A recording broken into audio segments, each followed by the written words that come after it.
Hello, hello, hello. How are we today?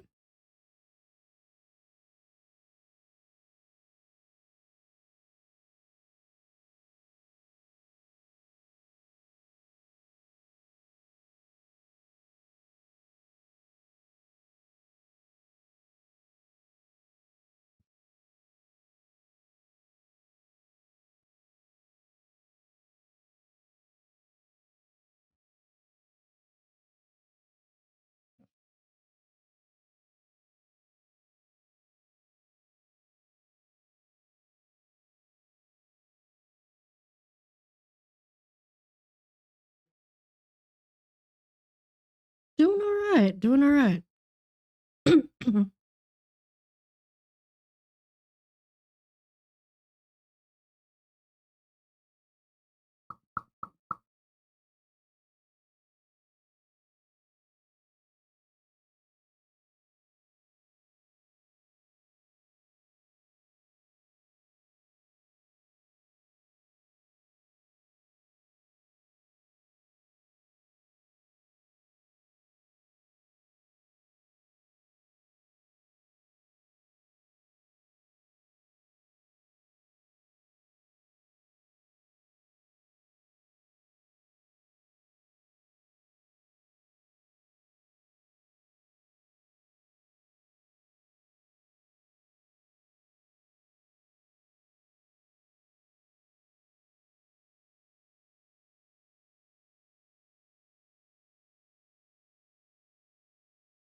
Hello.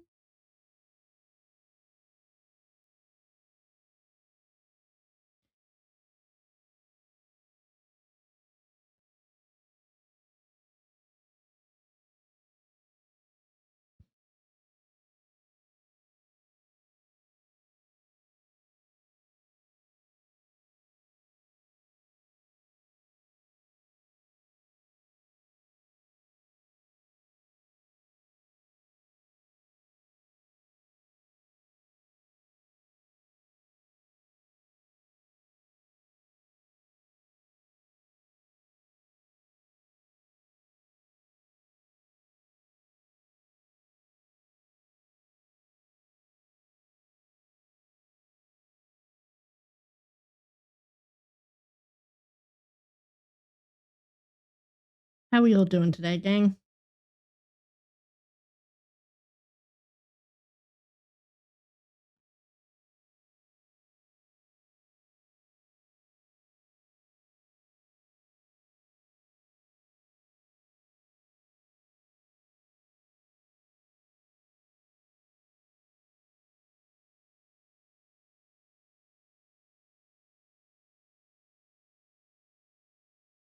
Hello.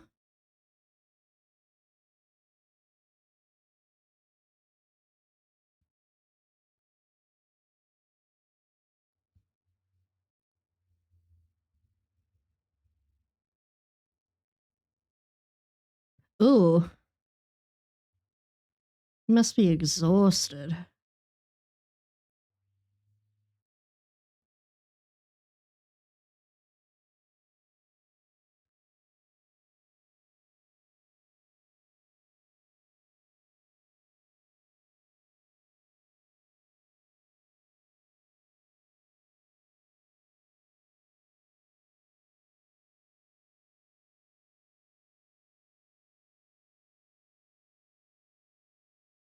IKEA.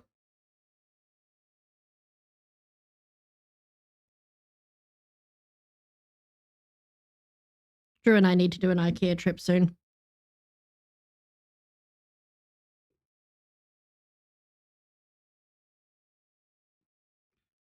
Hell yeah. Steak.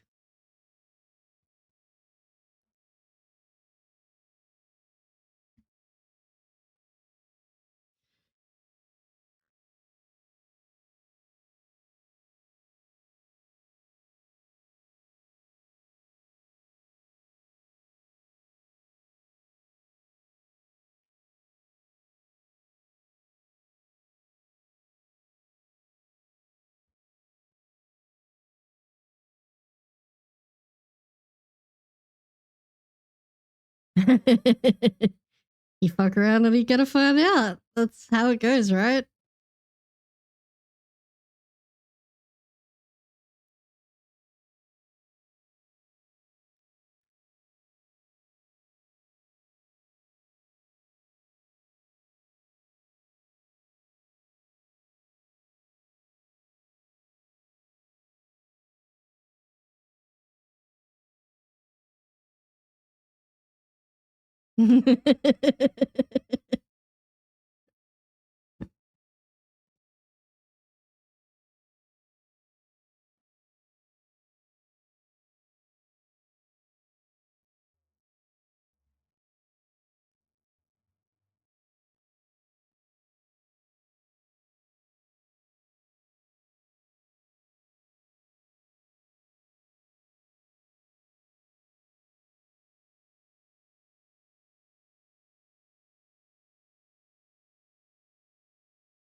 Well, for anyone who wishes to join in with me today, as you can see, I've pinned some resources up above.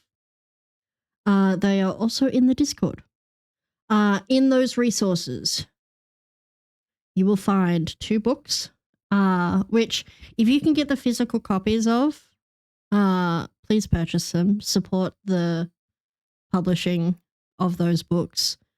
These are invaluable books. I would put these 2 books probably on the same level as the Morpho books, personally. They're a great resource to have. 10 out of 10 recommend. In there is also a PDF, not a PDF, a Photoshop document, a clip document, and a PNG, each of 2 different pictures. Let me switch over to my art thing.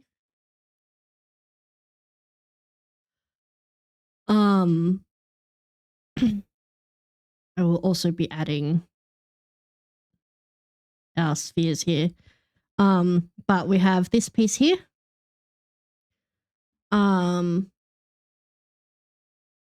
As well as a far more basic piece.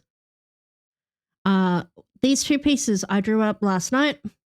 You are welcome to trace. You are welcome to copy. You are welcome to draw over them.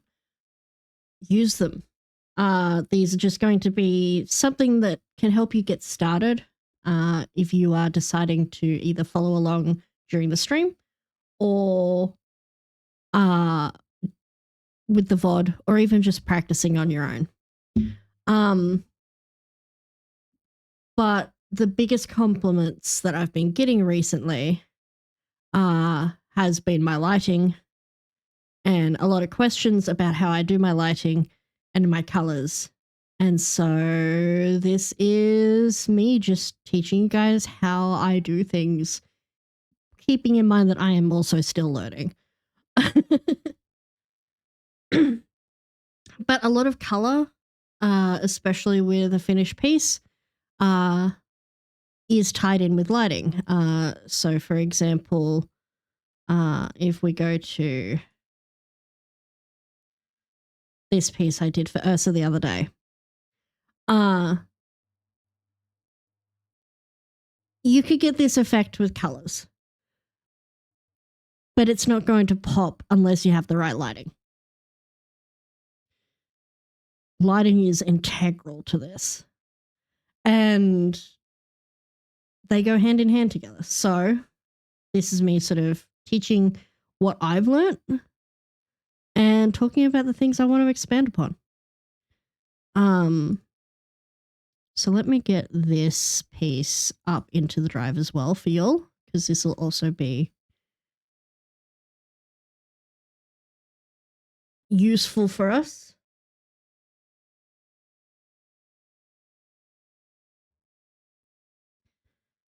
It is a Ren piece, yes.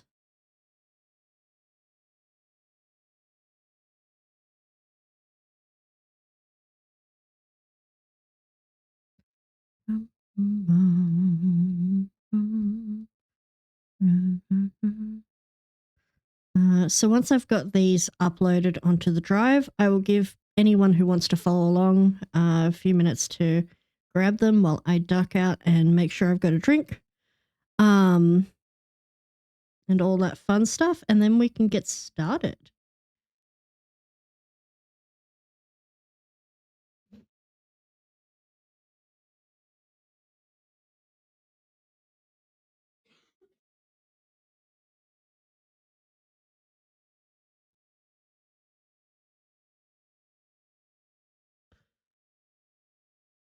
So.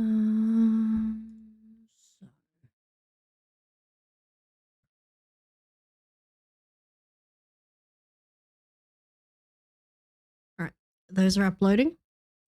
I will be right back, and then we'll get started on this.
I just realized I've been muted for that.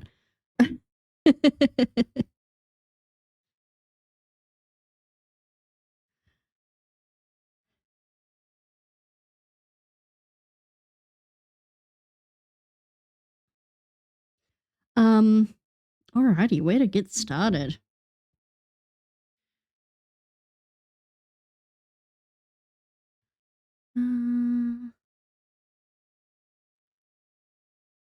how about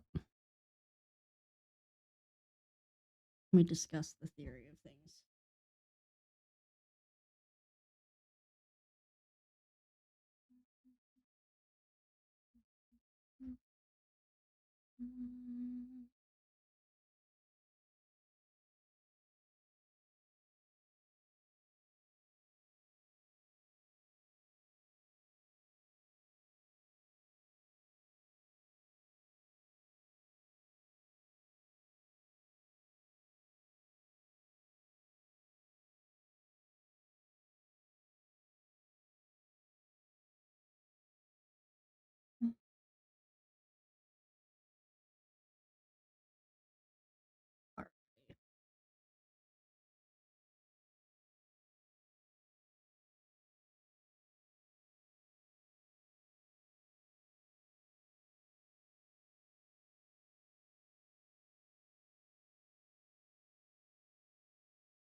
So, let us see.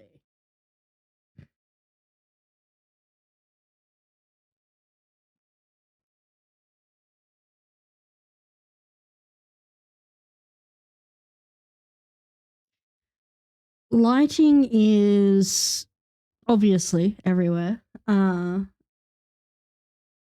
When a lot of people think of lighting, they immediately go to like photography, things like that. Um, Working on lighting for art is very similar in that sense. We use a lot of the same principles as photography.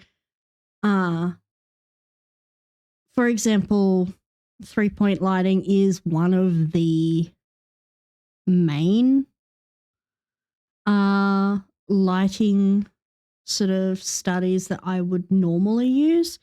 Um, I've been having a lot of fun with backlighting lately.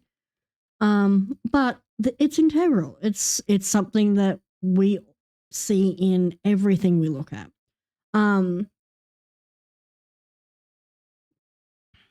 It's important to understand the nature of lighting. Um, a lot of people talk about the basics with art, like getting your form down, things like that. If you are learning color theory, I'm a firm believer. Like I've never been traditionally taught, but at least as far as like how I learn myself is that lighting should be taught pretty much like directly alongside color theory because the two are so closely tied together. And it's important to understand how lighting affects color.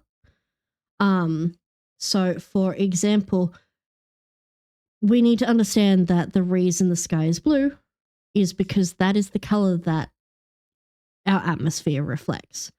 It is the color that it reflects the most of. And so the brighter the blue, the thinner the atmosphere. But the thicker the atmosphere, the colors that it reflects change. And that's how we get sunrise and sunset. There is a fancy word for it. I can't remember the name of it for the life of me. um, but if we are, for example, looking at this sliding here, this is why we get those gradients with sunsets and sunrises. The bluer it is, the thinner the atmosphere. It's because we live on what is essentially a giant sphere, the more, like, the further away towards the horizon that we are looking, the thicker that atmosphere gets. And that's why even on a bright midday, yeah, even in the middle of the day, if you were to be standing out on, say, Salt Flat, let's say,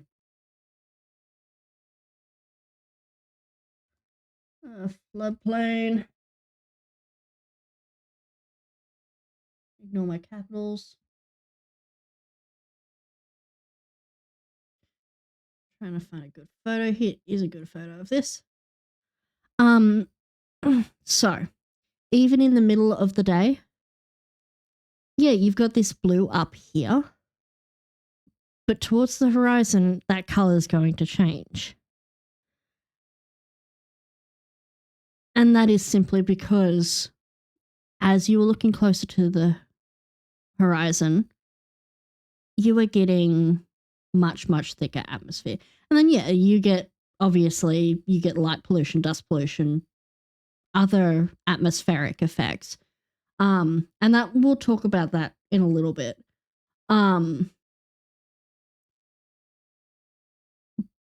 But this is one of the biggest things, and why a lot of the time, if I'm doing a piece with a sky, I will, never just do a flat color. It's always going to be, at the very least, a gradient. Because that's how it works. It's the sky is never a flat color. Likewise, the sky is going to look different in different parts of the world.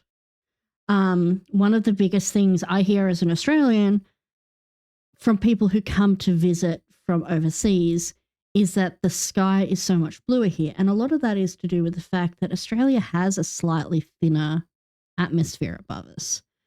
Our atmospheric layers are slightly thinner. We've all heard the whole hole in the ozone thing. It affects things.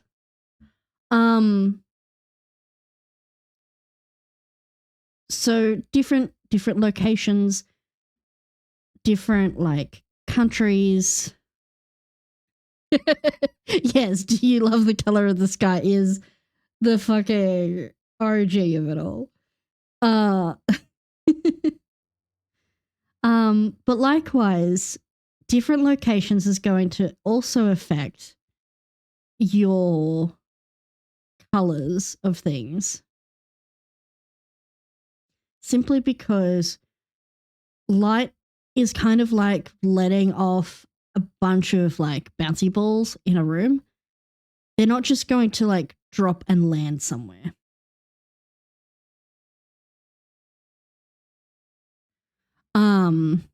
Also, if that music is too loud, let me know. But yeah, light is never going to just stop. It's a very, very rare occasion that it just will. And in situations like that, it's not really going to come up enough that you're going to be drawing it all the time. It bounces, it scatters, it refracts. So if we are going to talk about that, let's use one of our spheres as an example.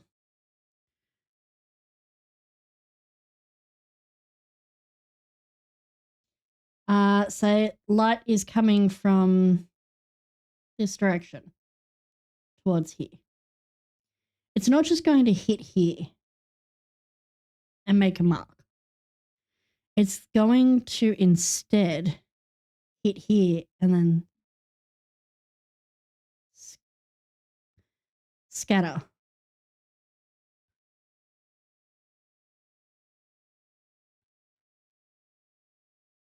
And it's also going to be going to change incredibly. And that's how you get, your lighter colors, brighter colors here, and then it's going to fade off. But you're also going to get some coloring here within the shadows. Likewise, distance of light is going to change things. Light from all the way up here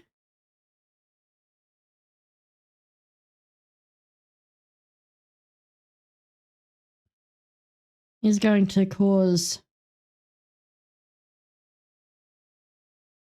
your lighting to fade off a lot quicker. Whereas lighting, let's choose a blue for this one. If the light source was right here, it's going to be far brighter and far harsher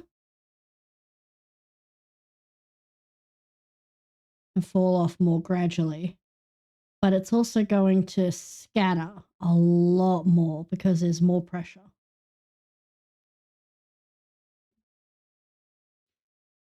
Kind of like throwing a ball at a kid's head. You throw it from like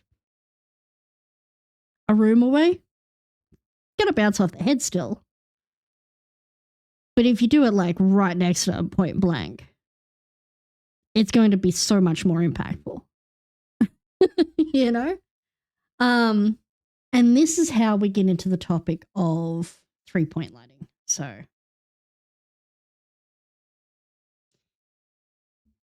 let's hi Turnip. Turnip the supervisor is here.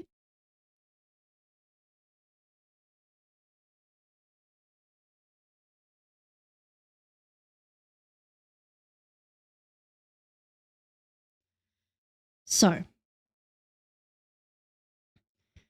to start with, where are you going, Kat? That is a good question. Hi. That was the most roundabout way to get to me. Meow. I hope you guys heard that meow.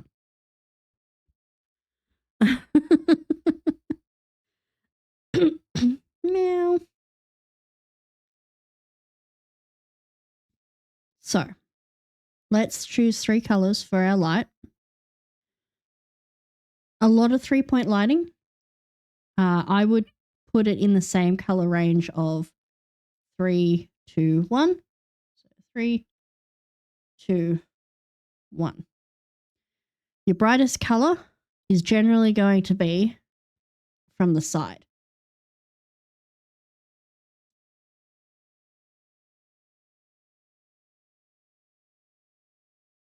Your next brightest is going to be from behind. That is a horrible color for you guys to see. I'm so sorry.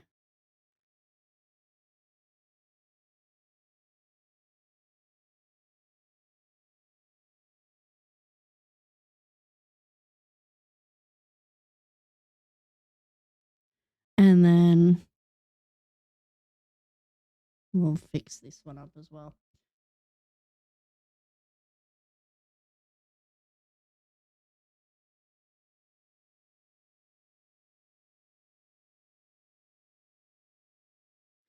And then you'll have a third one. We'll make this one purple.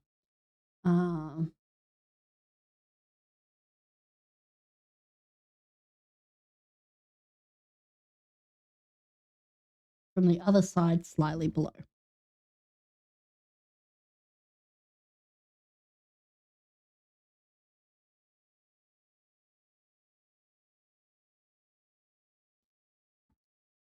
Now, the 3-2-1 theory for color is the best way to balance your colors if you're working, especially if you're working with a limited palette.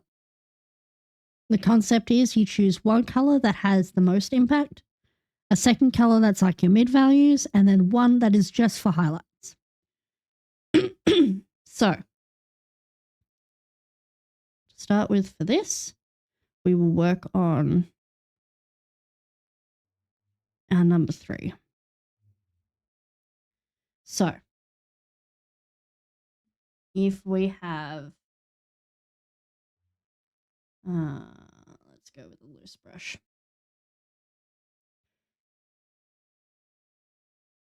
If we're having this working as a sphere, it's going to go to about the halfway point. Light's not going to travel past that halfway point because that's when it starts shrinking again. So let's say that's our halfway point. But because this is round, we need to remember that you don't have to be like super precise with this. But that light's going to travel a little bit further around as well.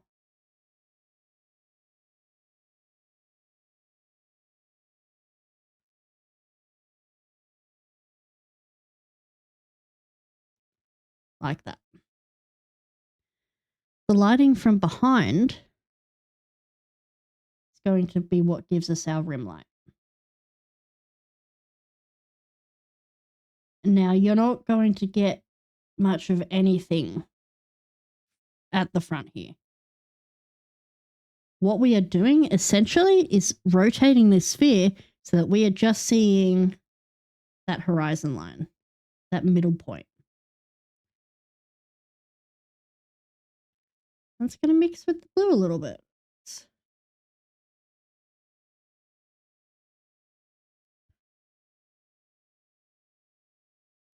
That's where we get our subsurface scattering as well. We get a bit of that going through.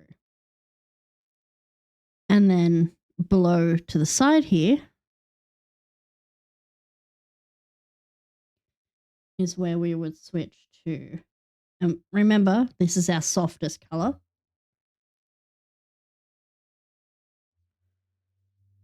It's where we get like that.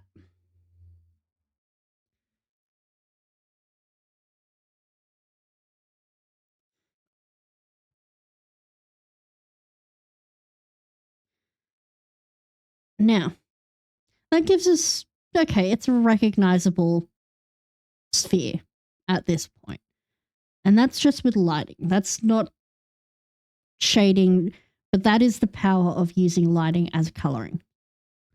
Is that even if I were to avoid going in and adding additional shading rendering to this, at your very basic point, you can see what that's getting across. You've created a sphere with the use of color and light. And that is the principle. And that is something that I've been trying to learn and practice with a lot more lately with my more painted style pieces. Let's see. Good example of this would be there's one I would like to show you guys, but I can't right now.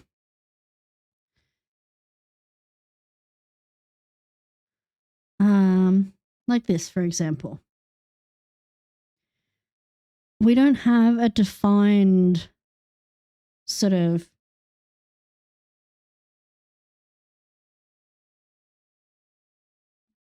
line to this stuff, but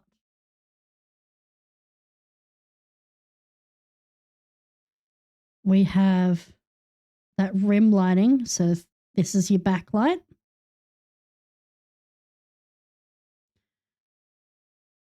We've got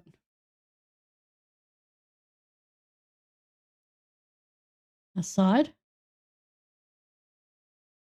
So that's your 3. That would be your 2. And then your 1 is, you can see this lighting here. That's your 1.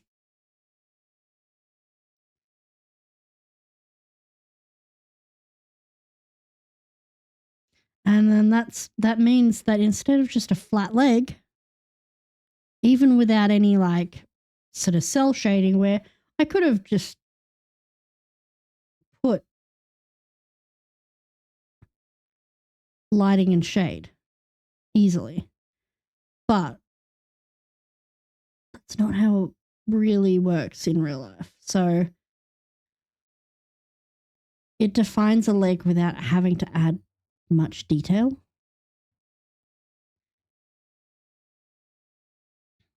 Likewise,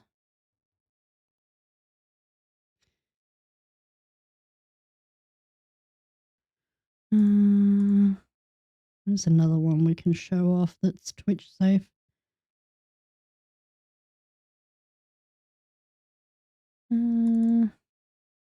That's the key, because a lot of these I could work on that I could show are very good, but also are not quite Twitch safe. Here we go. This piece I did for Ursa's good. Because you've got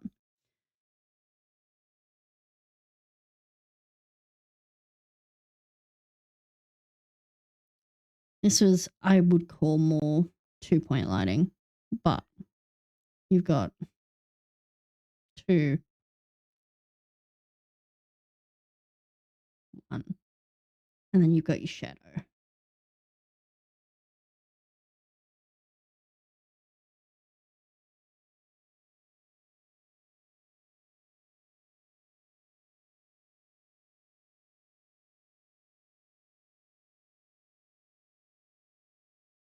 You can see a lot of that light is coming from around,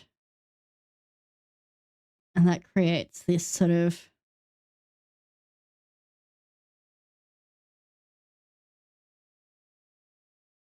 a less flat example.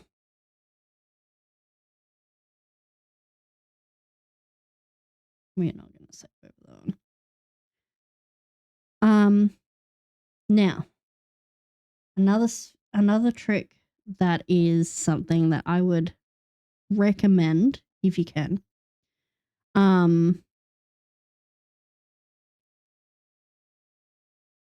Practice doing it in a monotone palette. So if we were to say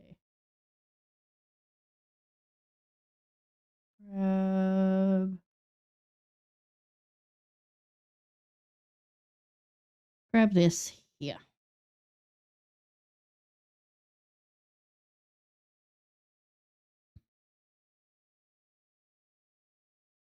All right, we've got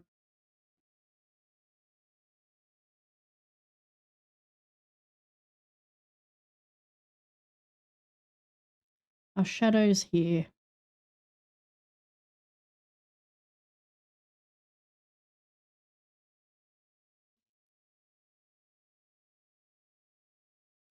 And then beneath it,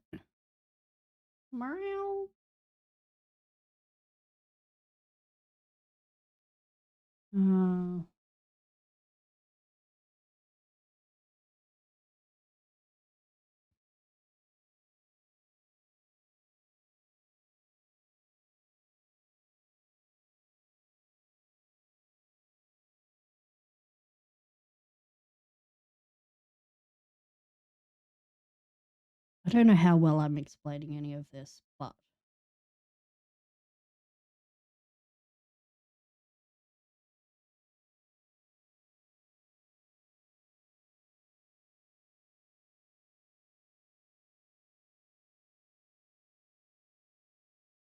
okay. Say we've got our sphere there. Adding lighting to this.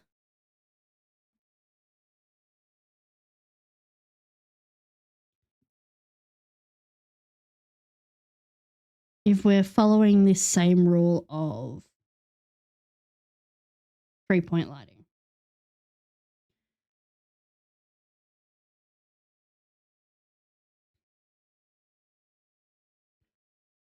We would want your brightest point to be here. Our shadow's being cast that way. So this would be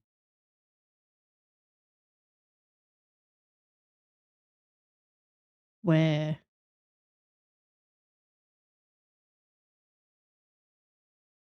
our lighting hits. And because light travels, that's why we get this point around the side here where it's brightest along the edges, because light likes to cling to the edge of things.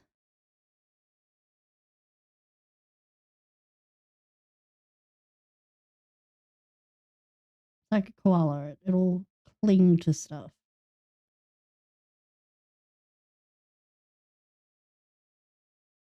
And that, if you were to leave it at that, that's good. That's simple side lighting. That is a simple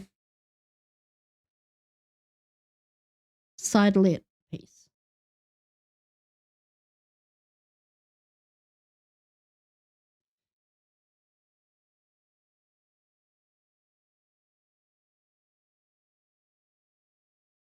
And And that is your very most basic lighting.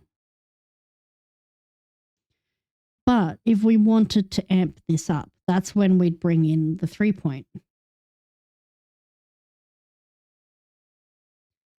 And so on top of that, let's just copy.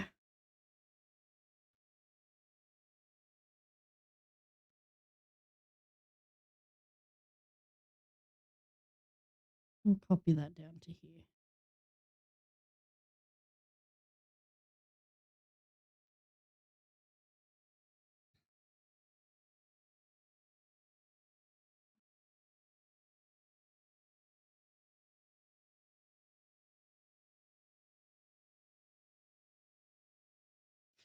One of the things I've learned the most, if we were to sort of add coloring to this,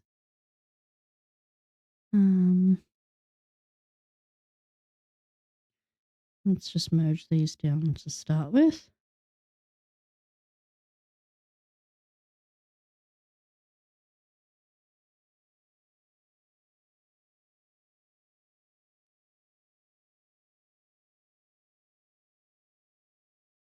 When you're practicing lighting, especially in like the practice stage,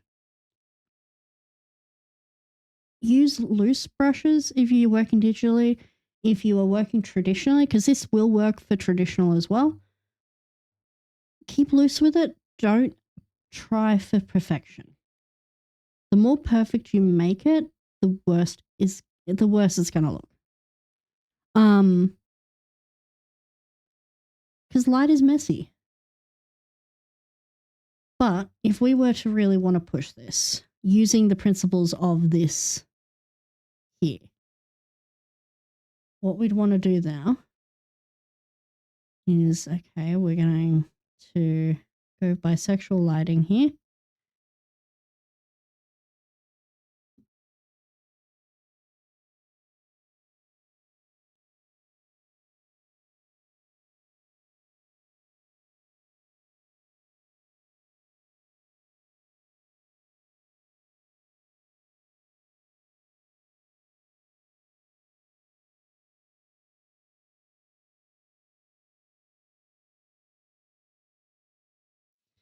When you're choosing your colors, the closer to the light source it is, the more washed out it's going to be.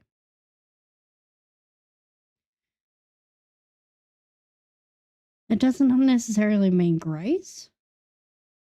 A lot of the time it will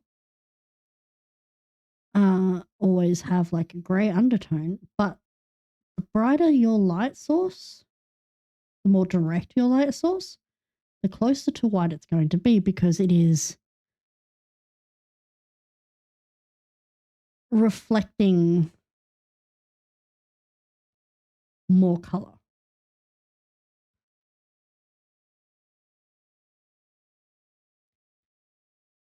So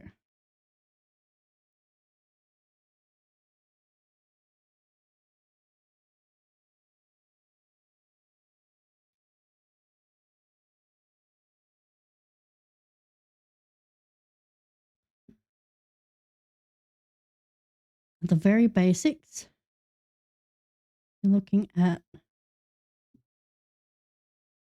something like that. And then when you blend that out,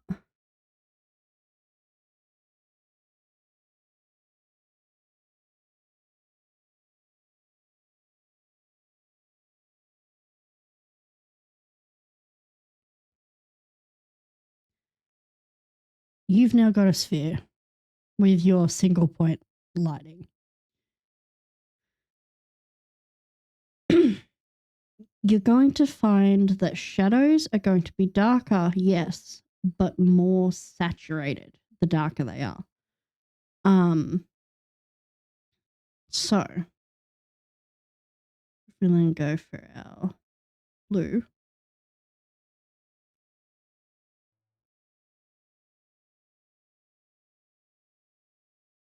I'll go for the spray.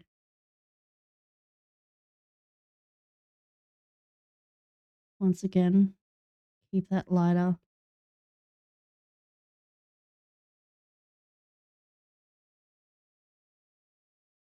But the closer you get to the shadow, that's going to get darker.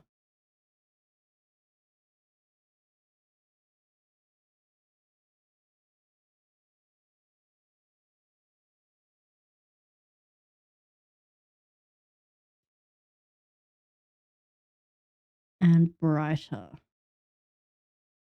And paler.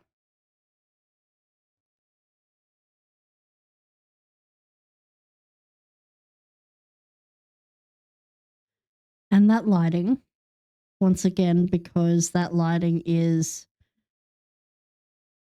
coming in from sort of this direction, it's going to bounce off and onto there into your shadows. And that's what we call light refraction. That's what we call sort of ambient lighting.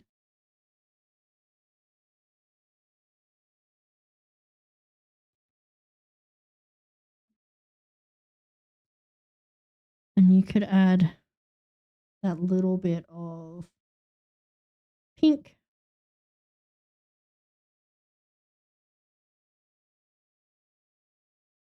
Because you've got the light coming around from up here.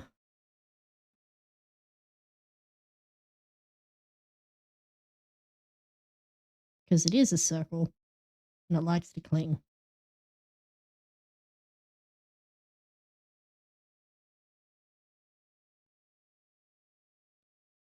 Like that.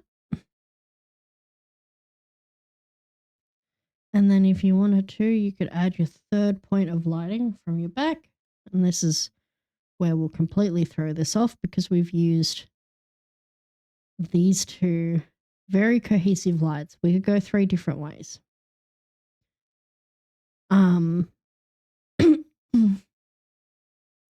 You could go. So we've got the pink.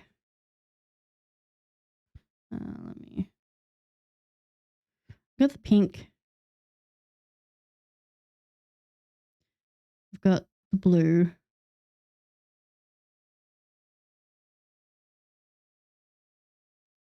We could easily go for a complementary color, which would be about the same distance next way over, which would be that, which is what we've done up here. Or you could go for a triadic color, which could be that, and it's going to contrast really brightly against those. And they're going to give you a different mood. Likewise, if you wanted to go try like complementary but in another direction, go for something more like that. But this is going to be your bright contrasty color, your edge lighting.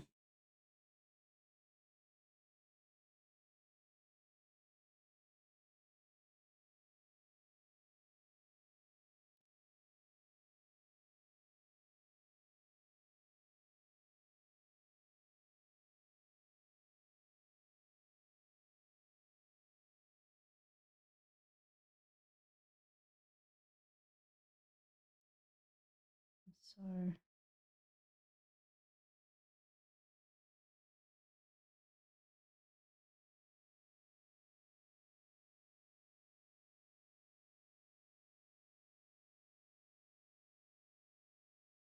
we would also then, because this first one is going to be a harsher light,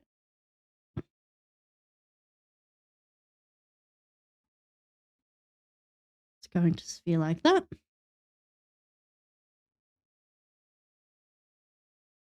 Because we've got to remember, this is this one here.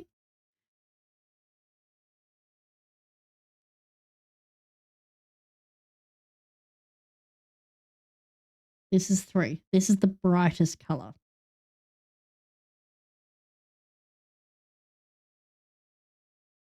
This one here is 2. not quite as bright. And then this one here is 1, which means the smallest light.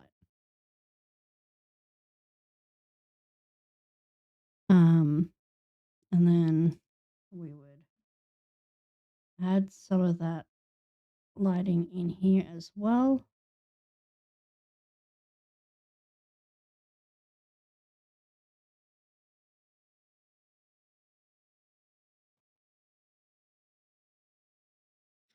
And then to make the shadows really pop, what we'll want to do is find this same sort of reflected light, the darkest point.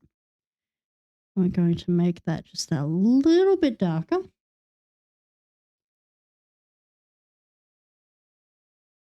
And you can go around the edge, that, and push that edge darker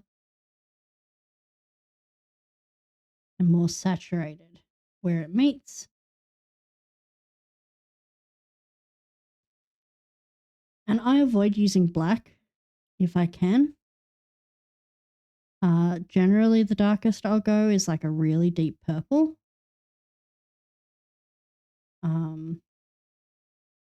Because unless you're doing something in space, there's always going to be some form of additional lighting.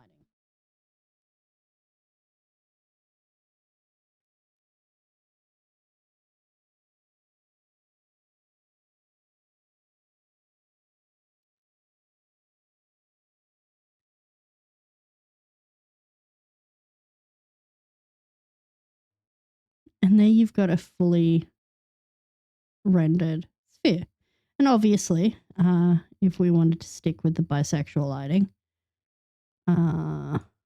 we just change our hue.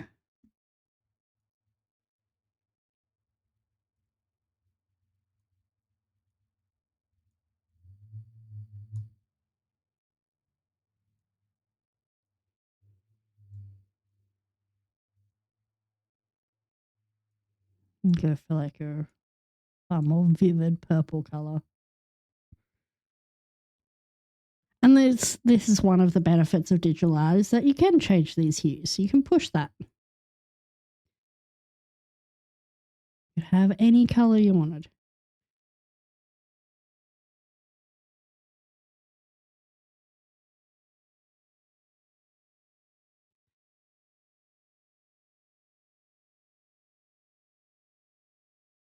Well,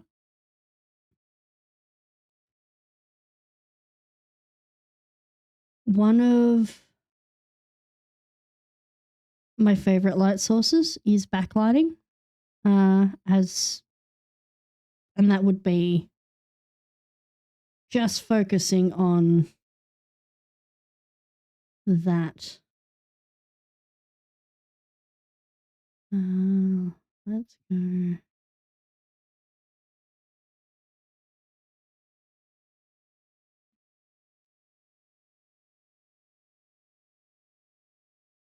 There we go.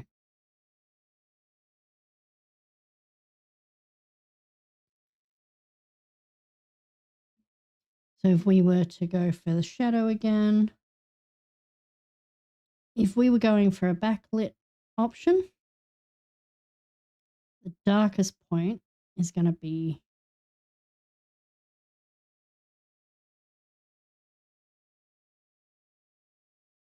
down here.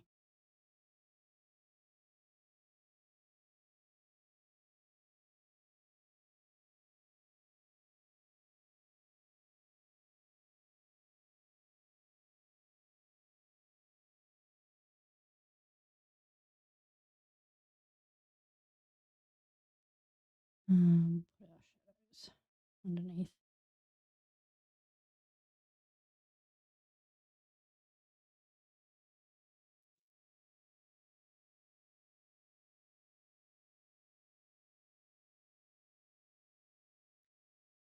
But let's go for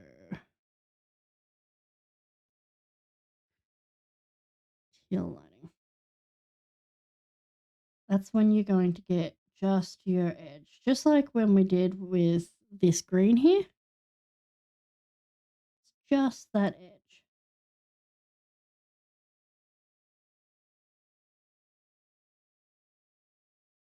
You're going to get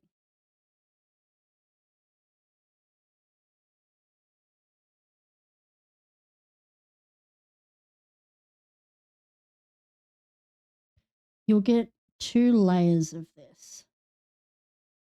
Now the first will be like a soft, gentle layer like that. But then you're going to get a much like that, like I was saying with the direct source, it gets brighter and whiter.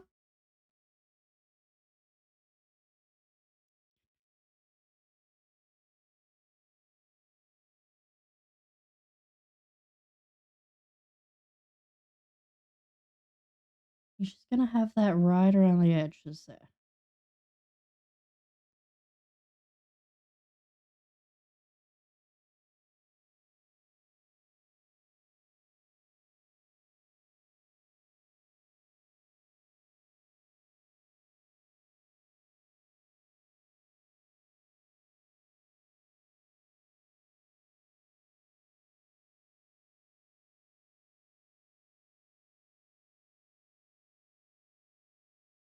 And you can diffuse those edges a little if you want. But then likewise on the shadow here, you're going to have just that soft sort of emphasis to that.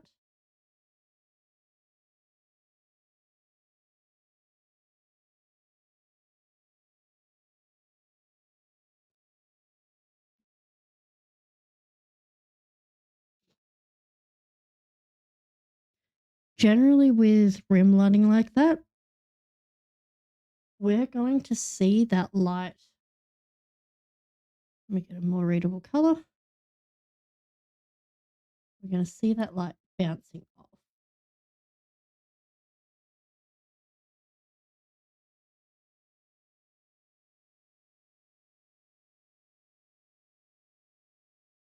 Like that.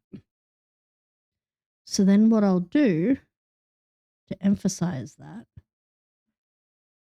is I'll get, you could use a soft spray brush for that. I've got a brush here from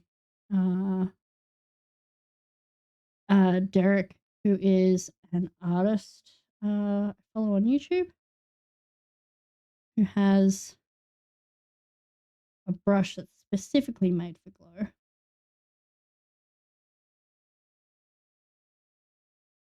And you're going to want to go in with a even brighter one, but just softly.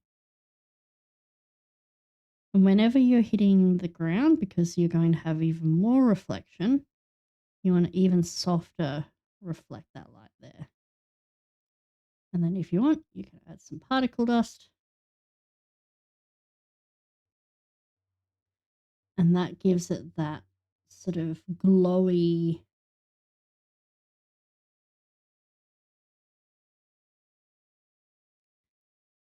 sort of dust in the light look. But even when you're doing a direct light, unless it's going to be a spotlight, you're always going to have something reflecting back here. So we go.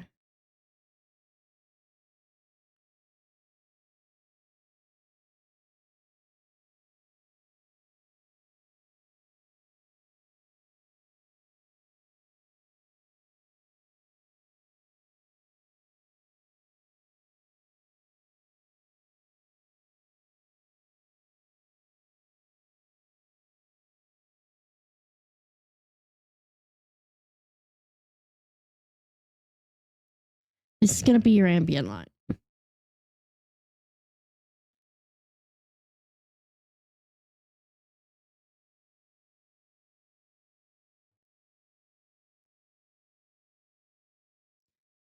And so what you'll want to do is very, very softly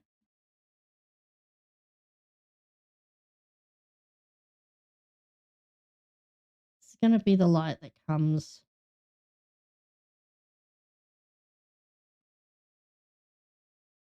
from other directions. And it's not going to be as bright.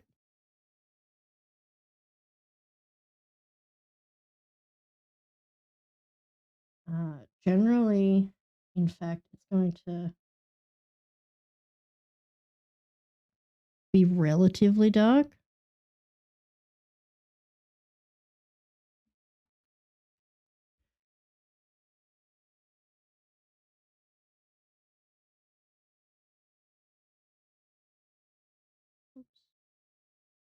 And you can color pick from the artwork you're doing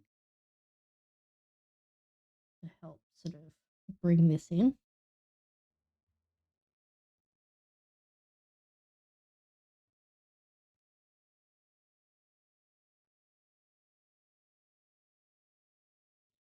Make that even darker. The most saturated and dark section is going to be like that.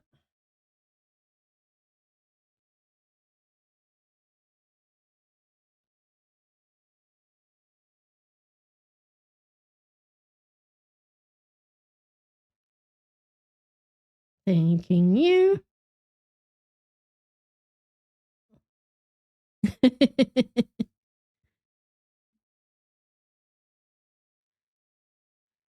There you go.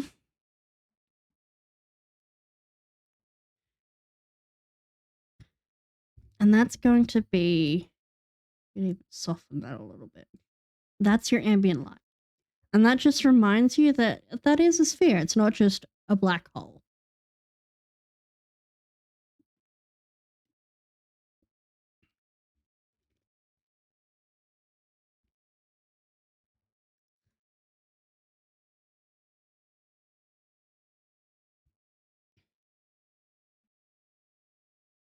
Likewise, you could add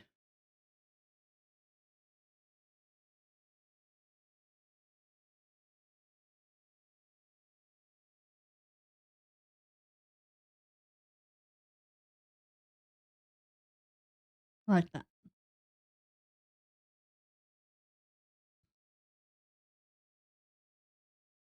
Because whatever color this here is reflecting is going to be what this color is.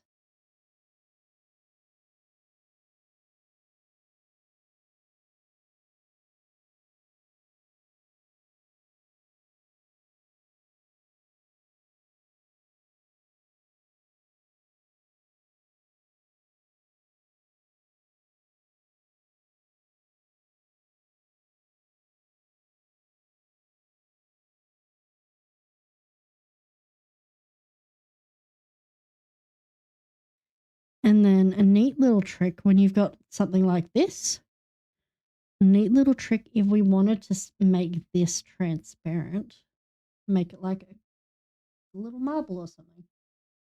Just put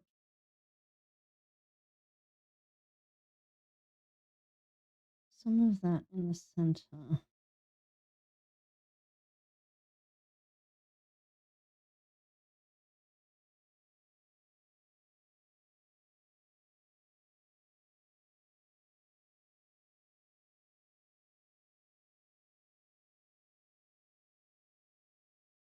And then we would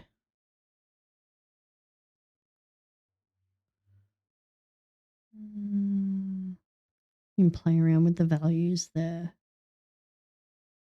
There you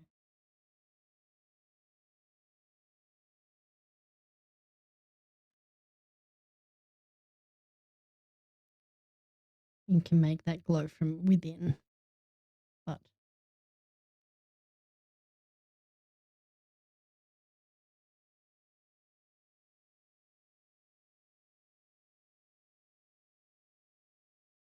and that is backlighting.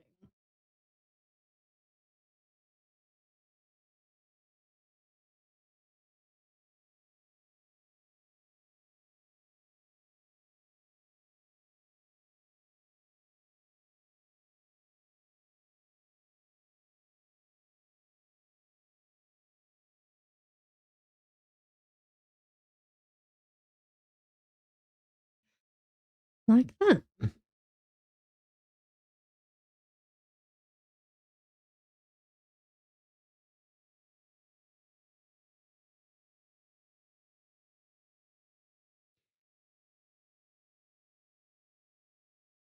All right.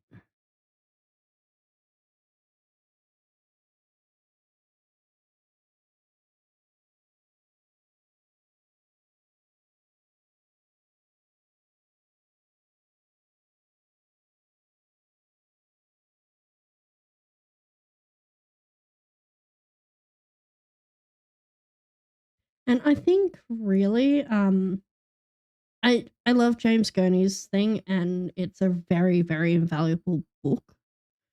Um, my biggest issue with it is while it shows the values that a lot of other artists use, because it's working straight from art, I actually find light for visual artists a little bit better because it uses photography as examples, which means you're seeing how real light flows rather than just what another artist is interpreting it to be, because everyone's going to see that differently.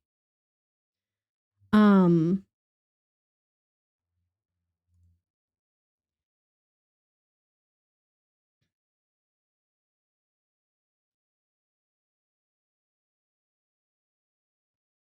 like everyone's going to see how the light hitting the side of a mountain hit is going to reflect slightly differently than other people.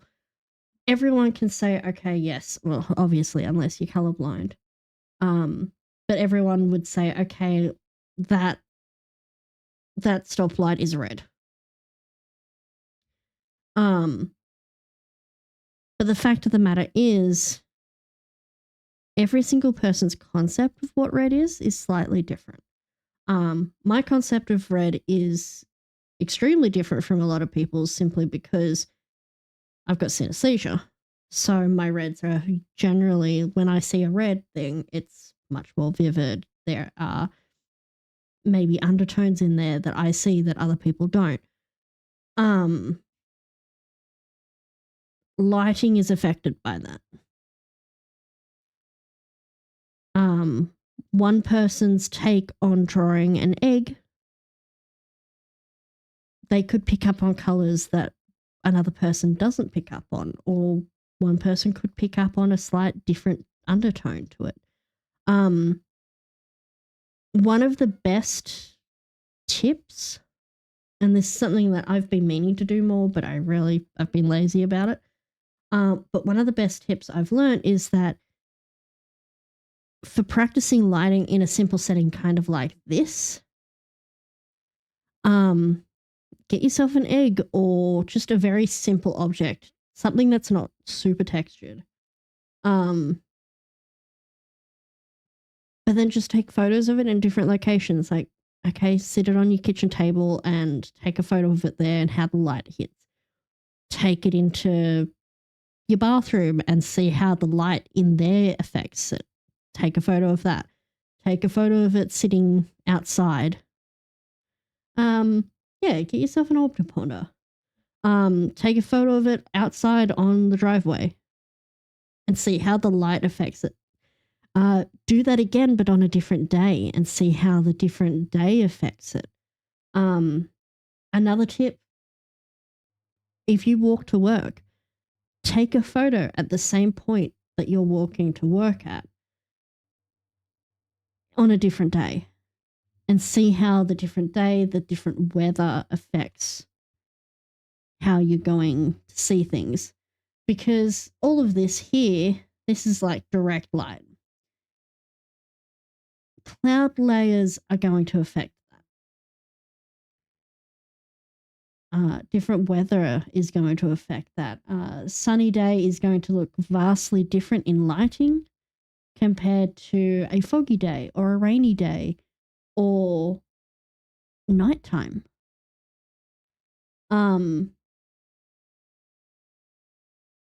It's such an easy thing to be like, yeah, well, the only way to get better is practice. But that's kind of how it works. Another thing we'll show here. I'm gonna just get a photo of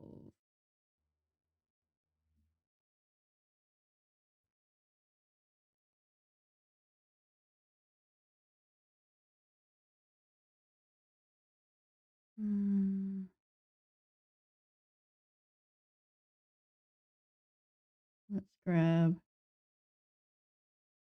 some different photo settings and we'll go from there.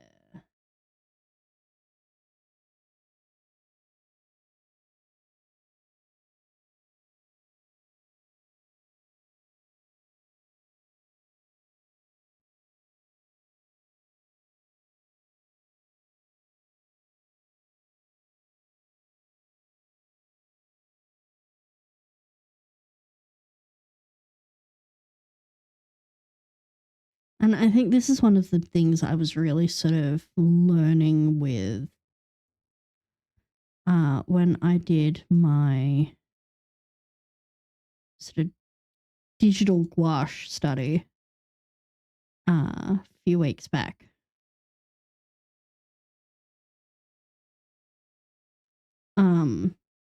Just playing around with lighting.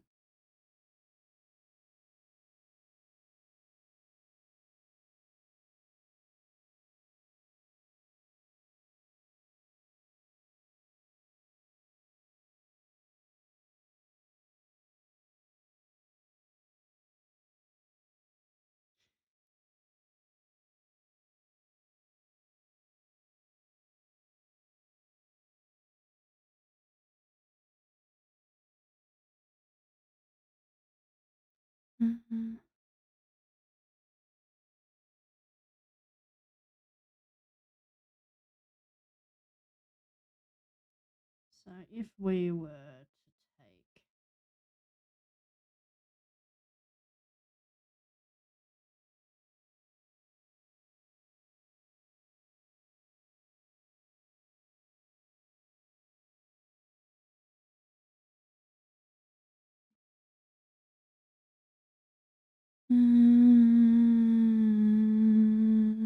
paste that in. We'll take our sphere here. We'll center it just to make it pleasing for everyone. And we will do the very basic sort of shading.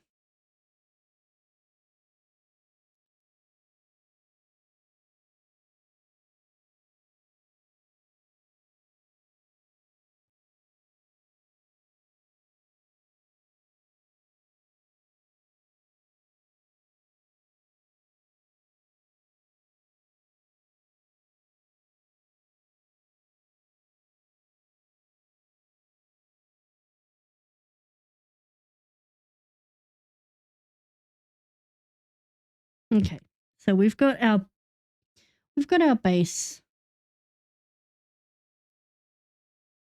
sort of tone there. Let's make it a grayscale just to make it simple. And then let's import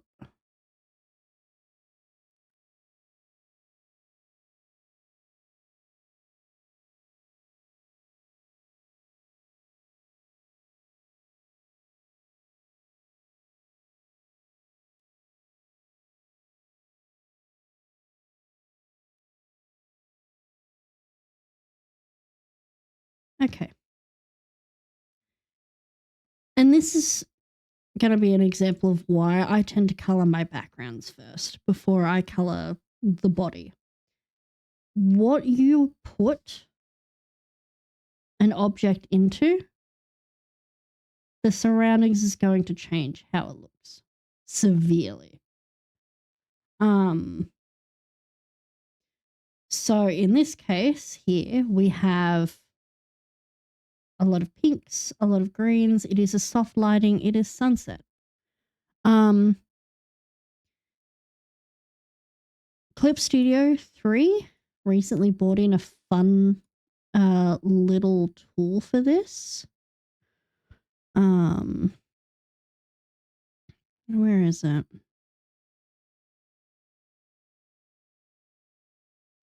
Might be in... Yeah, in tonal correction, you can color match now. You can actually like just drag in your image into your color match, and it will overlay the average color into that. It works the same way as a gradient map in a sense, but you can see now that that is... Well, let's undo that. You can see now that that's already a much closer match to it. It's brought in those sort of warmer tones. And it's easy to do something like this, but it's also good to understand the practice behind it. So let's do that manually. What I would normally do, and you've probably seen this if you've watched my streams, but I would grab a color from over the top there. I would play around with things. Different lighting effects is going to create different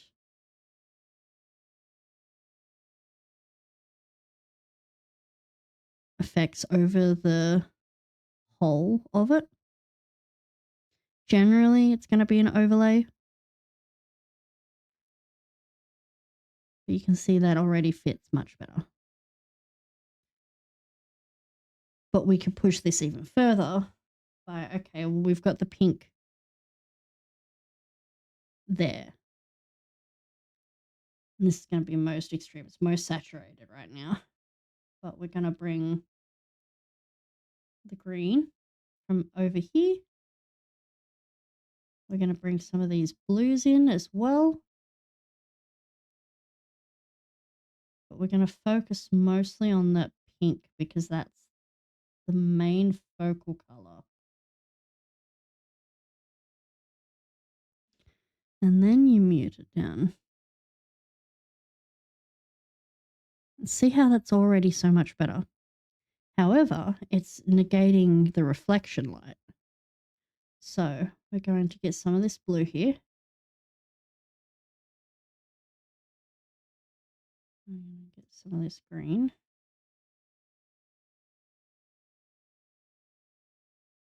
And we're going to make that a soft light.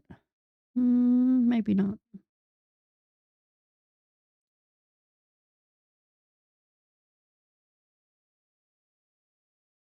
There we go.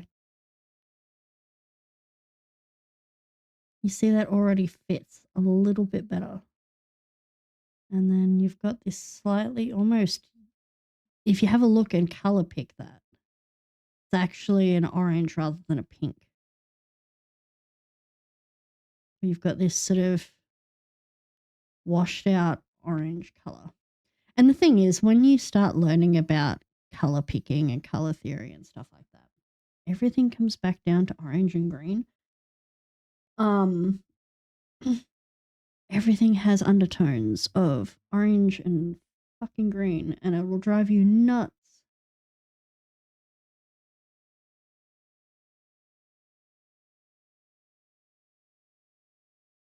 We're not going to go overboard with this light. We're just going to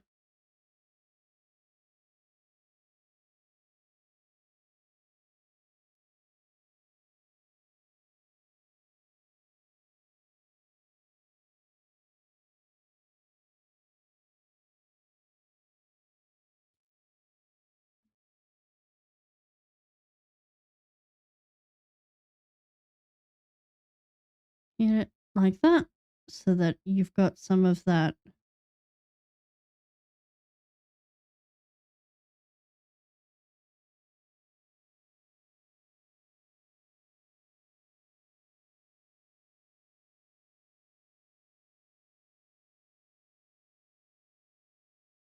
I'll bring some of the green. And there you go. And now that sphere looks like it's part of the environment rather than just a grey orb. And that is using that theory of picking these colors. But instead of just being on, your funky background, we're picking from their area. And this can be replicated.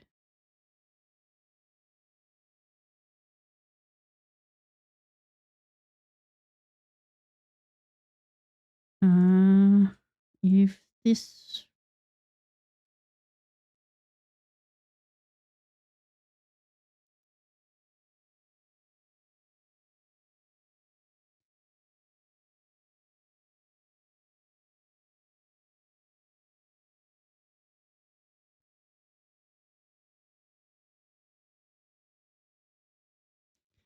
we'll duplicate that again.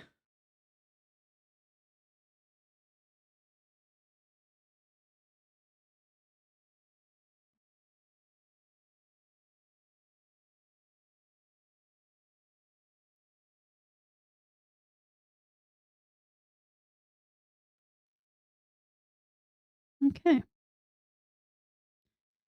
So this one, obviously, bright colors. We're going to go for one of these very saturated orange. Throw that in.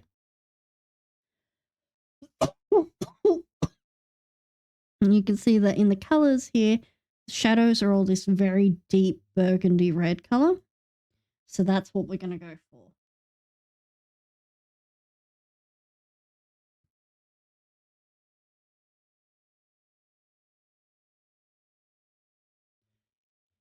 And then the brightest, we've got this bright yellow.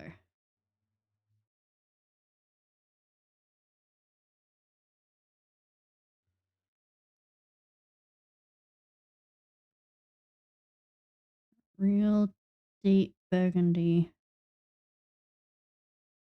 almost brown red. And then we hit overlay. Or you can go with any other whatever works best for your overlay. Oh, that is not the color.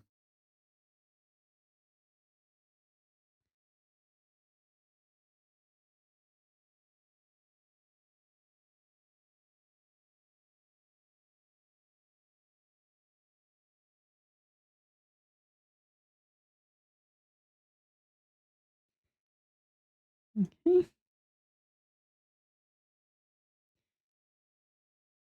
Bring some of that red, that orange, soften those what became blacks. Bring in the red more. And it's really just about playing with that color.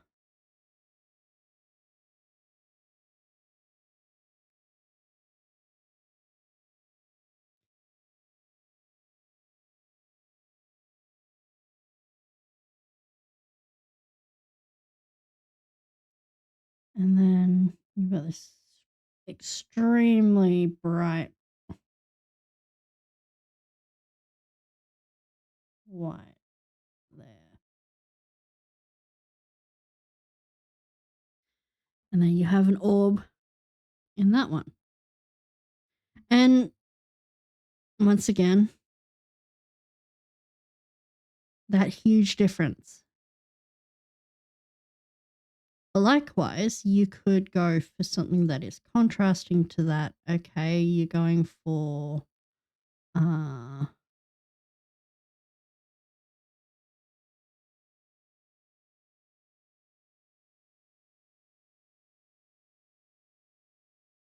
you want something to really contrast past that.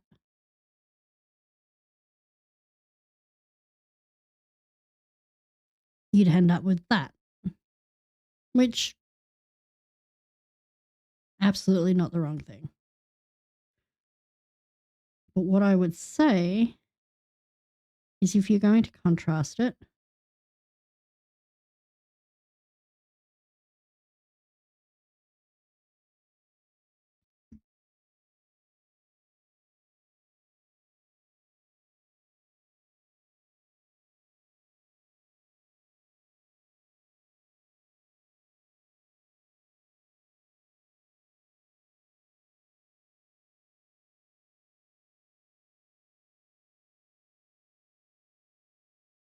you still want some of that orange to be peeking through.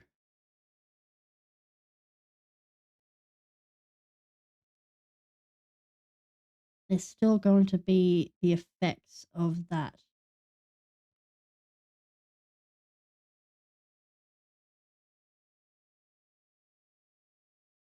lighting on there. Now you can see that, yeah, that is a contrasting color. It makes it pop more, but it's still embedded into the area because you've got those like reds and you've got the touches of orange.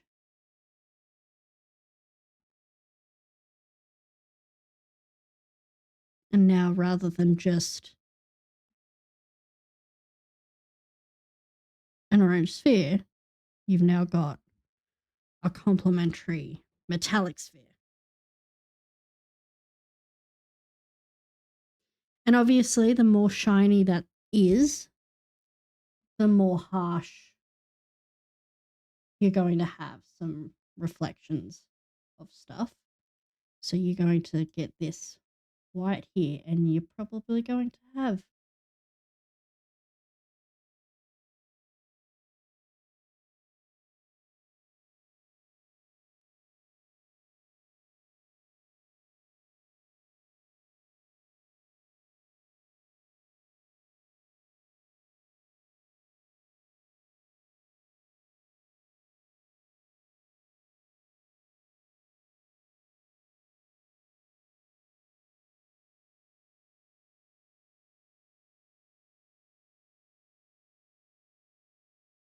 some light reflections like that. Tonks, hello. Hope you're doing well. Hope you're doing well.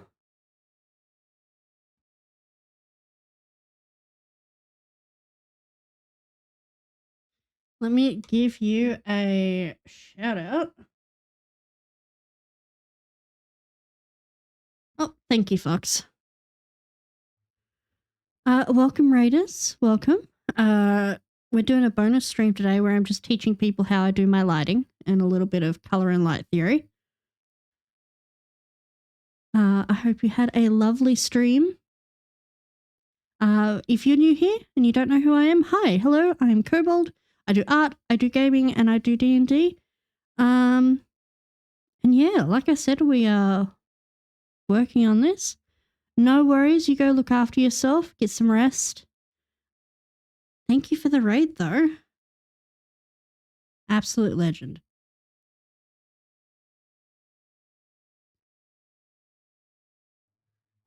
But yeah, so we're just discussing how lighting for background affects the focus point at the moment. And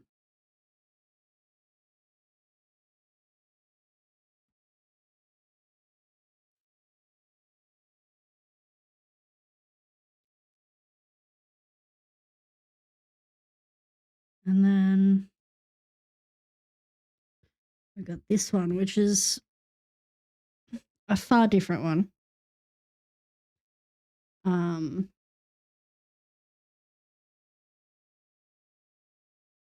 If we were to add it in this, I would generally with a background, I would say when you're choosing your color to be sort of initially picking, go with whichever one is the average mid-tone, which would be that one. We've got some really dark sort of low lights here in these purpley blue colors, these Payne's greys. So we'd bring those in.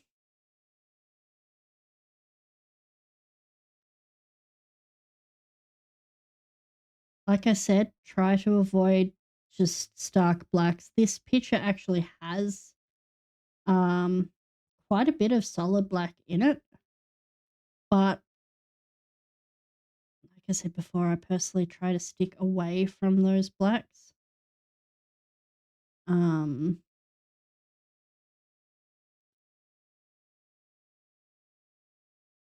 bit of light from that orange there, and then you've got the brightest color as well. You'll get a little bit of that reflected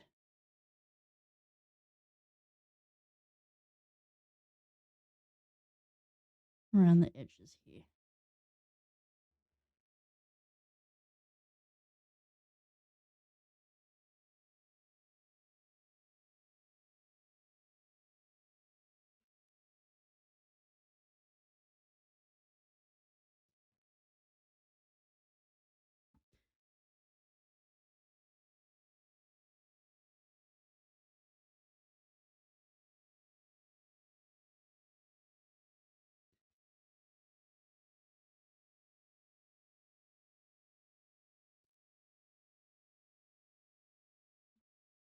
And then I would suggest bringing some of this like bluey purple color. You can use that to soften that shadow there. Bring back some of this reflective lighting.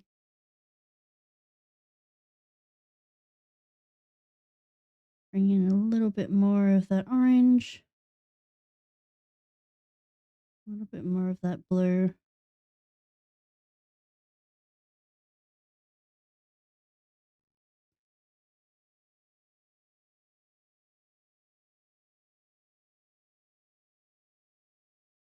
And you have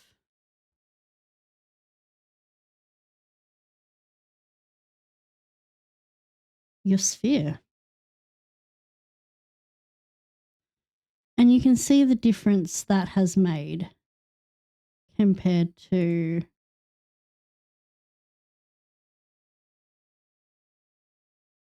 what it was.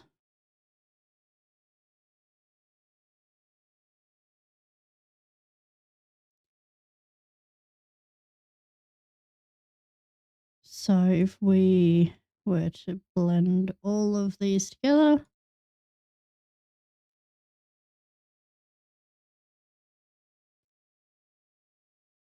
you can sort of see the different lighting effects.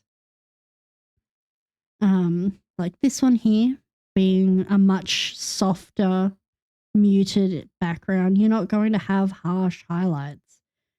So you've got these very soft tones, very soft greens, soft blues and pinks. This one here, we have our contrast color as the base, but you've got those deep reds and the yellows and oranges that come in and give it shape and life. And then this one here, that is the reflection of its surroundings. And it gives that, it's a soft light because it's overcast. It's not a sharp, bright thing, but you've still got that brighter color because of the brightness of the light on the water reflection. It's like a happy middle ground between the first two.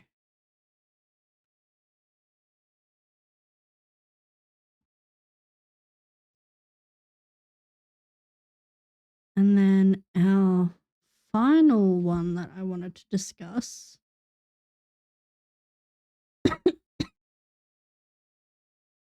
um,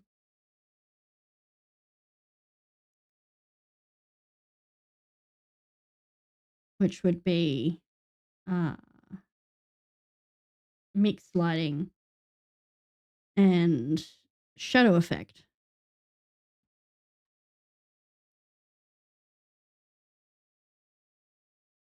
would be on this one. So uh,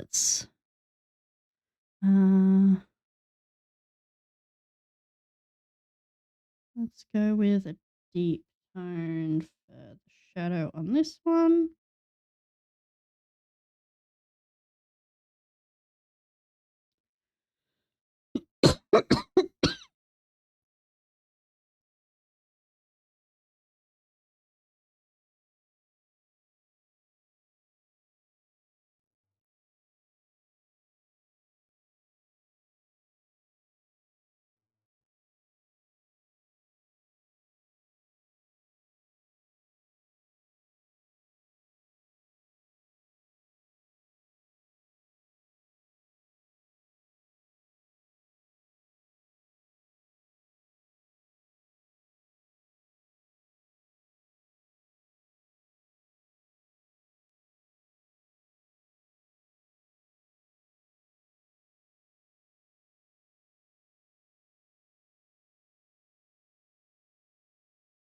Okay.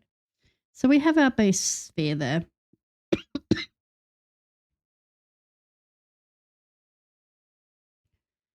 What happens if you've got, say,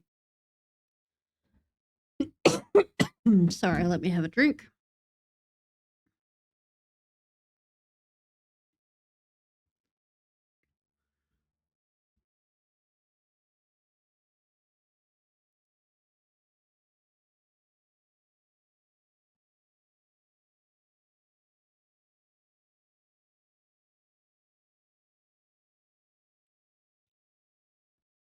What happens if you've got a tree off to the side here?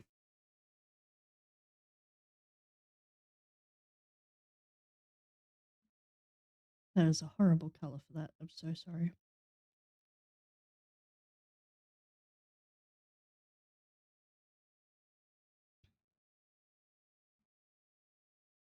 Starters, you've got some warm light coming from that direction.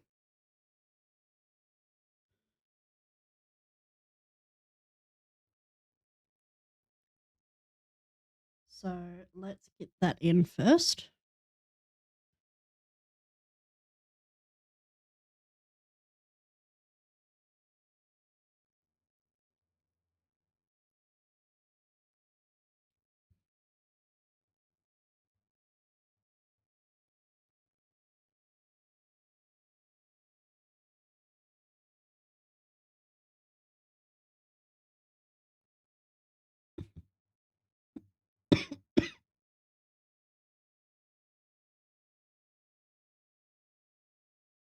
What I would do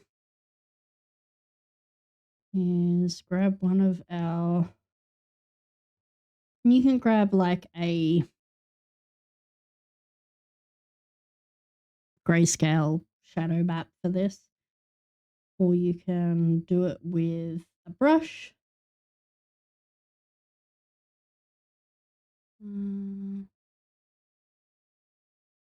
Finding, is that the one I want?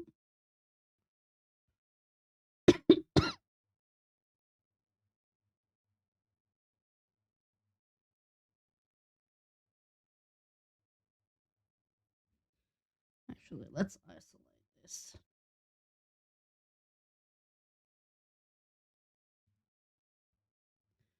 There we go.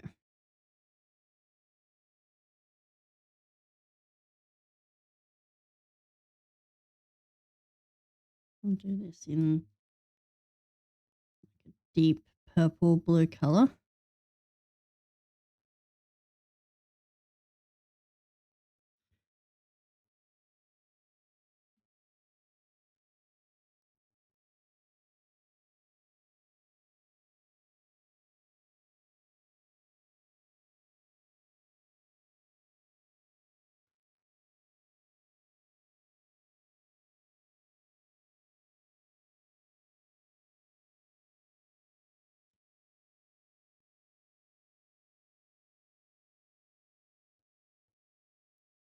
we want to blur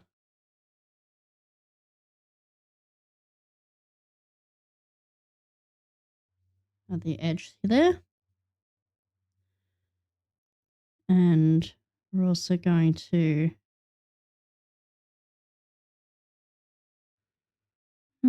you can Gaussian blur or you can motion blur this. Motion blur will give the impression of the leaves moving.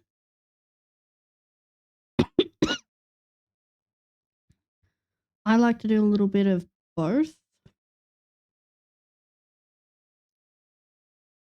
And so multiply that. That's now your shadow layer. So you now got these shadows on here. But on top of this, you've got light coming through this. So on top of that, what you want to do is you want to take a nice warm tone. You want it to be relatively saturated. And we're just going to put that in as a soft light layer on all of the areas where the light is coming through there.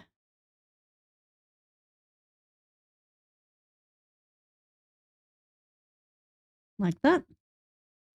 And if you want, you can also add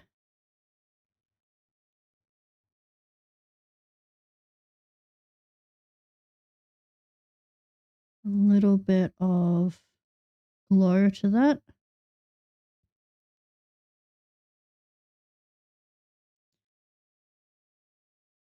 And then deepen those purple tones. Because blue and orange will make a type of purple.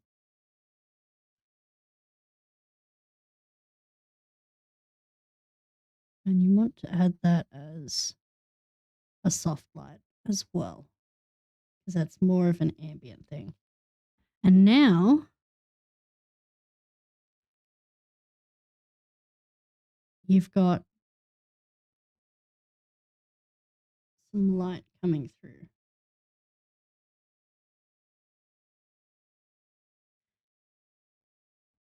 And dappling that.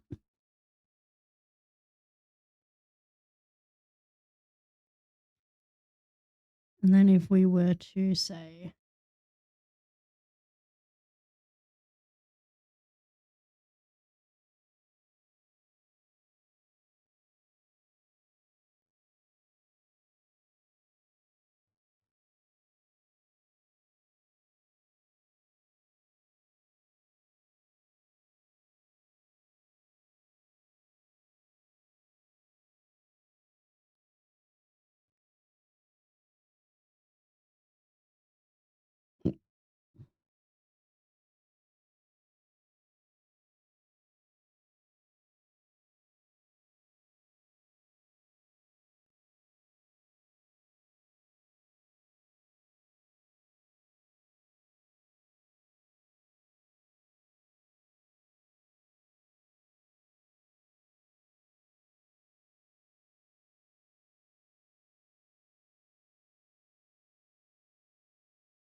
we could then get,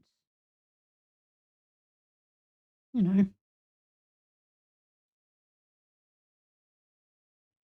bit of this warm tone here, blend that out.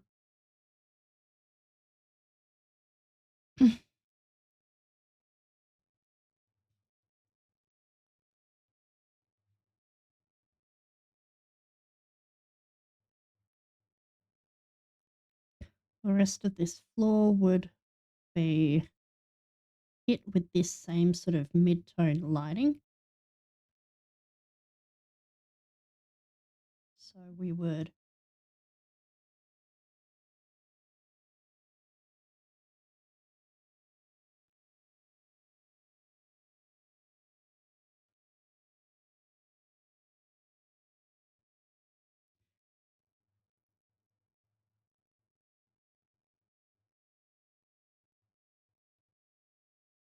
Thanking you.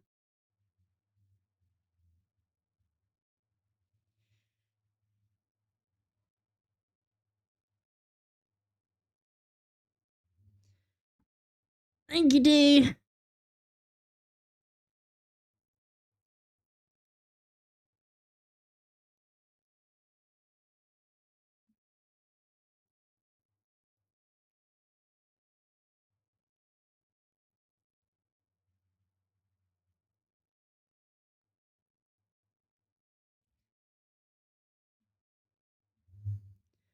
So we'd have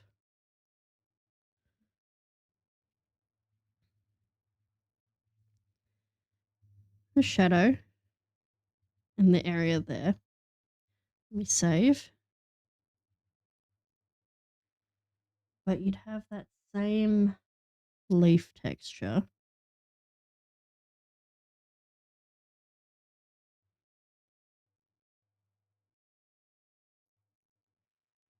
I would like to layer that, sorry.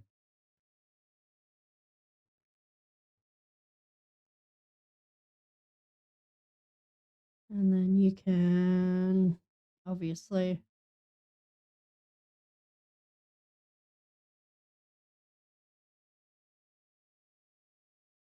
adjust that by perspective, whatever you need to.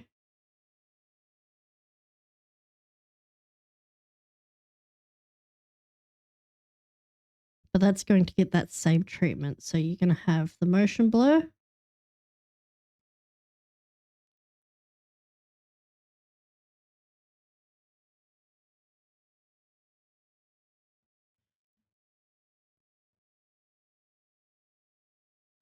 And then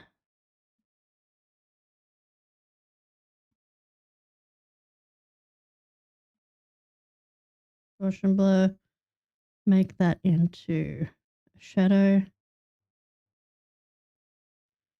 We are going to gently, very gently buff that around the shadows there, because obviously it's not going to hit those shadows.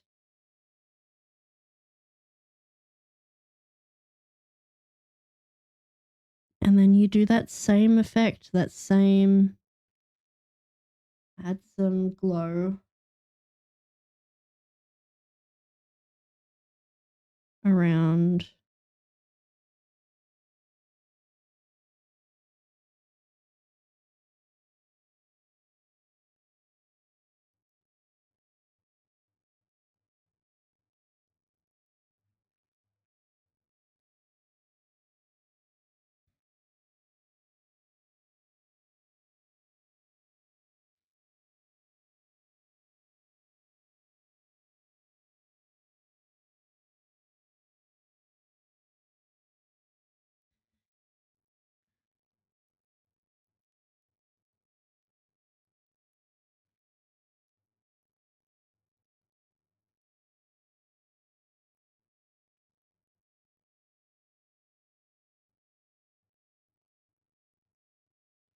and then what I would also do, because you've got sort of purple light coming in here, you'll grab a purple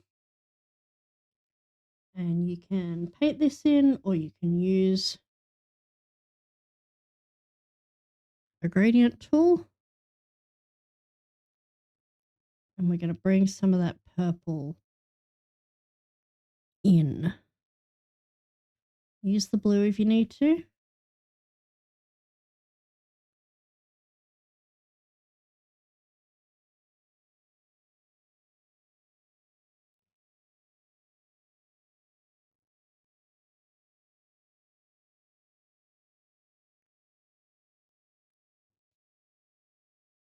And there you go. You have some lighting there. Now, what I will say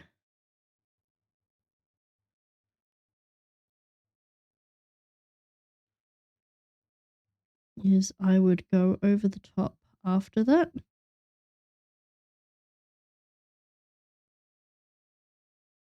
with a yellow tone.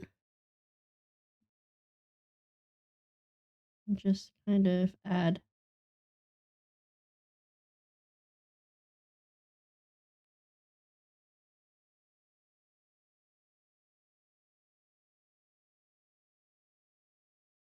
just to emphasize the shape.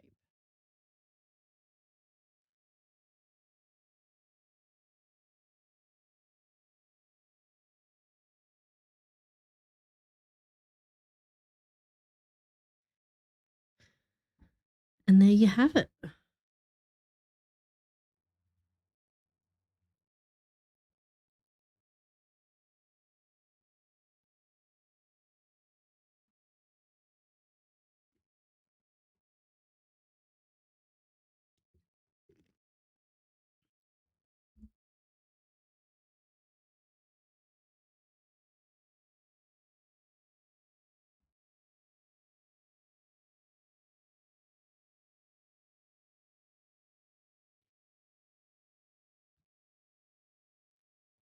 Light and shadow studies are super fun to do. We've talked a lot about the theory of this stuff, and the practicality of it, which means I'm going to have a quick break and then we are going to color and shade this.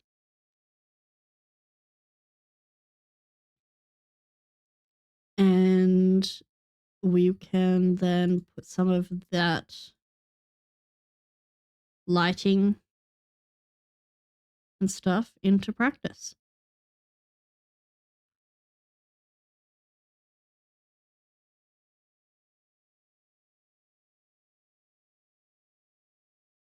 So I'm going to grab a drink. I'm going to duck to the bathroom and then we'll get into that. I'll be right back, guys.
Alrighty.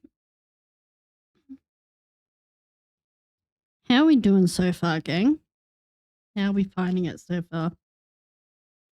I hope I'm explaining all right.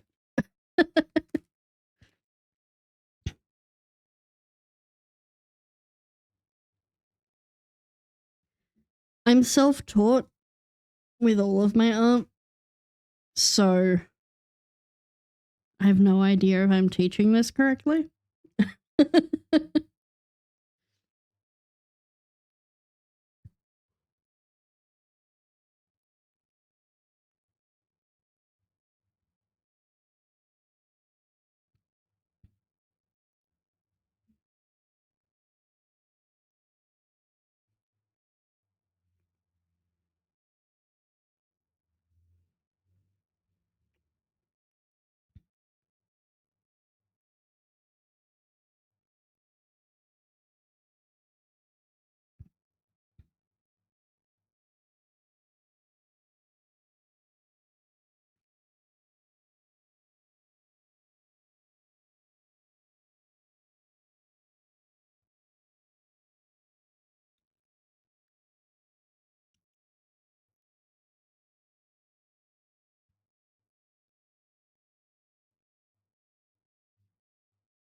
All right.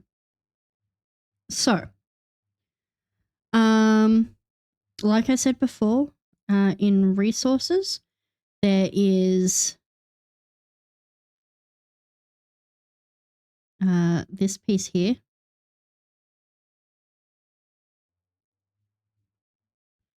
as well as this piece here.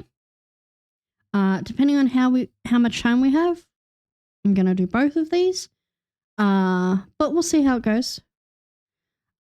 This one here is far more actually planned out.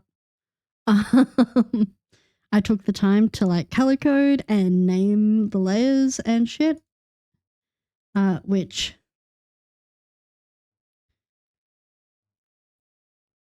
I'll be honest, I don't usually do. I'm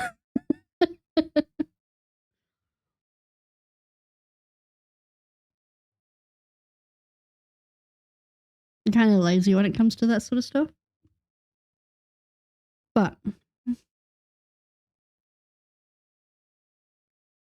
with these two that are in the resources, as well as the spheres that I'll be putting into the resources, you guys have got the blank spheres file.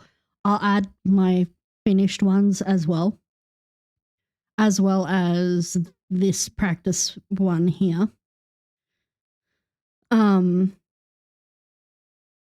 But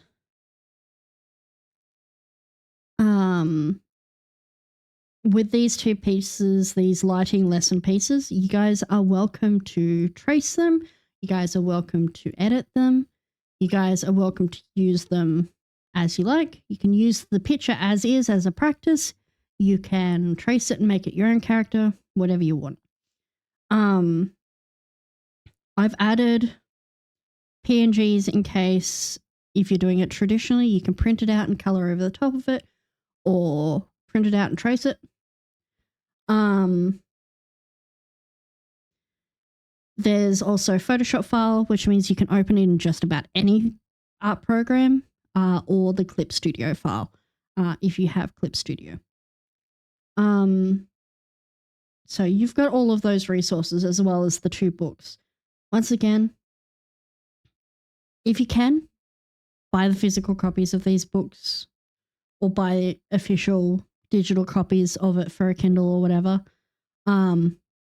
If you can afford to support the actual publishing of those two books, they are phenomenal. They are wonderful to read through. You will learn so much more than what I am teaching you here today.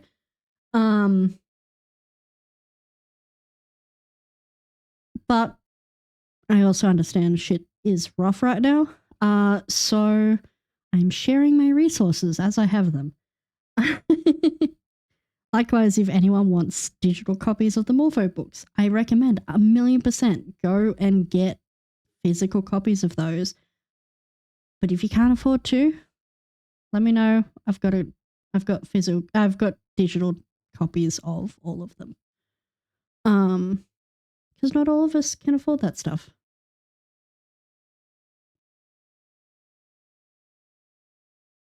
As you can see here, this was my sketch. You can see I ended up sketching over the top to define that face a bit more. And this line art is messy, but that's all I really need it for. It is defined enough that I've got what I need. And as you can see, I don't tend to do my line work in black. If I can avoid making it black, I will.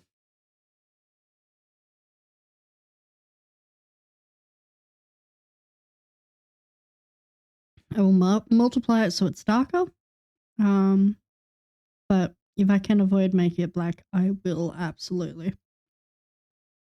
Now, as I was saying before, a lot of the time when I'm coloring things, let's see, opening up this piece I did for Ursa is a really good example. And I specifically sorted this into folders for this reason. But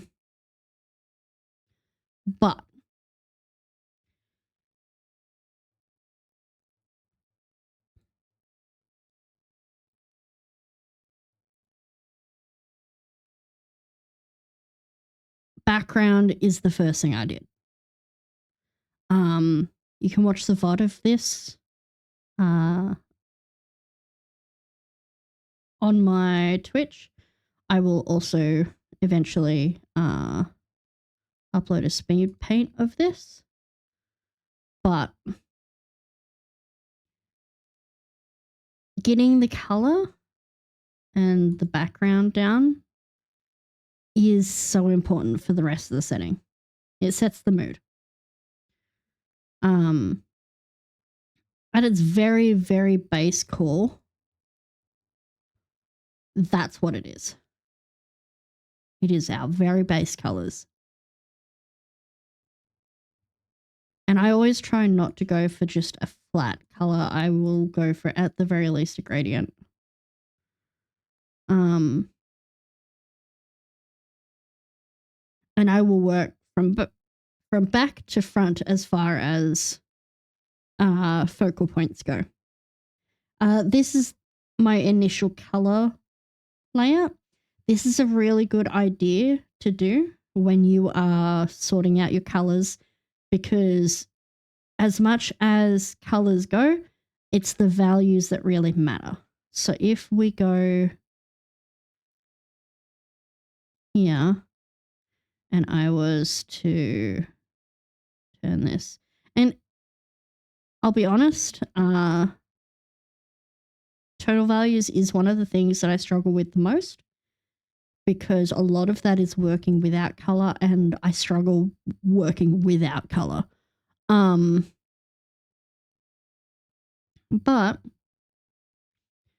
you can see here that we've got some very defined tonal values. We've got our mid-tone here. Let me get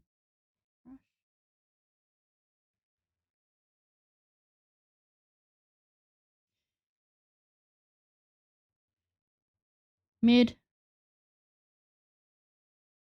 light, and then we've got this as our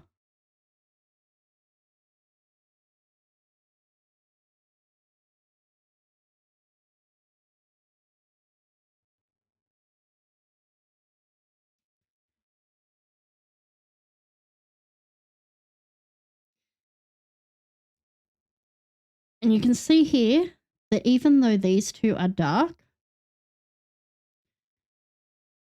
there is a light that goes across here. that frames the main character and really makes them pop.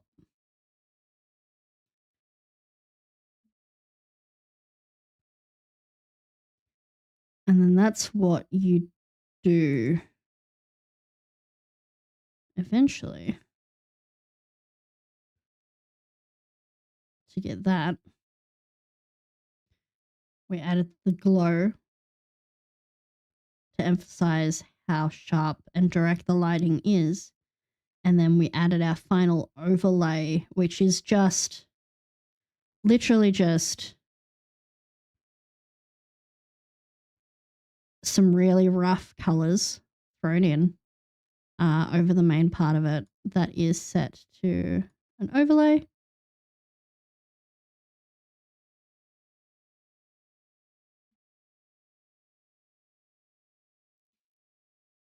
And that just makes all the color balances pop. Obviously, when I finished this as well, I then also played with the curves and really sort of emphasized certain colors.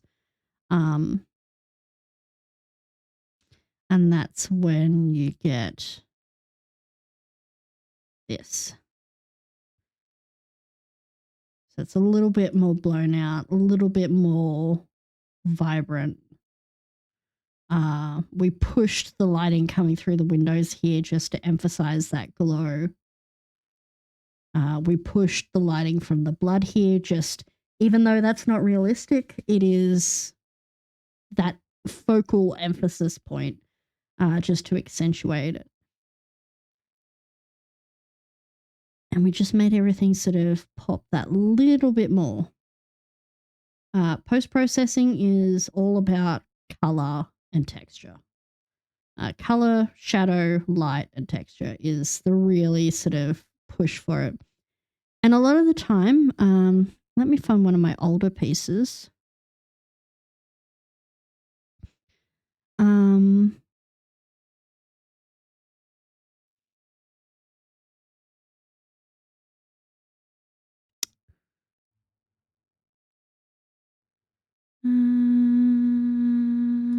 Pictures finished.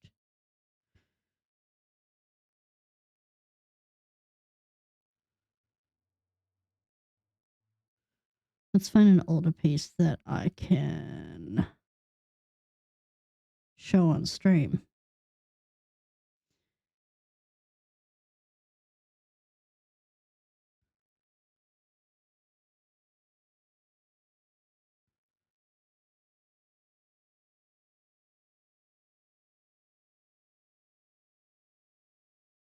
Here we go.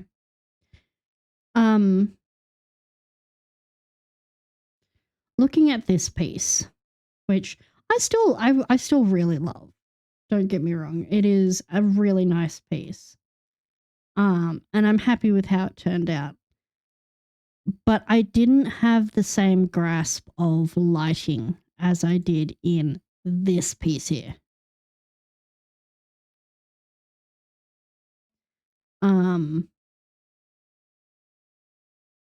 And it makes the shadows look more muddy. It makes the colors look a little bit more muddy.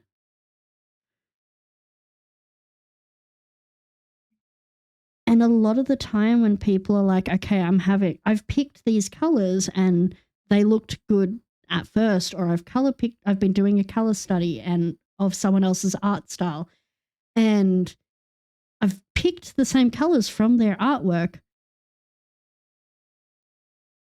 but it doesn't look right. It looks muted. It looks muddy. It looks messy. 99% of the time, it is the lighting. So putting into practice the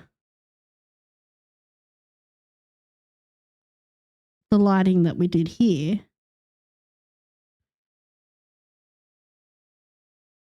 and here,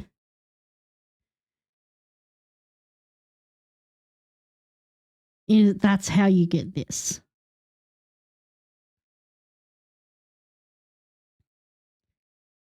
Another thing, which is something I will do a video on probably next time is knowing and understanding shape and how shadow and light plays with shape.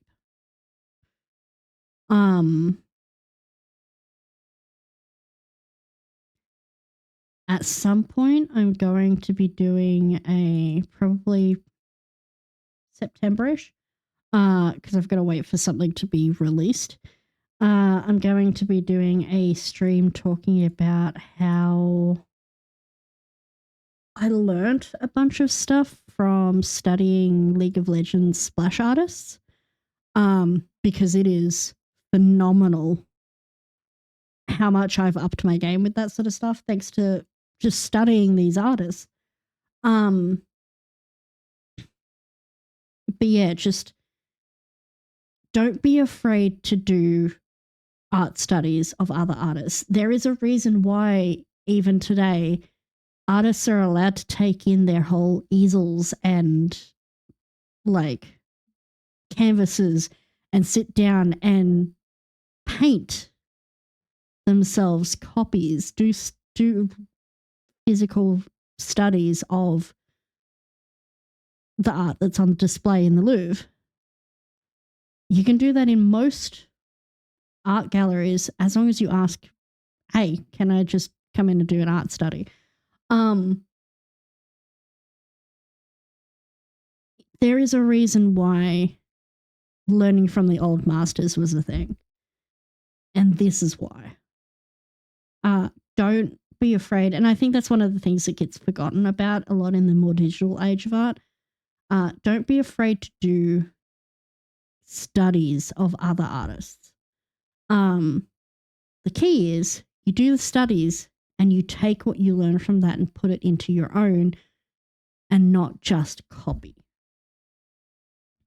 And that's where that definition snaps, is that if you're just going to be tracing and putting out carbon copies, that's not doing a study, that's just doing a copy.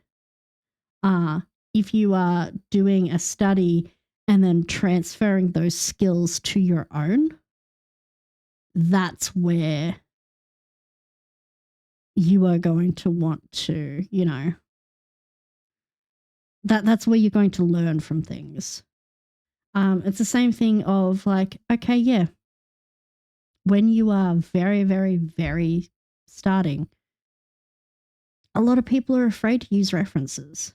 I use references all the time. My synesthesia means that I have aphantasia. If you say, imagine an apple, most people can sort of see an apple in their head. It might be green, it might be red, whatever. I know what an apple looks like.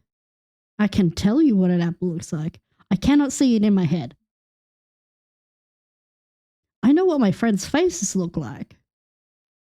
I cannot see them in my head. And for me, it's tied to my synesthesia.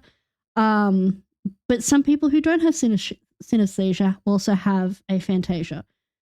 References are so goddamn important to me. But even without aphantasia, references are so important. It's how we get things right.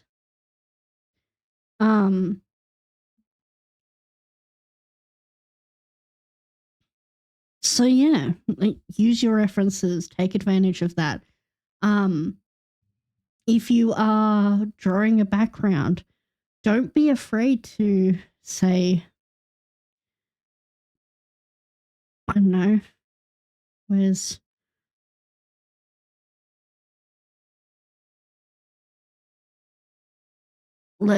get this photo here. Don't be afraid to be, okay, like, I want to learn how to do this. So I know that there's going to be a road there. There's going to be some trees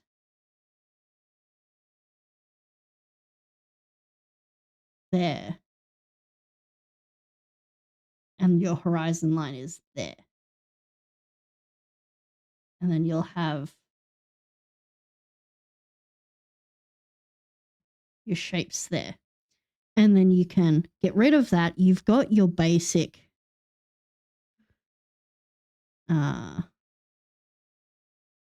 outline. And then you can put this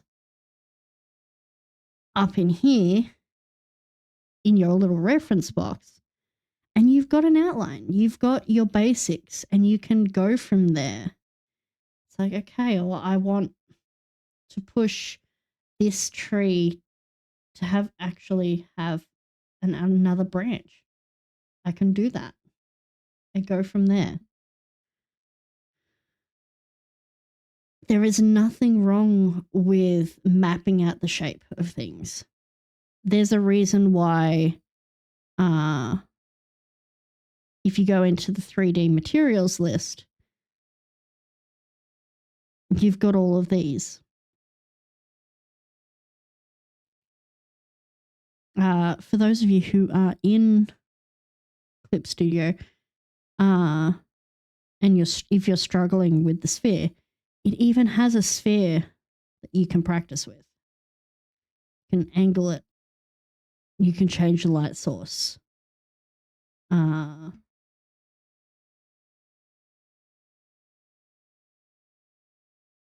can change the intensity. All of that sort of stuff. You can change the color and see how that affects things. Don't be afraid to use the tools on hand.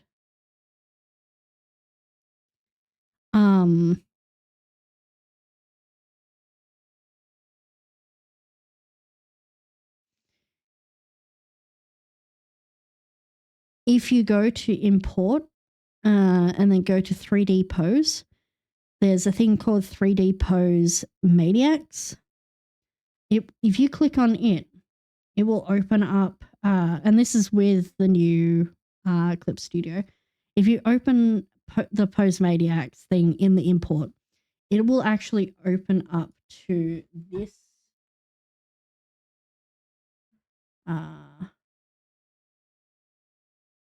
this site here, which is a wonderful source, which is just full of poses, 3D poses.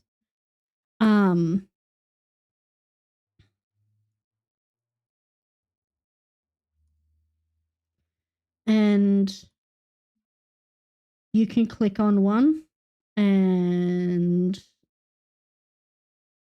these are all just, I will say they throw you off a little bit because they're all muscle. But there's a little button under it. If you click on one, there's a little button under it with the Clip Studio symbol, and it says open, and you can click on that. You click open.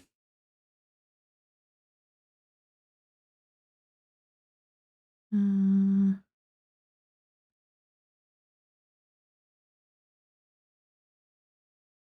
it will pull that pose into Clip for you. And you can adjust it as you need. You can change the camera.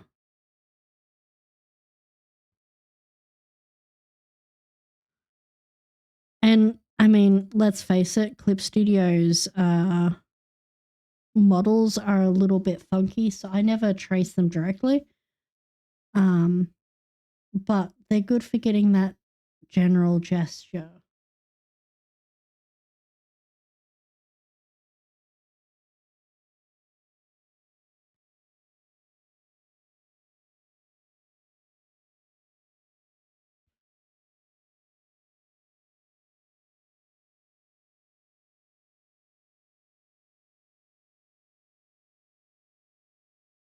There you go. And you've got your gesture down. Simple as that. There are so many things you can do. Anyway, I got off on a tangent. We're going to be coloring this. So the first decision I would be making in this is what kind of mood are we going for? What kind of tonal value? So are we going to go for cold? We're going to go for warm. What kind of vibe do we want to be going for?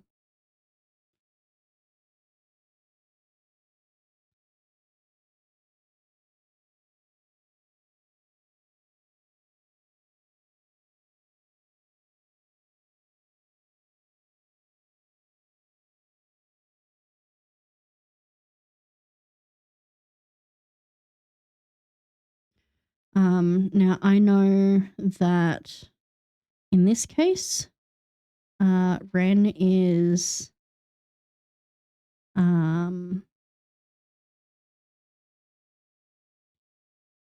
sort of purple tones.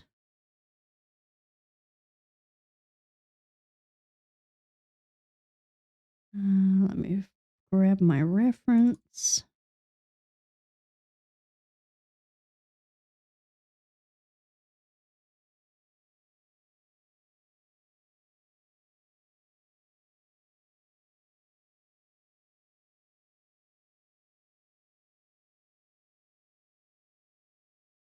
She's like purples and greys. So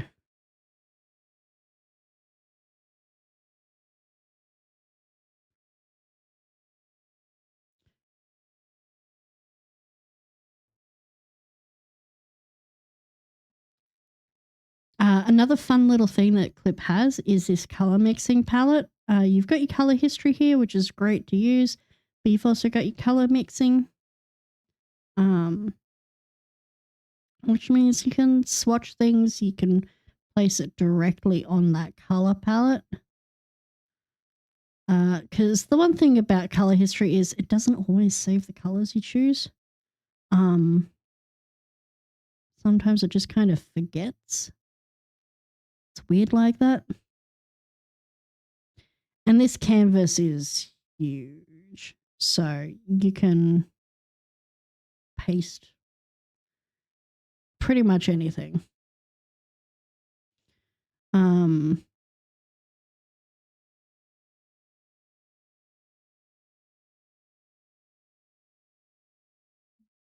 We'll also bring in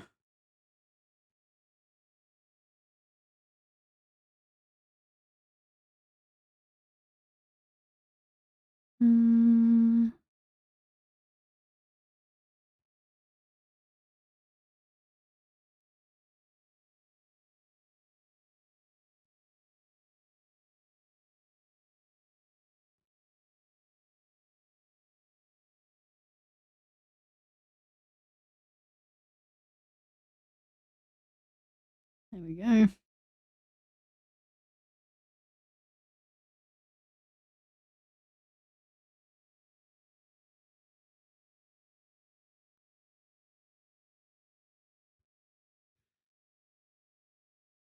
So if we've got those sort of, yes, appropriate boob physics. Boobies are squishy. Think of them like a water balloon. They are not going to stay perky.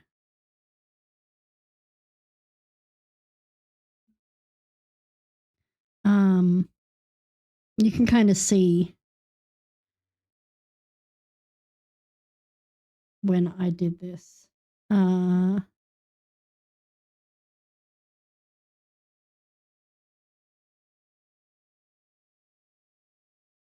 They squish.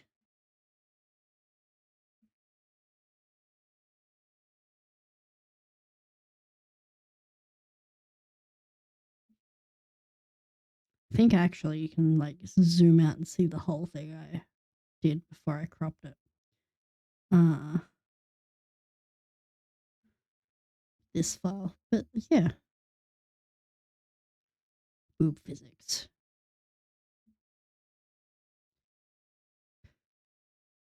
So yeah, are we doing it cold? Are we going warm? generally, I would like to also map out what I want to do. So I think I want to have a light source coming from this direction.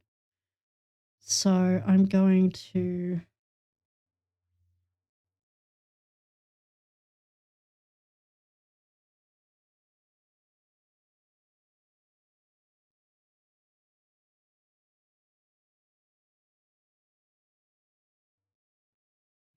go like that.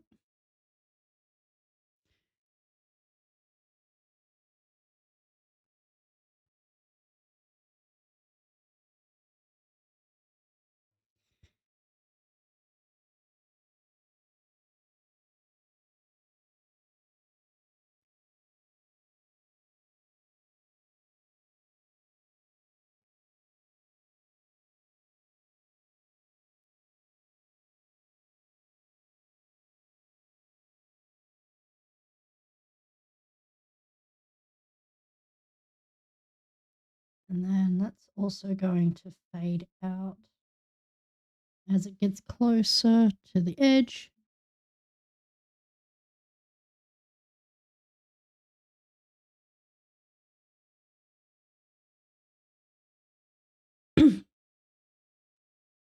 And that's going to be the light from a window. So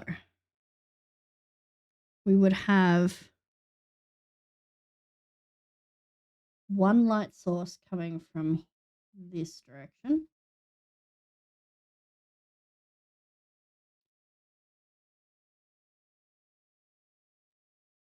We'd have ambient light coming from this direction.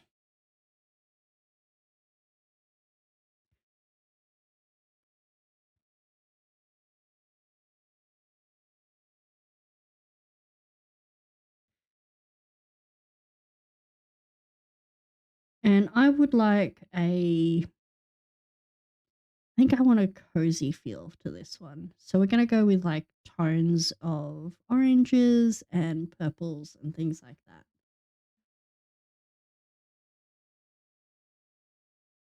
So like morning sun through window.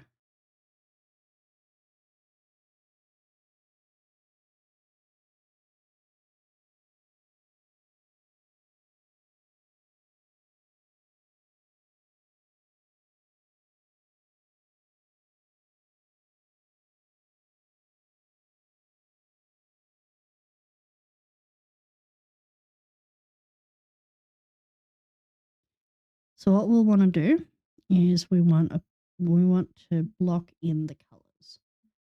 Um,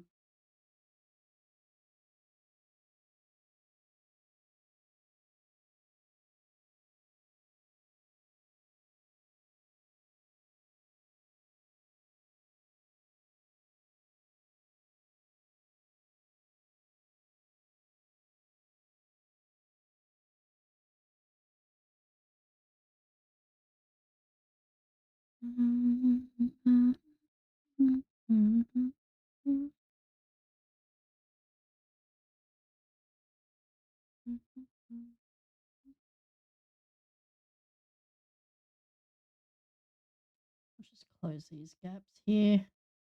You can use the lasso tool if you want. You can sort of hand draw the edging of the line in. You color however you see fit.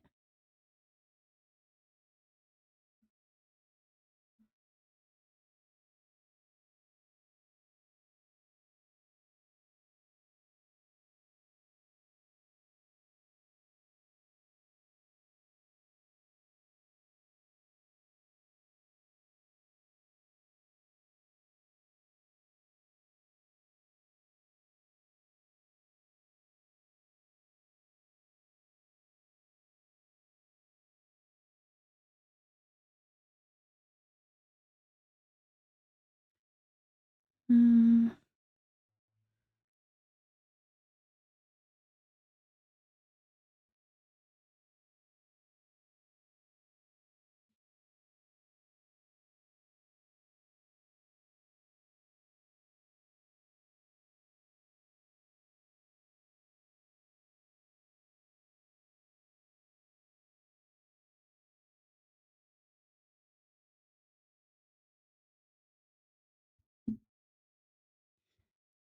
All right, so I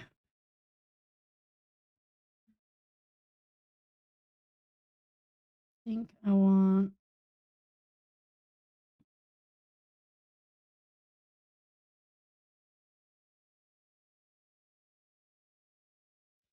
a lot of sort of warm tones. We'll have purple light, purple sort of bluish ambient lighting in the room because the lights are off.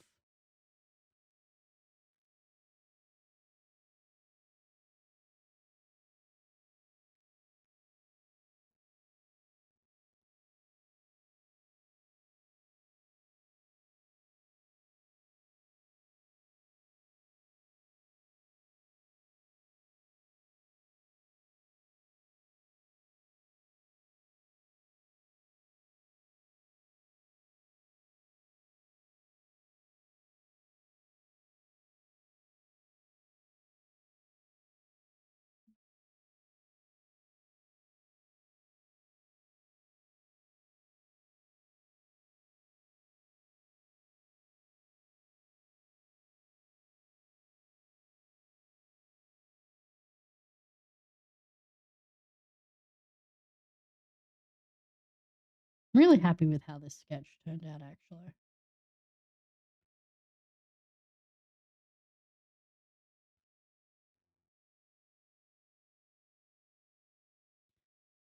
Okay.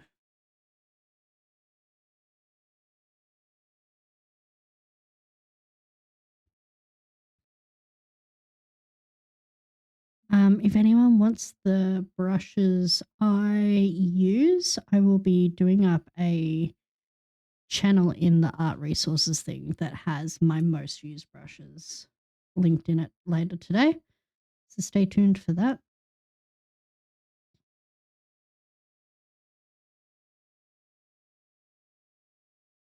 Um, I think because I can, I'm going to make the turnip cat colors.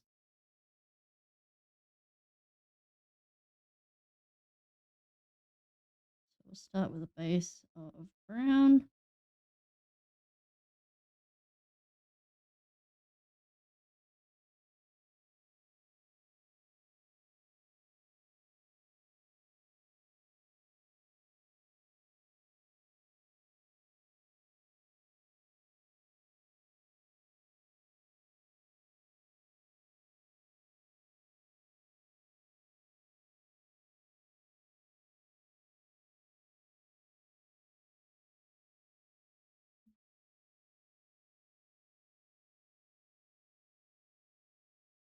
And begin.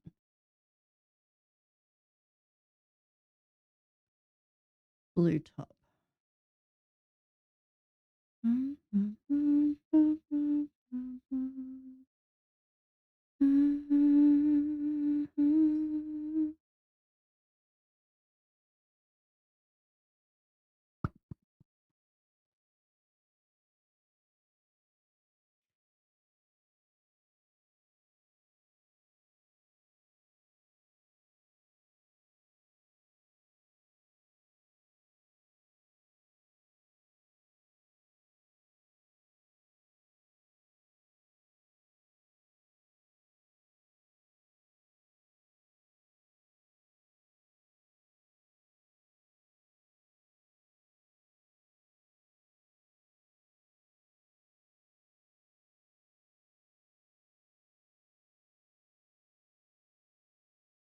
Now these are just blocking the colors in. We don't want to get them exact yet.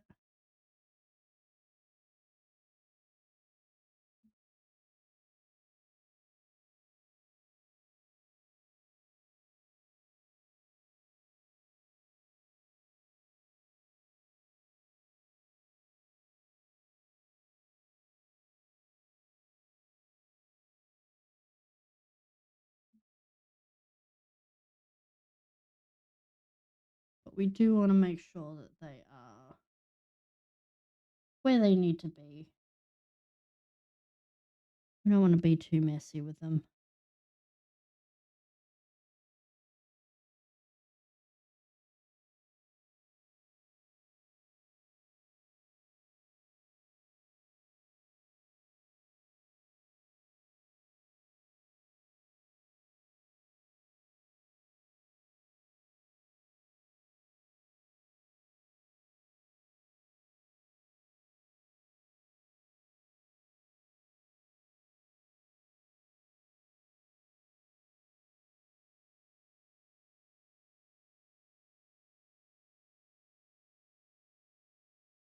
Also, if you guys do end up using these resources to do something like this, please show me. I am always so excited to see other people's art. So,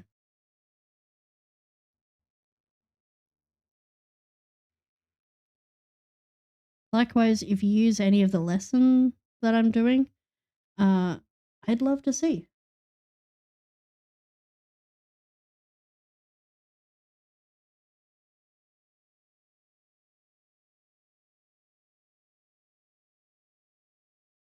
On the Discord, we have got a art uh, topic. If you don't see it on the Discord, go into um, your roles and just make sure you've got art selected, and that'll show you the channel. But we've got a bunch of resources there. We've got place for you to throw your own art. We've got all sorts of stuff. Got discussion.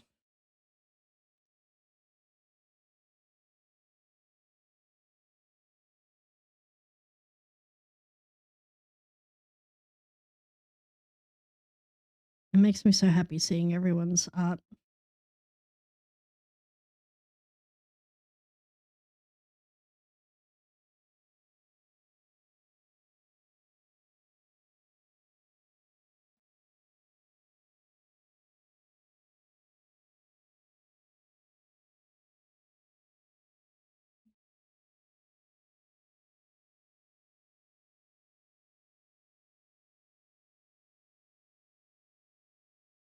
Yes, I'll be sharing my brushes. You'll have all of the collection by the time you get your drawing tablet. You'll be good to go.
There we go.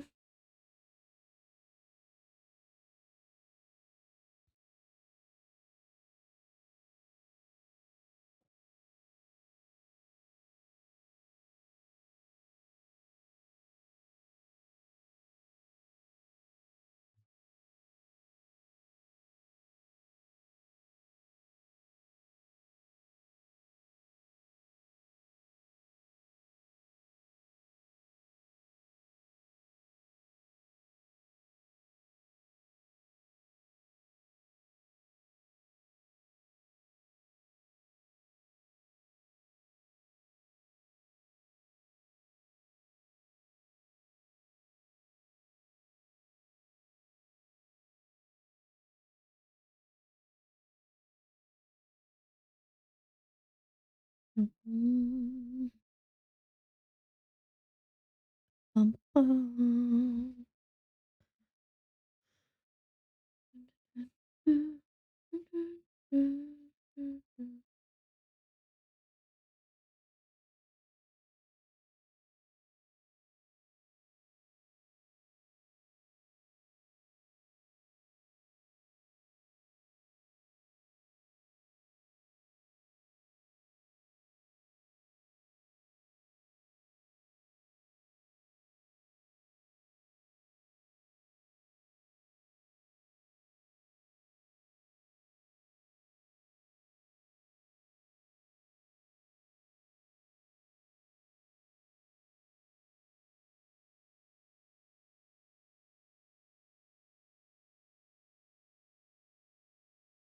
Okay. Teeths. Don't forget the teeths.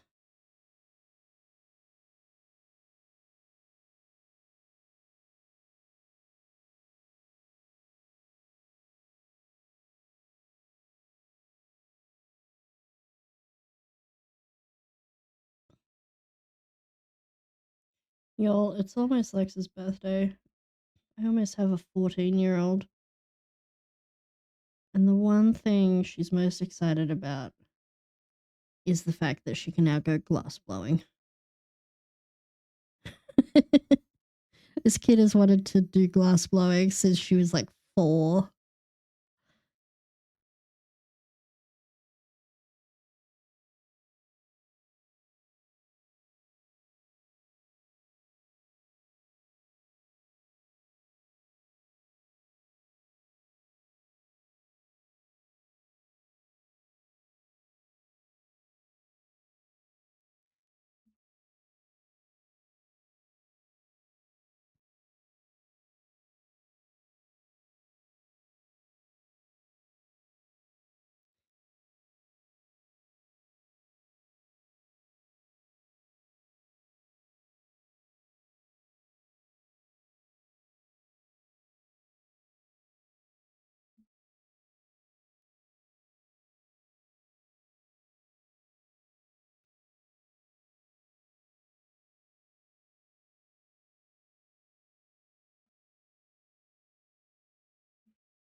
All right, so we have our flats in.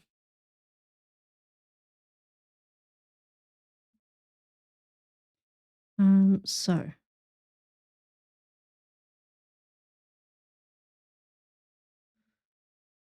I know that overall, we're going to have some warm light.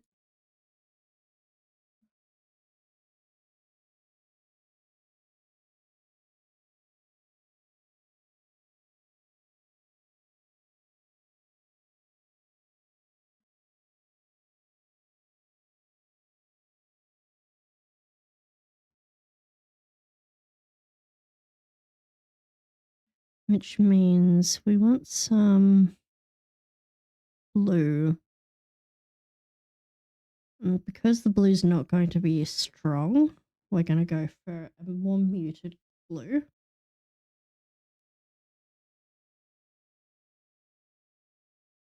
Maybe a bit darker than that. There we go. More muted. We will also grab a little bit more of a peachy red salmon tone. And then to deepen this blue, we'll go for a purple.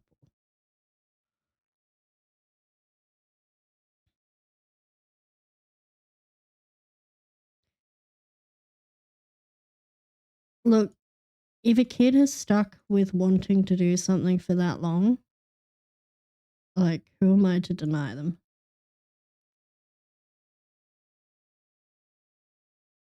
Now,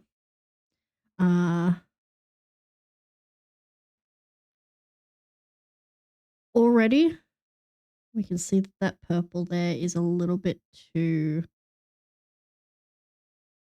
vibrant. So we're going to mute that out a bit. Much more desaturated. Even without doing any lighting, just getting that basic directive lighting in, that ambient lighting in, you can see that it is already making that picture a lot more vibrant, a lot more, alive than just this. Like, this is fine. This is not a bad picture. But you add that in and there's warmth there. There's life, there's vibrancy.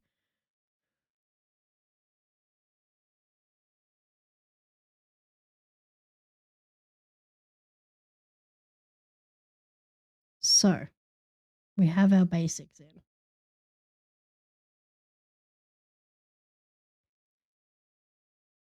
This is where I would normally start going in with details. So,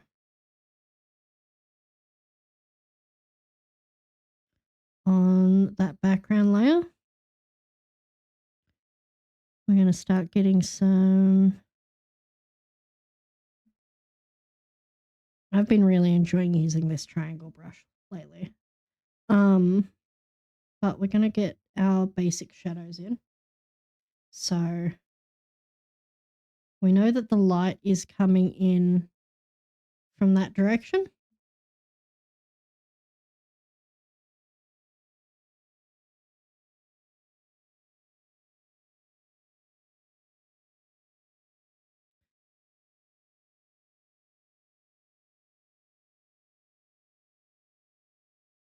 Which means the shadows are going to be opposite that. So we're going to want to add in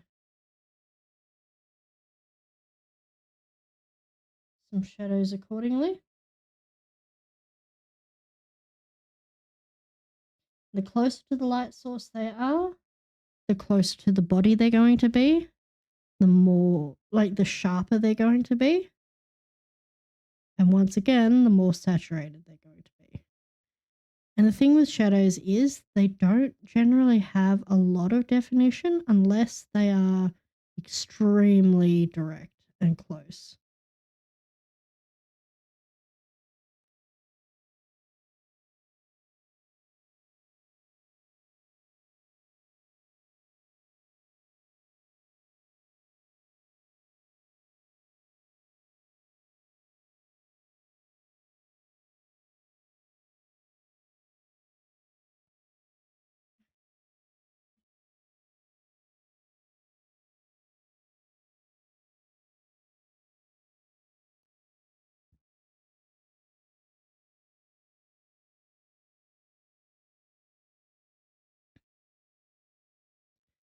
And so I've gone for a blue tone there because we're pulling from this blue up here that we'll have. And then we will multiply that.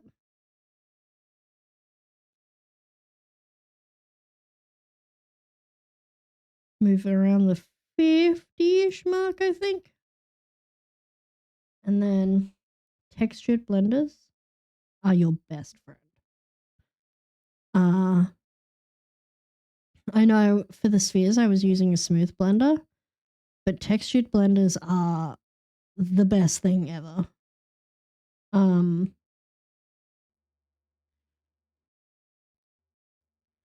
I love them.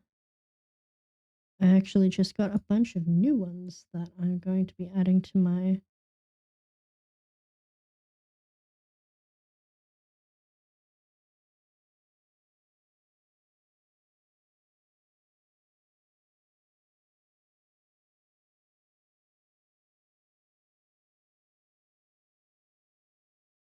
There we go.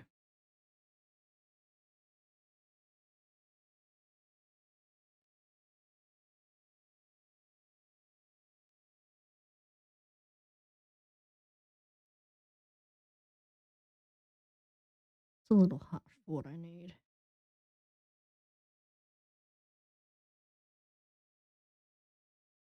But we should be able to adjust those as we need as well.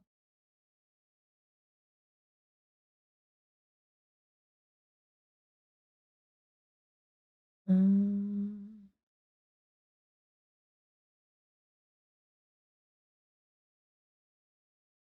there you go.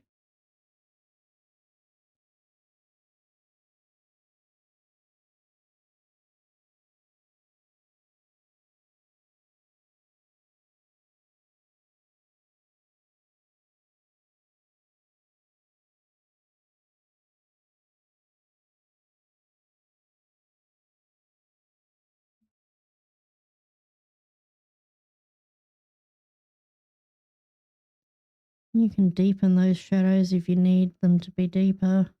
You can blend them out. Another option that I like to do is I will duplicate it and then I will Gaussian blur one of the layers. And that just adds a softness to it.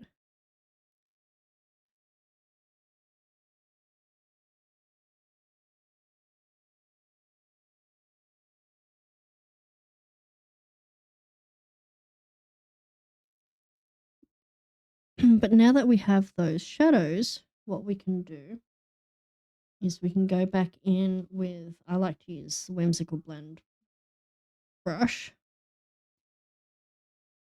but we can define some of those shadows to allow for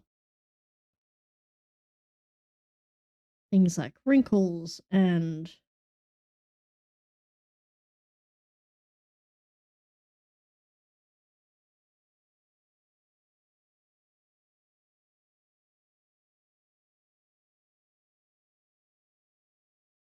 folds in the fabric.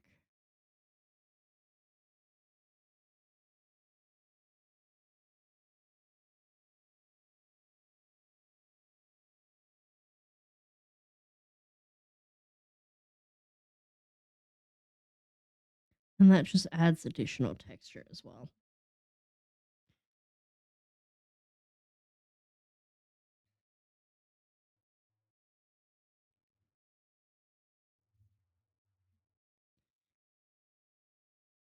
All right, now that we've got that multiply layer in, what we're then going to do is find a highlight. And so I will go for, we would just go for a purple. So we're going to go for like a complementary opposite color, similar to our lighting. We want to be picking from this same sort of color family. So we've got the cool tone shadows. We want the light tone highlights.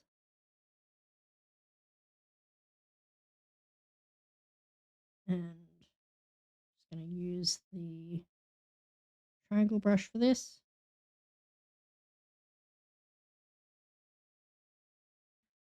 Mm.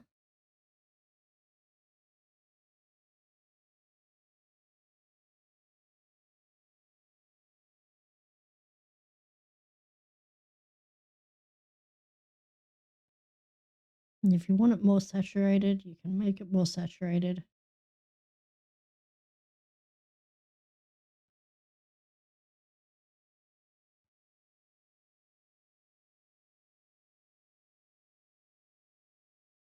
And then we go back in with that. This time I'm going in with the Painterly blender. And we're just going to add some dimension to those.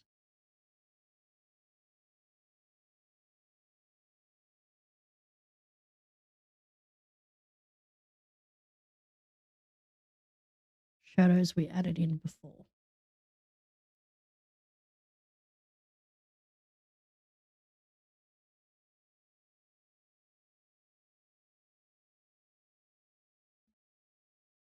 Don't be afraid to work with a bigger brush, make rougher strokes. I've been finding recently, especially with my more painted pieces, that getting too sort of caught up in the nitty-gritty, and, like, the fine details tends to make a worse looking picture than if you were to zoom out and just, focus on shape and texture rather than.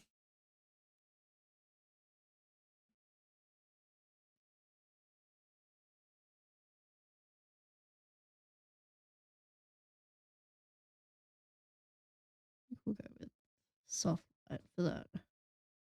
You can see that that just adds that little bit more dimension into those.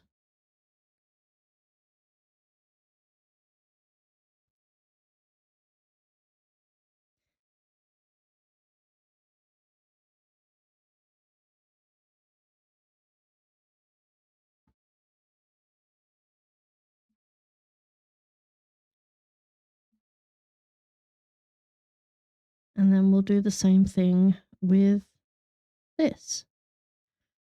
So I think for this one, because it's a slightly more orange tone, we're going to go slightly deeper blue into the almost violet stage.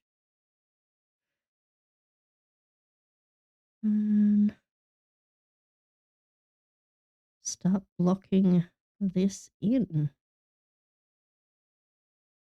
And sometimes if I'm finding I'm struggling to get where my more detailed shadows are going to be, what I will do is I will fill the whole thing.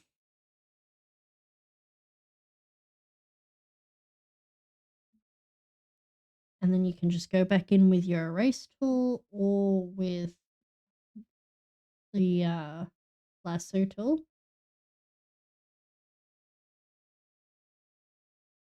And I'm just going to start carving out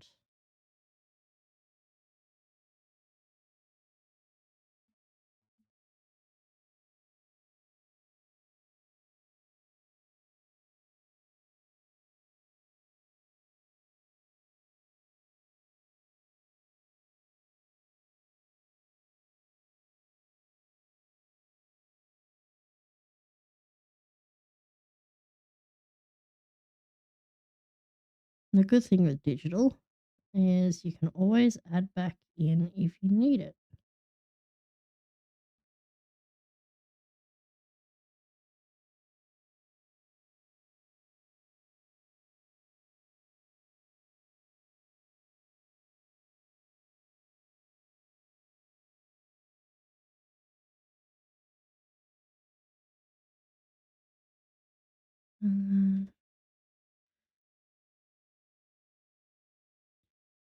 And it's important to take into account when we are coloring this that this is in its very essence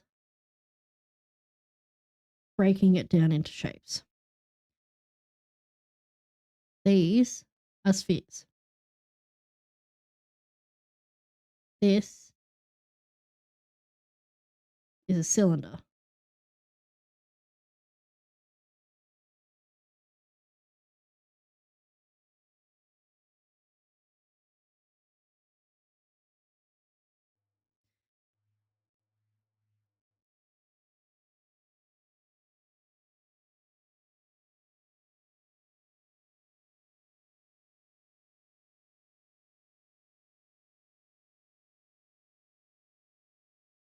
Breaking things down into their basic shapes helps a lot.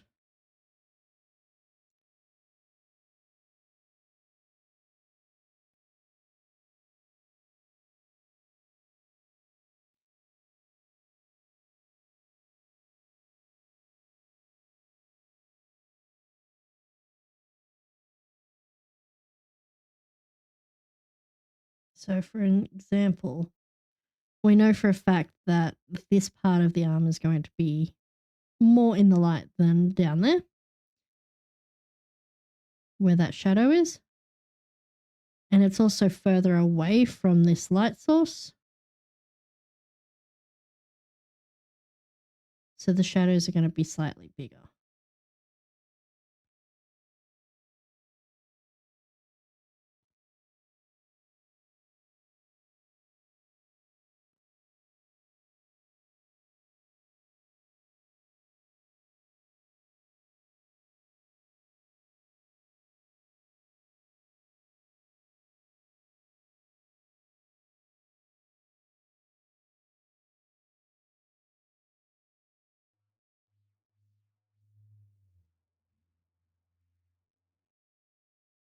My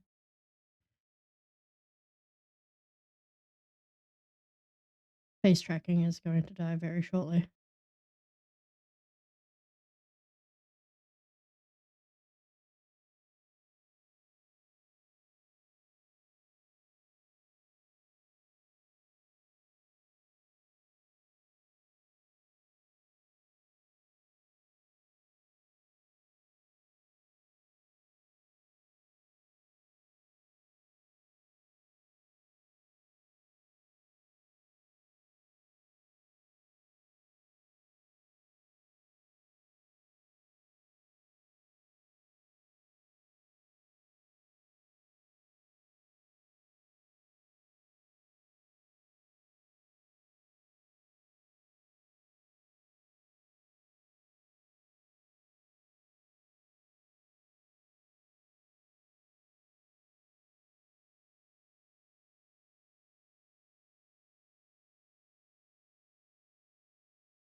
The cat is going to be much the same.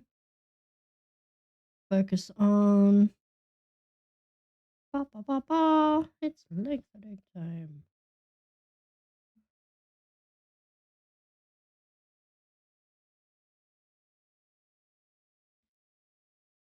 Thanking you.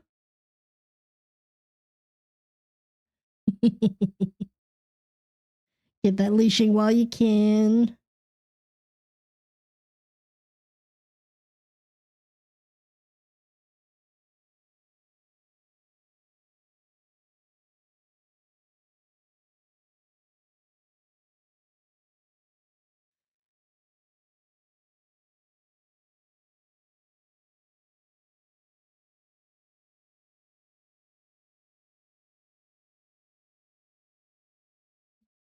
And then you can always add back in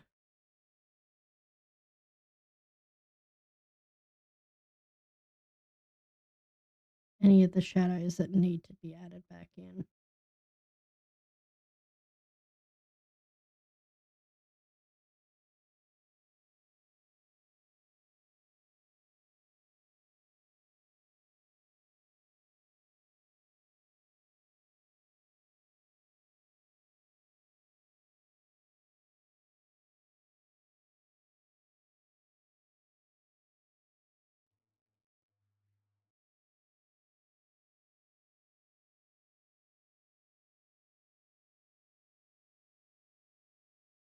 Likewise, you can go in and erase finer details if you need.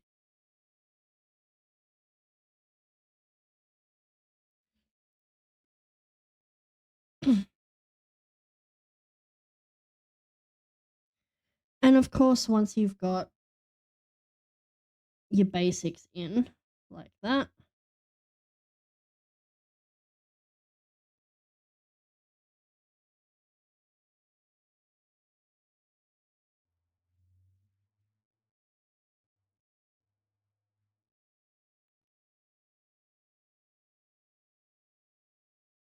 we once again grab our blendy brush. Whimsical Blend is my go-to for most things these days.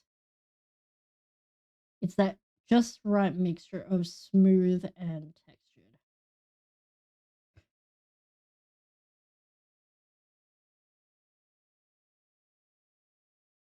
And we can go through and we can blend that stuff.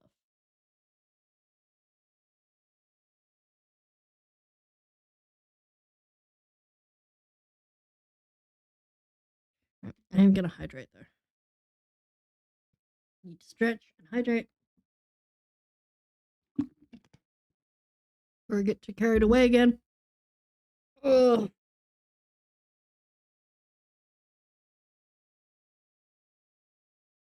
There we go.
Mm.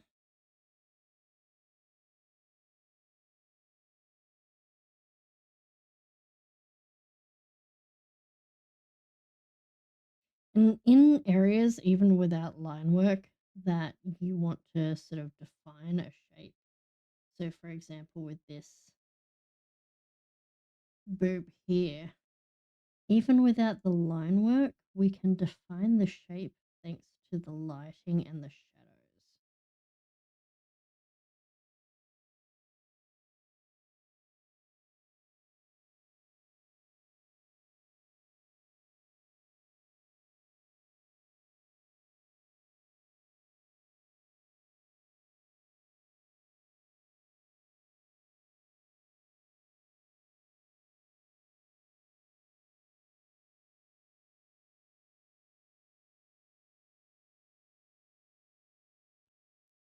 There we go.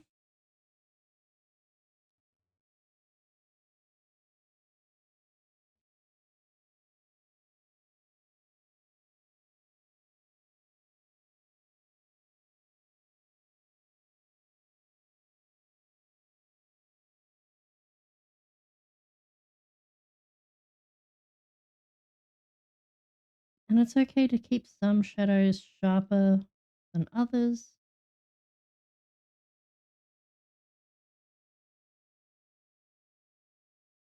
Some shadows are going to be sharper than others. Once again, it comes down to how direct that shadow is, where the lighting is.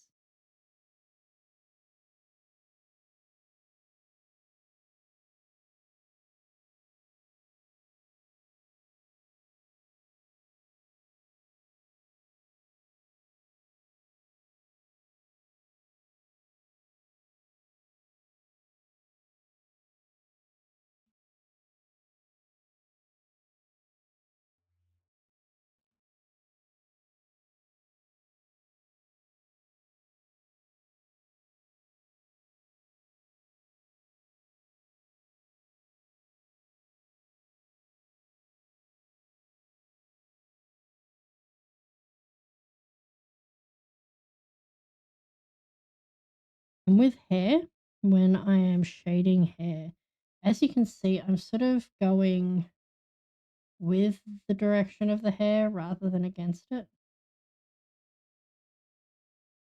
And it doesn't have to be perfectly neat, but it's just going to give that sense of movement for the hair rather than going against it as a straight line,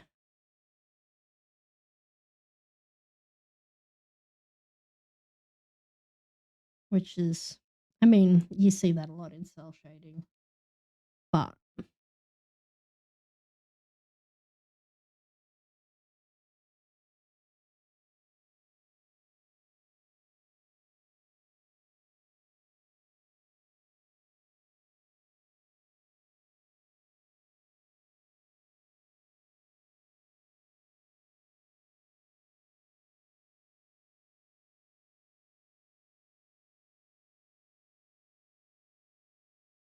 There we go.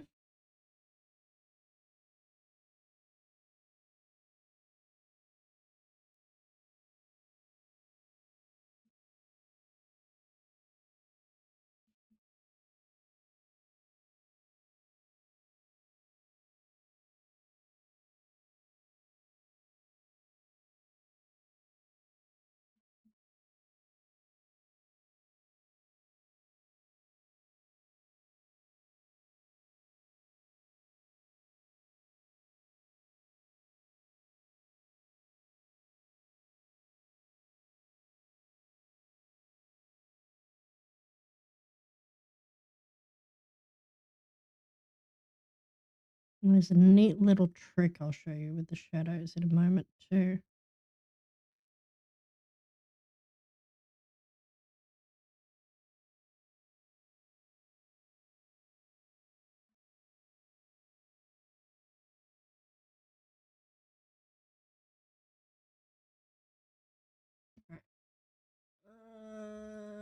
VTuber is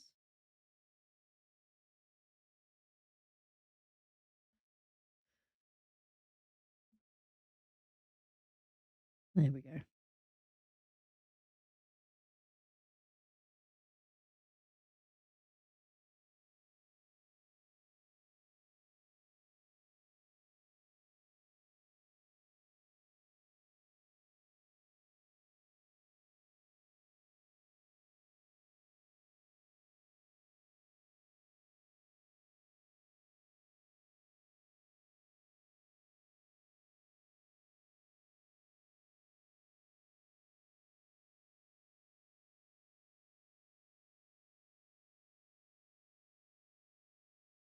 And the cat, similar to the hair, I'm going to go in the direction of what the cat's fur would.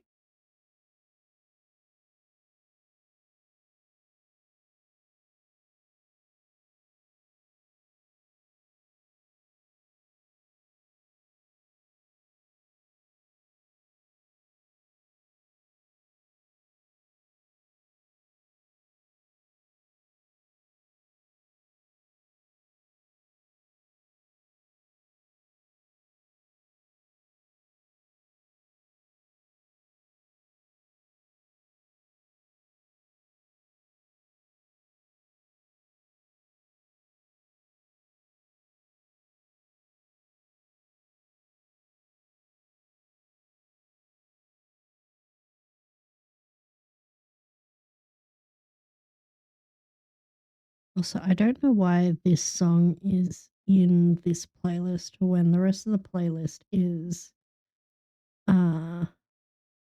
all Witcher stuff.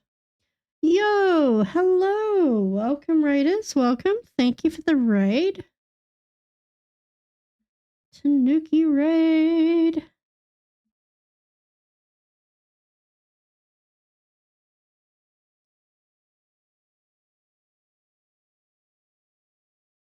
Doing good. Doing good. Give you a shout out.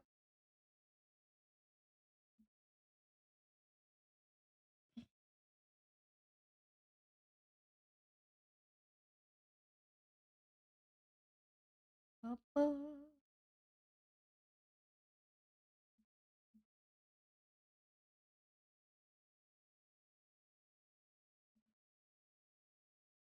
There we go. Did that work? No, I misspelled it like an idiot. Sorry about that.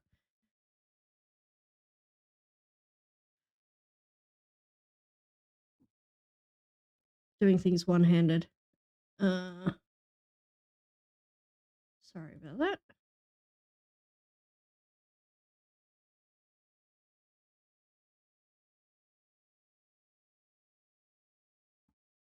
No worries. You're playing Pokemon? Yo! I'm giving a quick little lesson on lighting and shadow, how I do those things. If you are new here, hi, hello, I'm Kobold. I do art, I do gaming, and I do D&D. Today is bonus stream. I don't usually stream on Sundays, but I'm just kind of going over how I do lighting. earlier we did some spheres to show different lighting types, different effects. And we put those in different settings as well, just to see how that lighting would affect things.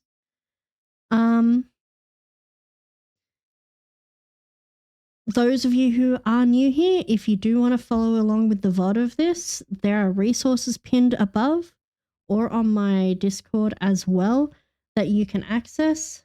There are 2 wonderful, wonderful books about lighting used in art, as well as some of the resources I'm using in this, so that you can follow along with the stream VOD if you would like.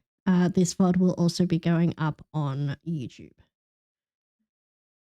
But yeah, feel free to chill and lurk. You've been busy streaming. I totally understand. You need to look after yourself. But if any of you do stick around, I hope you enjoy learning a little trick or two as I go over how I do this stuff.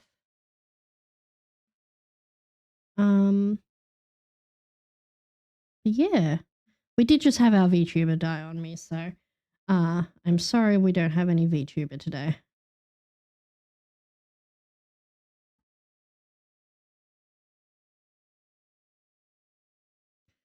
All right.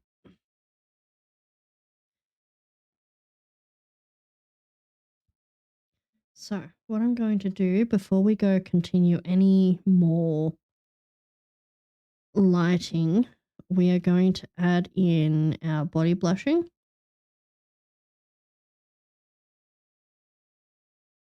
Which, because we are blue tone, it's still going to push red, because the blood flowing through this character is red, but it's going to be a little bit more on the fuchsia, magenta, purple side of things.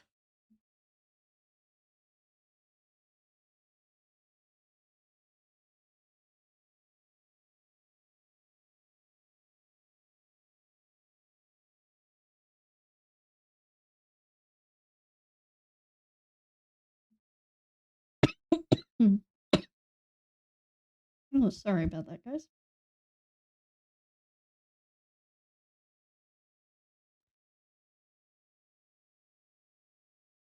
But yeah, we'll get that body blushing in very quickly because I forgot to do that. I was too hung up on doing the shadows.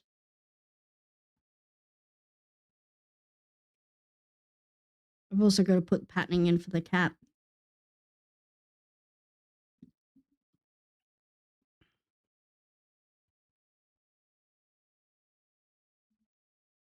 And because this is a modern AU Ren, I don't have to give her her scars. So we don't have to worry about that.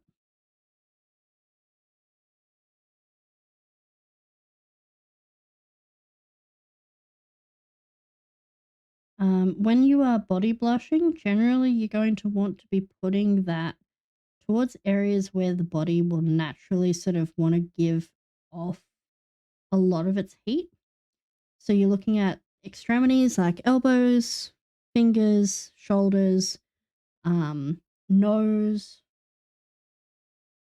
around the eye sockets, ear tips, chin, hips, belly, like around your belly button.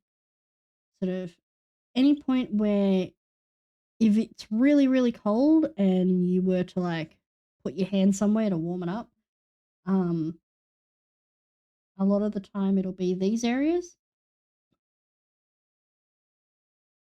because not only does a lot of heat sort of get directed in that area, but a lot of extremities, generally much close to the bone, which means those veins, that blood vessel is pressed much, much sort of closer to the surface of the skin, which means that you are going to see it more. That just gives it a little bit more life. I'm going to very quickly have a picture of my cat on the screen so I can put that on my reference board.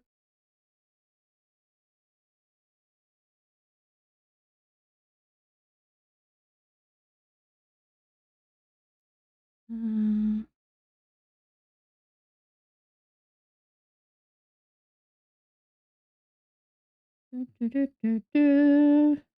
Gotta scroll through cat pictures.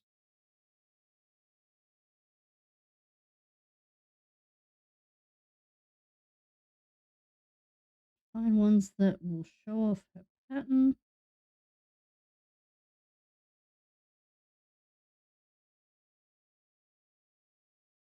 Go. And then I can pull them in.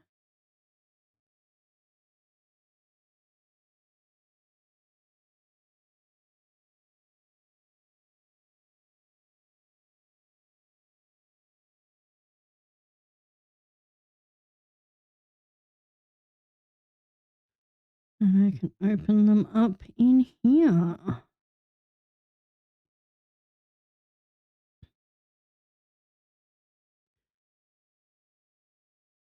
Those wondering. This is our cat Turnip. She is a little maniac and I love her very, very much.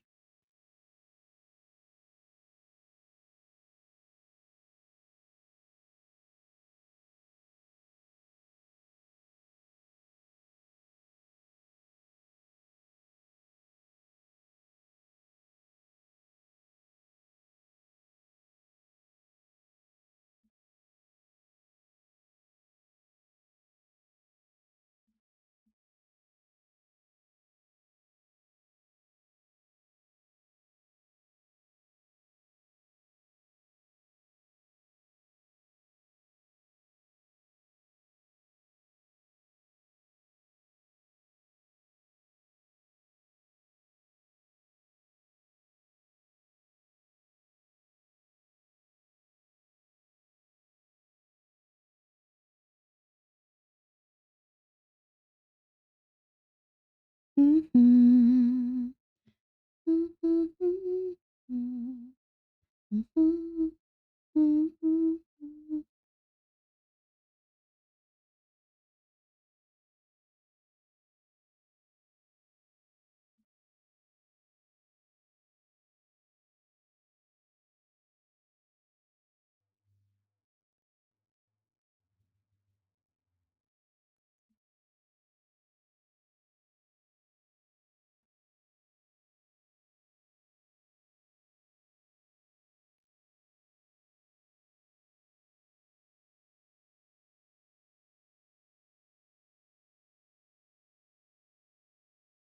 Bum, bum, bum, bum, bum, bum.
I'll blend that quickly. Doesn't have to be perfect. We're only going for an approximation.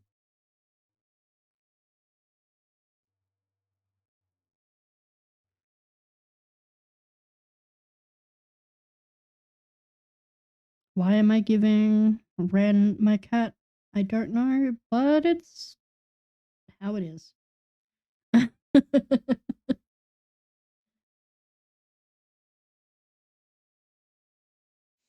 I just felt like drawing my cat, really.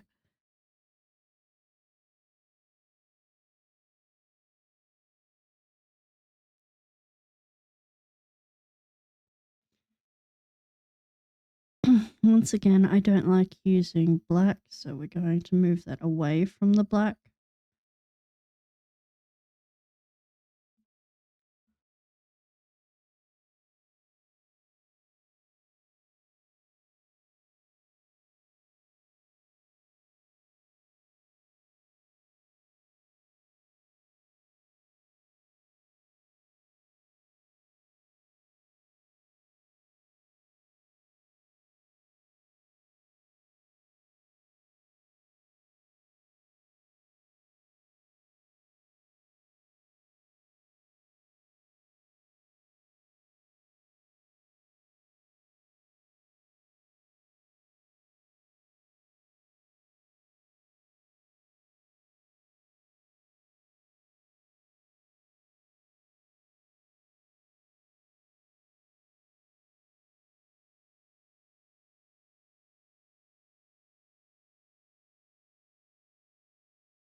Mm, bum, bum, bum, bum.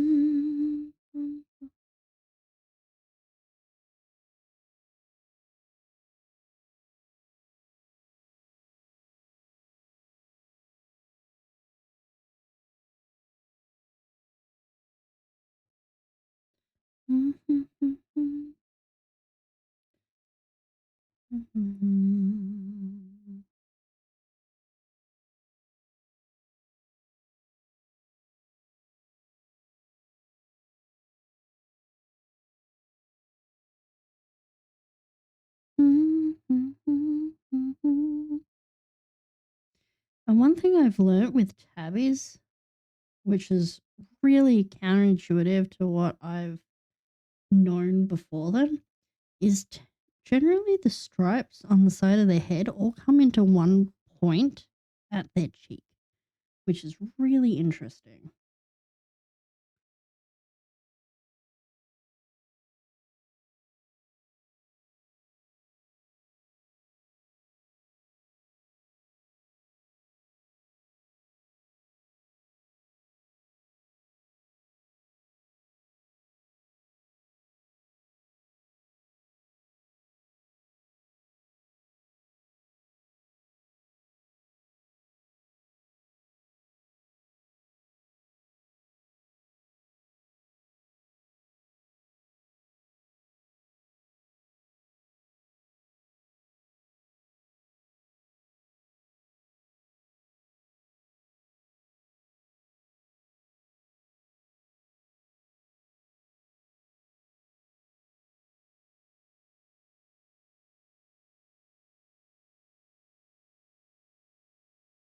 Little pink nose.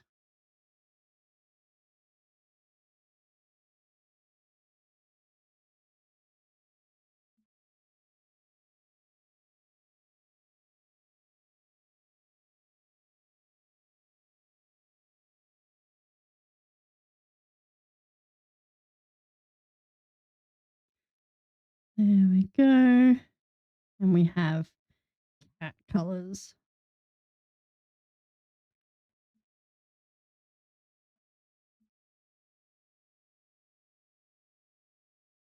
All right.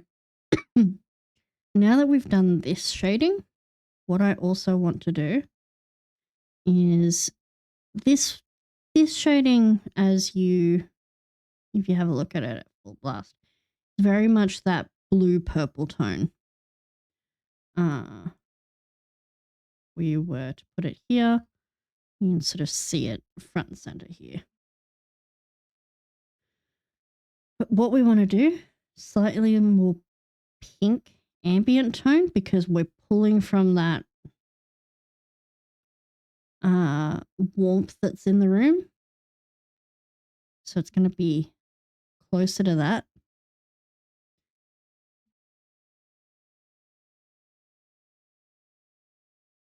Around the 60 mark. But we are going to now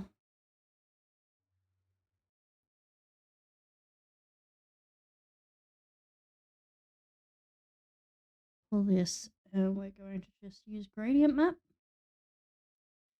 Now we've worked out our light is coming from that direction, so we want it to be coming from this upper top section to the left. We're going to bring it in like that, and then from the top as well.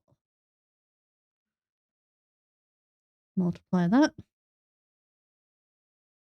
That's going to add more shadow, more ambient shadow, because the room is getting darker the further away from the window.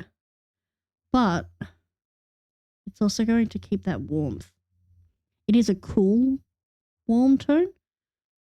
And I have no idea if that makes sense to people, but it's got a blue undertone to it, even though it's a warm color, which makes it a cool, warm tone. If you were going more this, that's still kind of cool tone. If you're going for that, that's a warm tone, a true warm tone. But I digress. You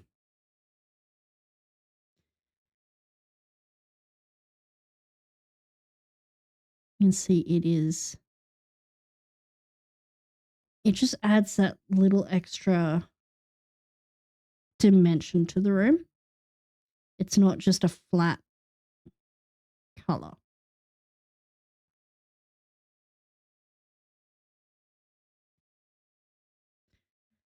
And before we go any further, I'm going to color the line work. This is one of the brushes I will share. It is wonderful.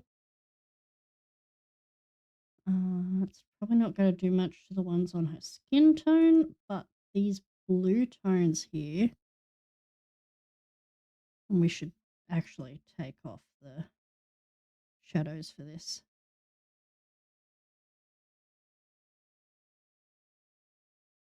This blue tones here, it's just going to tint that blue.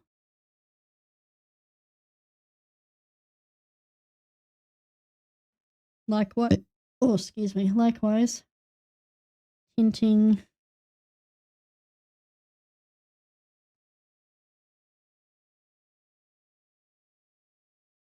blanket, our cat. It's just going to make those colors more vibrant and warm.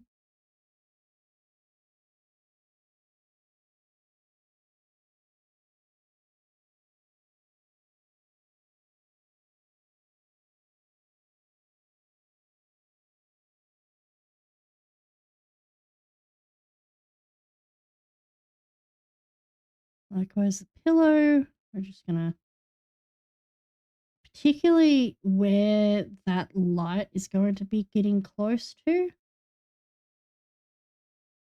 you want to put the color there.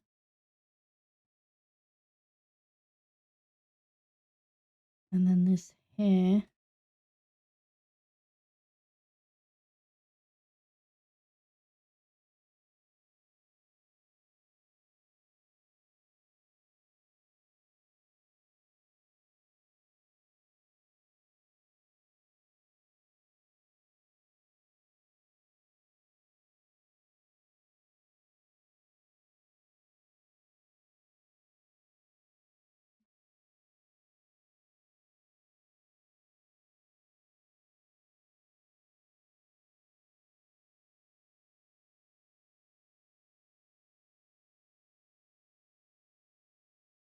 And that's not going to be a huge difference, but it's going to be enough so that when we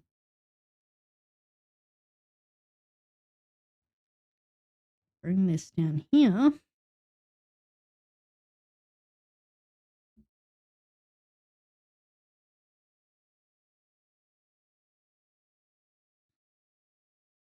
and turn the shading back on, it's just going to help it blend a little better.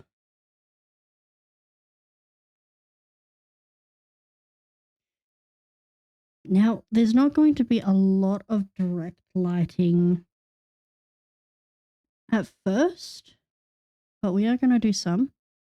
Once again, we want to pull from this warm tones.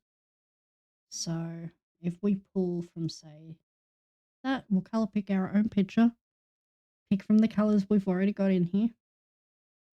Unless you're trying to add like a new color in. And we're just going to go with that rough brush.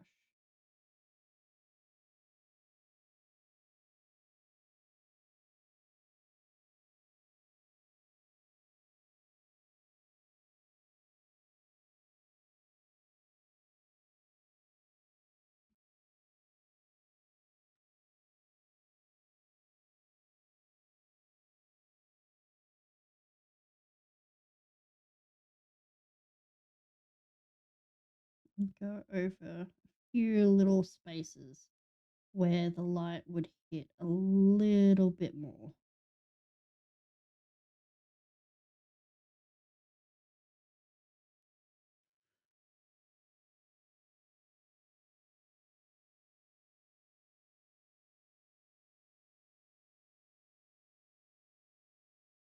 And then we'll get to the fun little shadow trick that I talked about.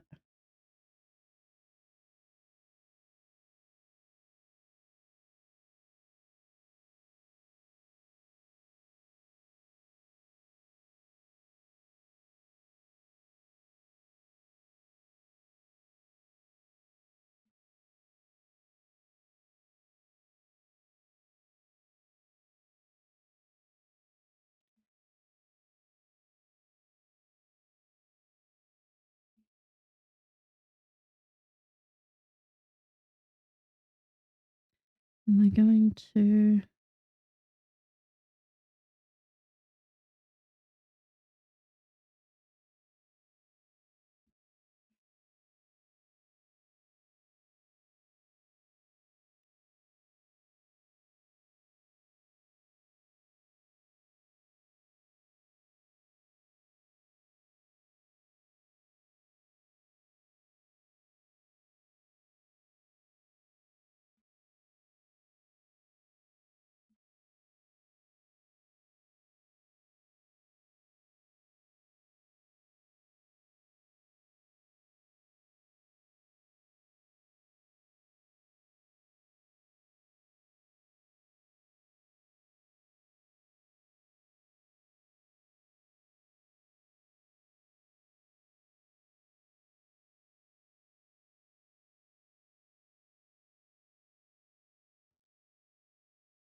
Once again, we're just essentially doing that same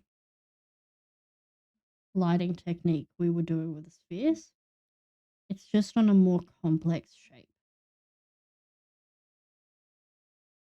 And I recommend getting down simple shapes first. Doing that thing that I was talking about with like taking a photo of the egg um, in different lighting and stuff, and just doing a study of that. Could take you a couple hours, could take you a couple weeks, could take you a couple months. But just take your time and have fun with it and really get that simple shape down pat. And then once you're good with that, you can then move on to doing things like more complex shapes. Uh, and you can learn to apply that to other shape studies.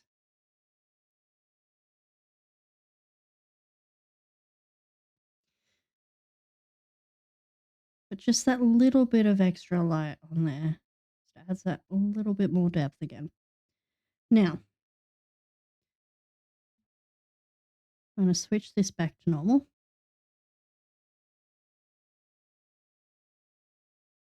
We are going to choose. We're going to color pick this warm sort of shadow tone from the background here. And this is another reason why it's important to have the background color, so that you can color pick the colors that are already in this. And we're going to get that soft brush. And much like with the spheres here, how we've got this reflective lighting, this is what we're doing with the shadows now. So around the edges, whoops.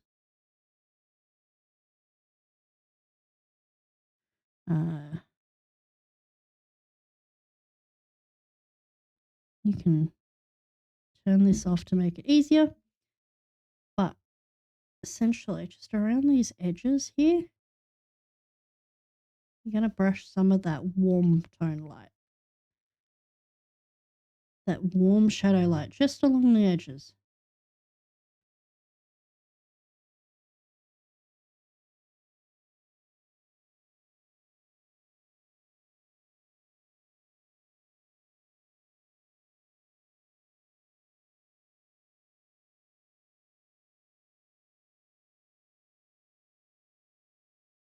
Don't make it harsh. You don't have to do it absolutely everywhere, but just see how it affects things.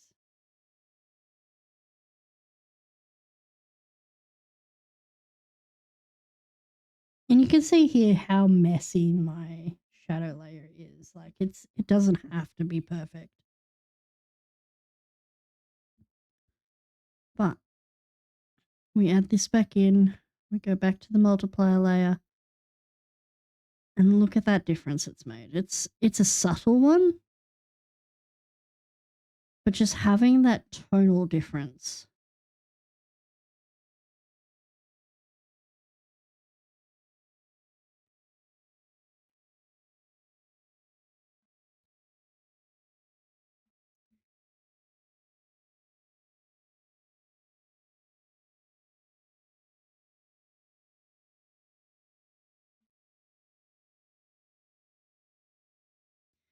And if you're doing something like a soft light, then it's going to be even more noticeable.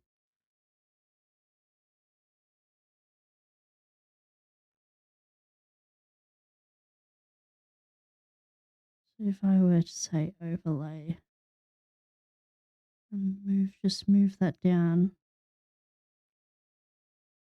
just put an overlay over those shadows, that's going to emphasize that even more.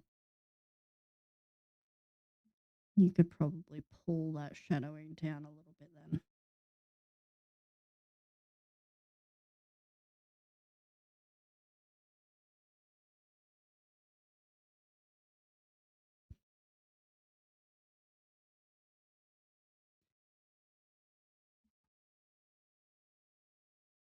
All right.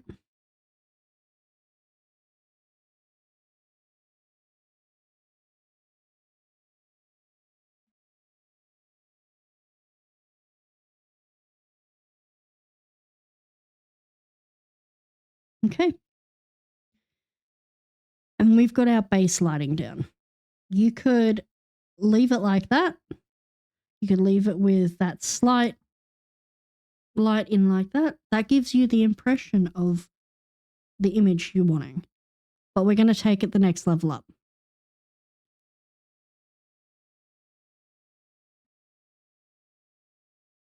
So what we're going to do, and you can draw this in if you want, or you could just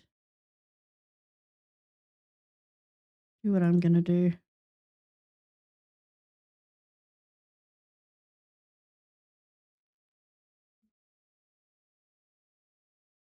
Taking advantage of things that we have.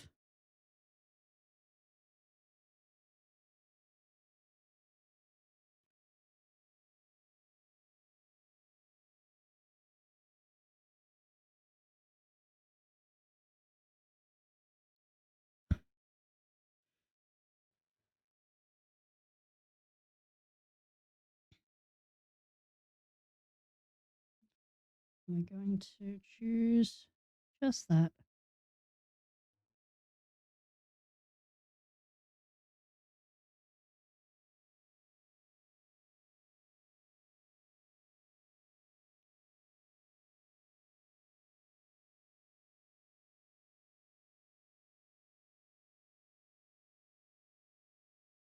I'm going to go over it with a really dark purple.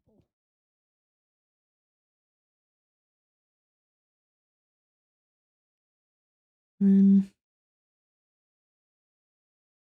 I'm going to copy that.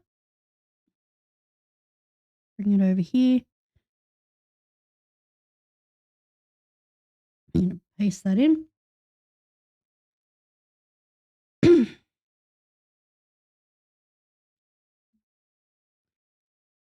And we are going to shape it.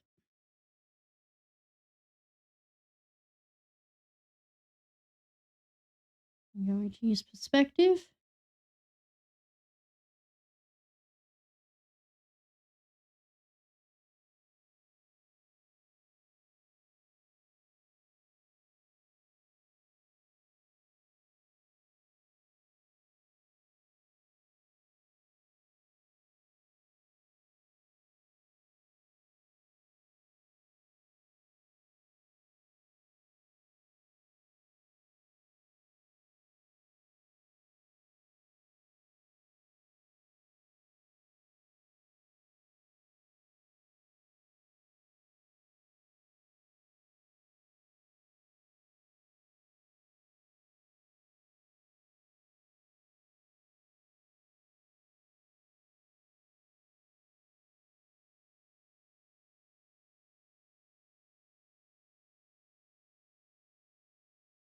I'm going to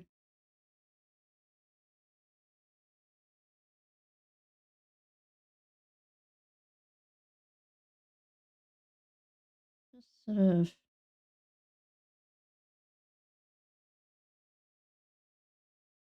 adjust this as we need it to be.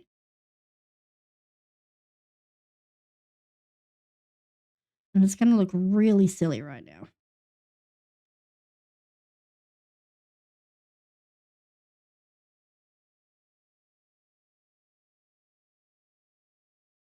But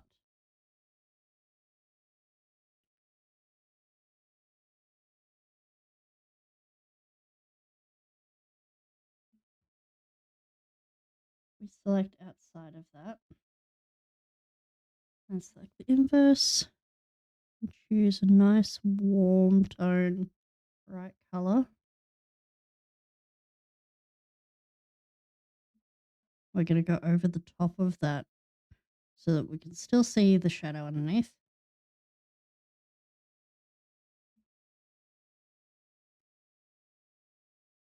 Make this into a multiply layer.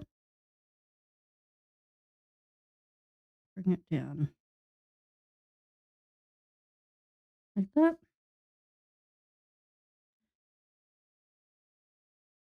And then what we want to do is we want to get a radial blur. We're going to bring that radial blur point out where the beginning of our window would be.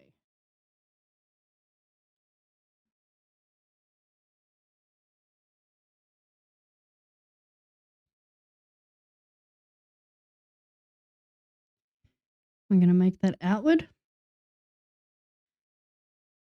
We're going to increase the strength a bit. Your computer might chug a little bit, so just be patient. It's doing its best.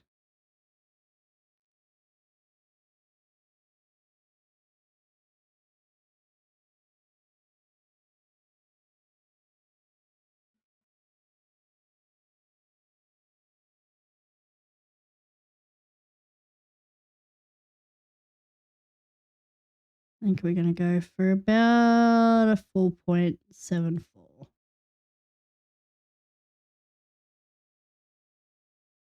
Okay.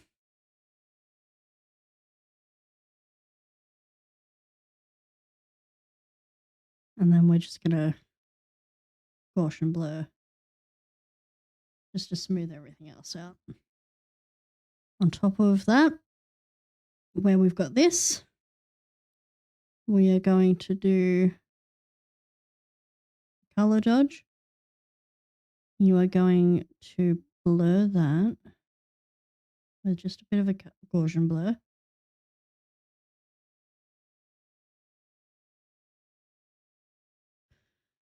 We're going to reduce that down a little bit. And then you're going to duplicate that to make it a glow. I may actually make it a soft light.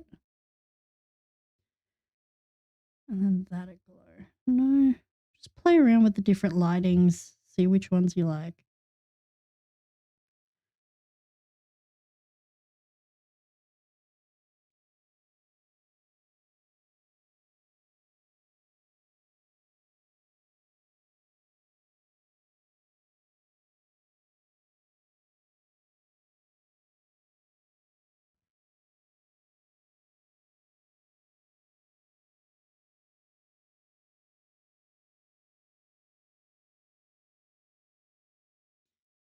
You can adjust that color to a more warm tone.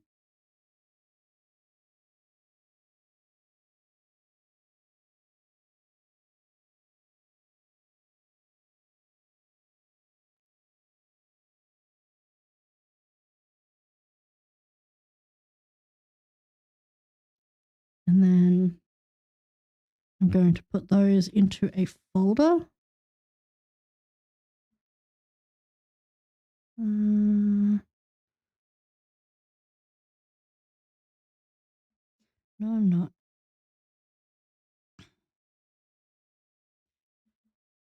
We are going to, however, do a slight gradient erase.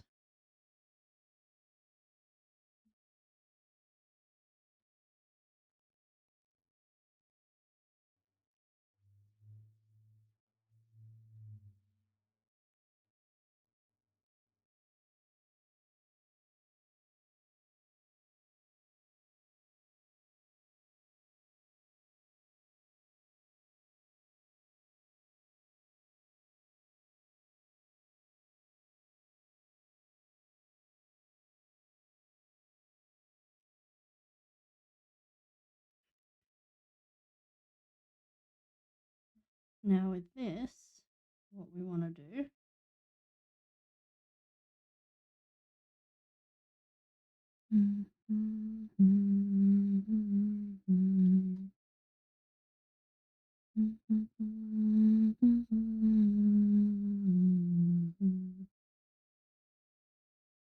if the multiplier is not working, you can play around with the other settings. And what we want is that just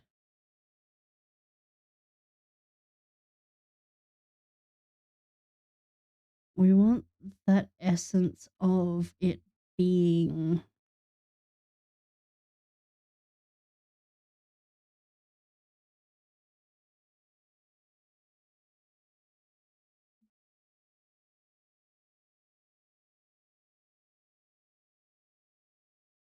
a shadow.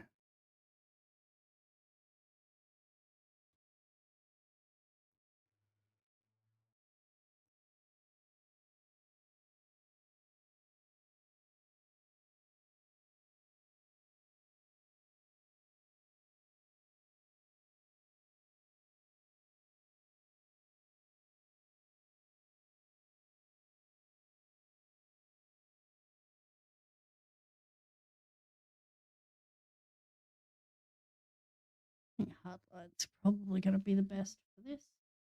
And then with the liquify tool, we're just going to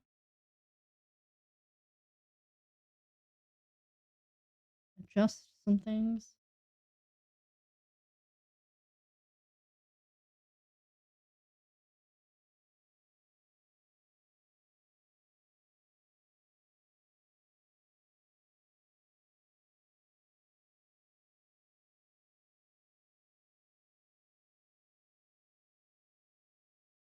mold it to the shape you need.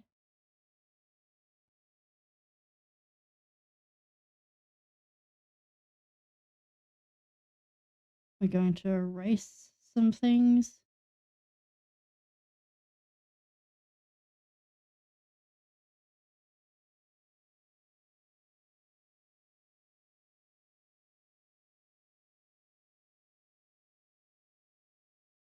As needed.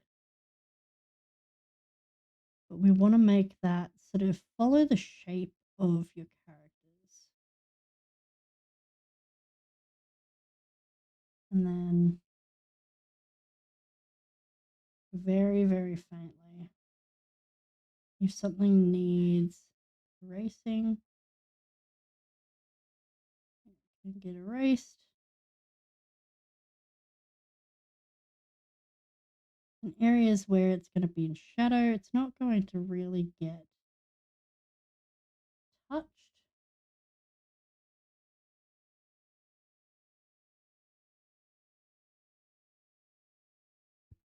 Hey, baby. No, thank you. I'll be finishing up here soon. So.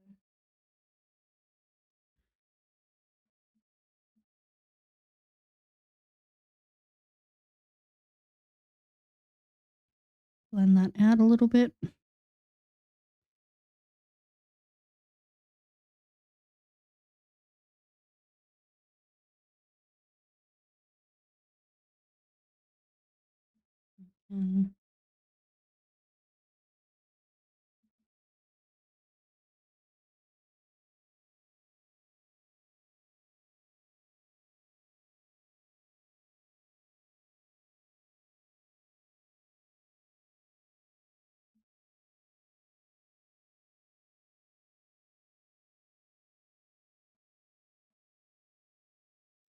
And then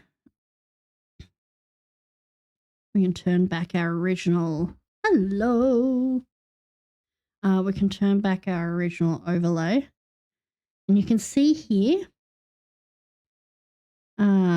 we've got our light source, we've got our sort of reflective ambient light, but we want to push the blue tones in this direction just to make that sunlight pop just that little bit more.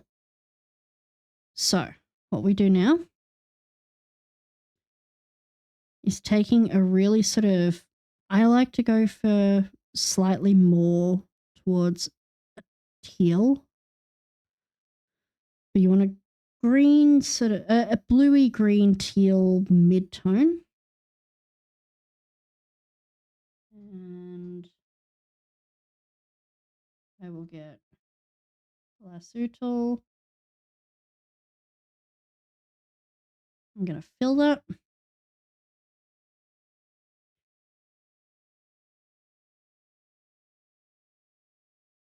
I'm going to multiply. We're going to blend the shit out of that.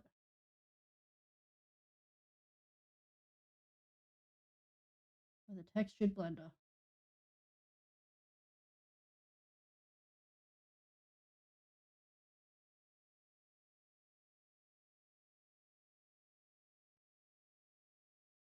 How are we doing, gang? Now, this shadow isn't going to necessarily stay this strong.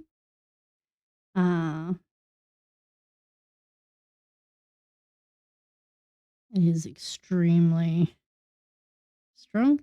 If you find that the multiplier is too strong, you can always change it to things like an overlay or one of your hard or soft light channels. Sometimes pin light will do it as well, but it's not for this one.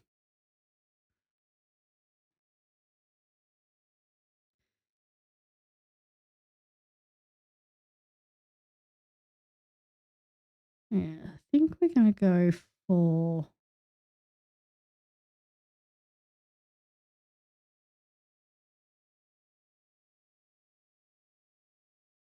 multiply, but we're just going to bring it down to about a 70. And then once you've done that, you can also blur that a bit. Likewise, we want to push this brightness over here a bit more. So we're going to get our painted tool again. We're going to go for the brighter the color, more vibrant. To start with, we're going to go for that glow dodge, and we're going to add brighter color over the top. You can do that by painting it, or just use your gradient tool to add that in. Do that with your soft light as well.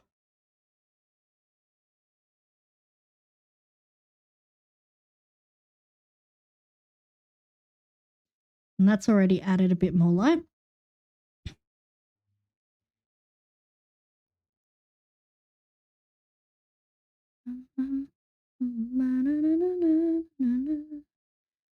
We're also going to do one more shadow layer.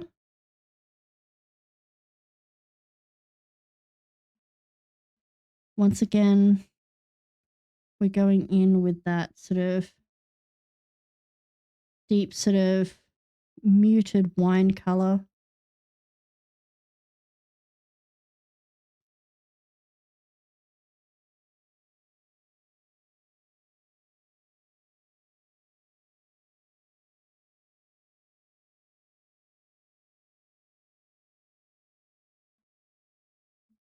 We're going to bring the gradient in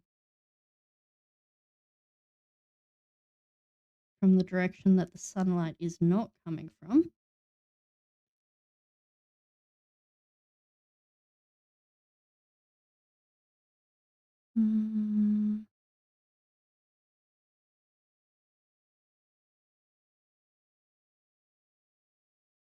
We're going to leave it strong for now, but what you want to do is you want to just really map out some basic colors, some basic sort of shapes. This is not going to be precise.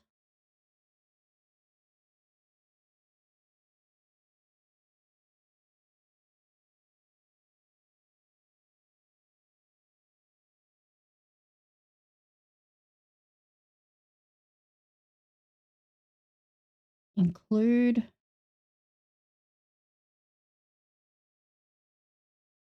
any of that area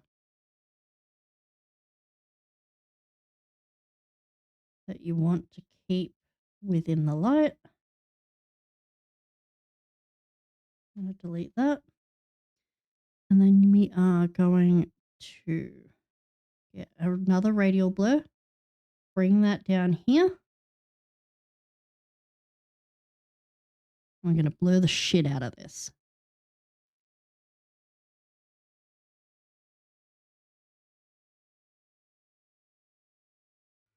And it'll take a moment for it to load. I've got a good computer and it still takes a bit to load, so just be patient.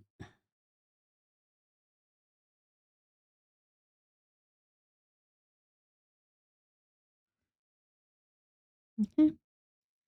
And then add a Gaussian blur on top of that just to get rid of any unnecessary streaks. And then we're going to bring that down. You don't want it over the top. And that just brings that little bit of warmth back in.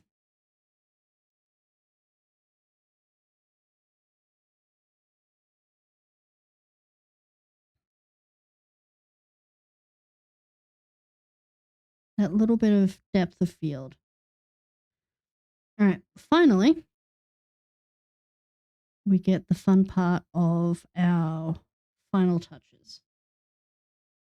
Now, using either a soft airbrush, or if you've got a specialized one like I do, get your glow brush. You are going to want the brightest color in your picture. You're going to put that in this light source here over the top. We are going to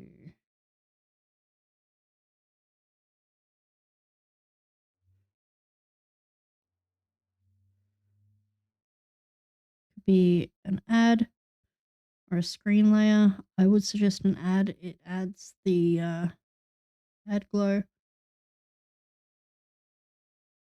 has that little bit of luminescence to it. And on top of putting it in that bottom corner there, we're going to just touch it on some of the areas where the light would really sit.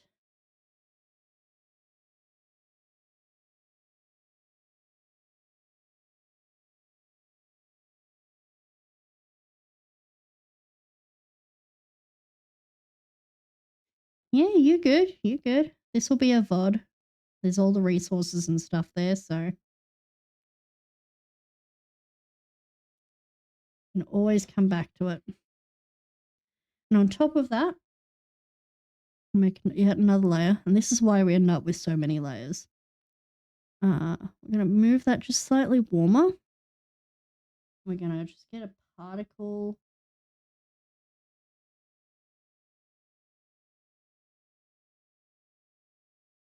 Get yourself a particle brush. And we're just going to add some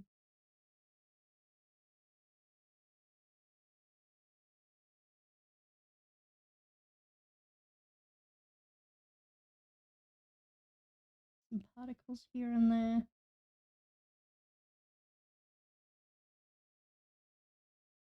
Add those dust motes.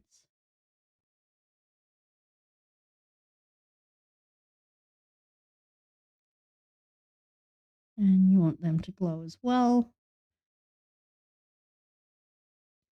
And I like to hit them with a bit of a Gaussian blur just to make sure that they're not, you know, duplicate it and then Gaussian blur them. And that just makes them so that they're not necessarily in your face.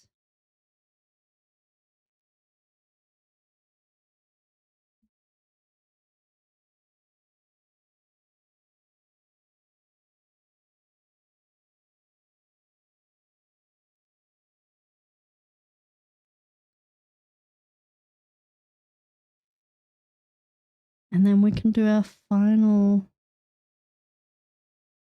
color wash. And for my color washes, I like to go for Vibrant. I also like to use a color scatter brush.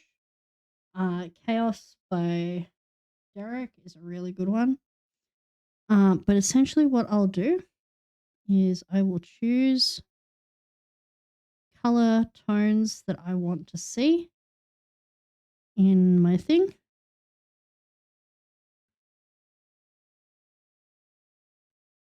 So maybe the purple I'd want a bit close to that. Push the blue further back. Bring the pink in.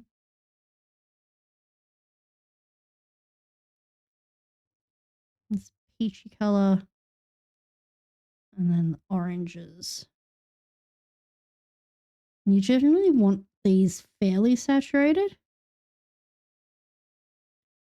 And you can layer them. You can work out exactly the effect you want. Essentially, go hog wild with it.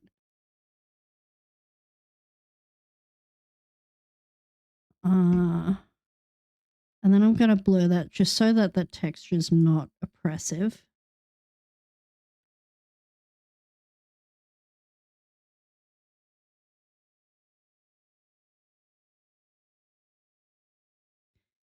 And we're just going to sometimes pin lighting works really well.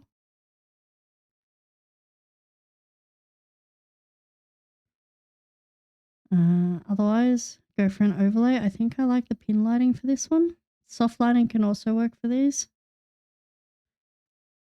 But I think I like the pin lighting for this one, which softens it, makes it a little bit more nostalgic.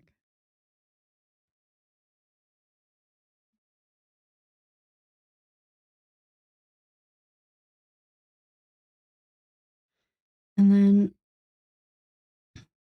I would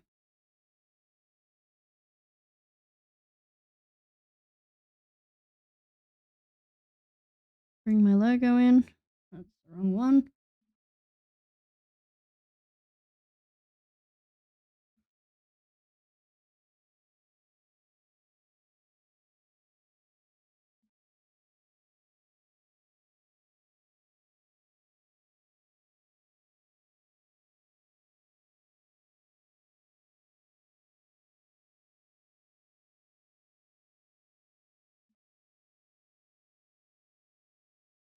Okay. And you can save that as a file, and then I'll show you what I do for my post-processing. So I'll give you guys the layer file so you can play around with these layers, turn them on and off to see how things affect things as well.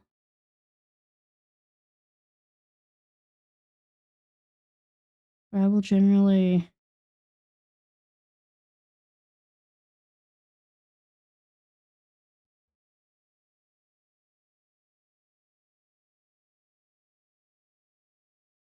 export that. And that is a good picture as is. But I also like playing around with the curves. So I would then reopen it, duplicate a layer, and turn that bottom one off. And here you can go into your tonal correction and play with your tone curves or your color balance. Color balance and tone curves will do the same thing, but tone curves is a lot more specialized. When you're just starting out, I recommend color balance. Excuse me. But say I want to move, oh goodness. Say I want to move this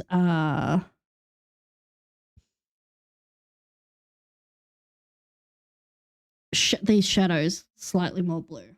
I'd go into color balance, I'd go to shadows, and then I'd just push the sliders.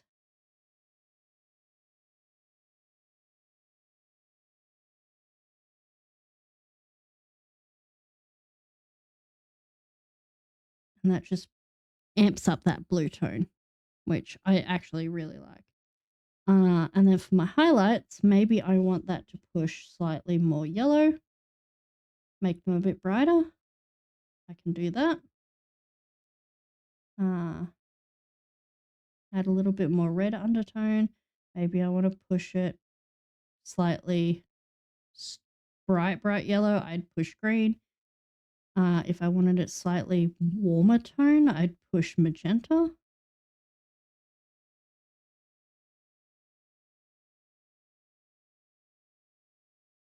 You really don't have to move it by much to get the effect you want.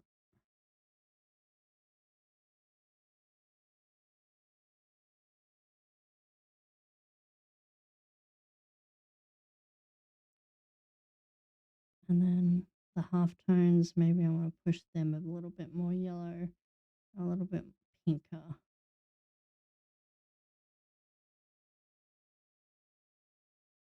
And then you can see the difference,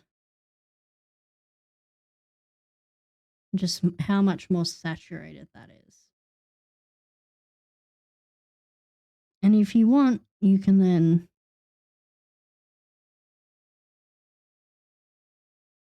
half that and blend it with to get the desired effect. So if you're looking at this and you're like, okay, well, I like those colors, but still just that little bit too saturated, and just pull it back a little bit. What I then like to do then, and this is a new thing with Clip Studio 3 as well, we now have different effects such as noise. You don't have to add your noise manually anymore. So noise, I want, yes, color noise. You've got your noise strength, which I don't want a very strong. I just want the slightest little bit.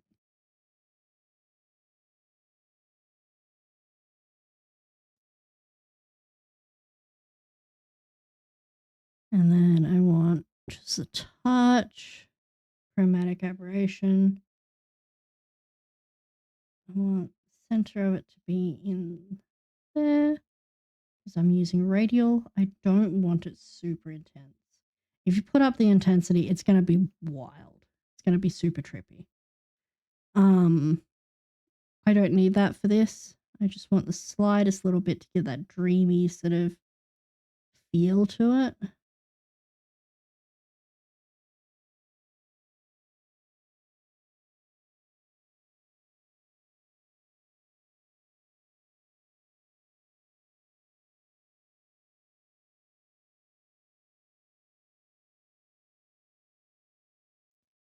And then on top of that, we're just going to add the very, very slightest little bit of radial blur.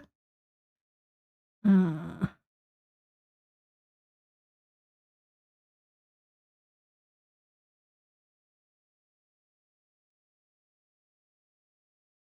don't want much.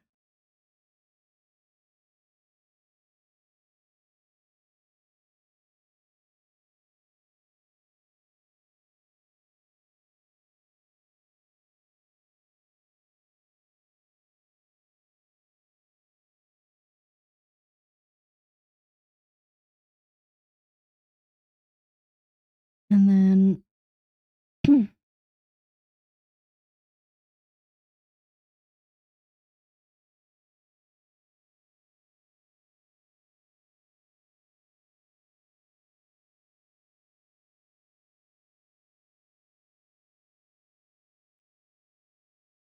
Yes.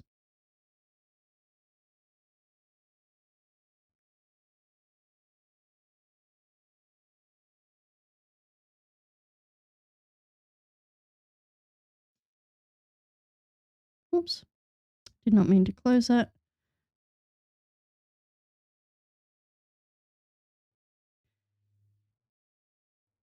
But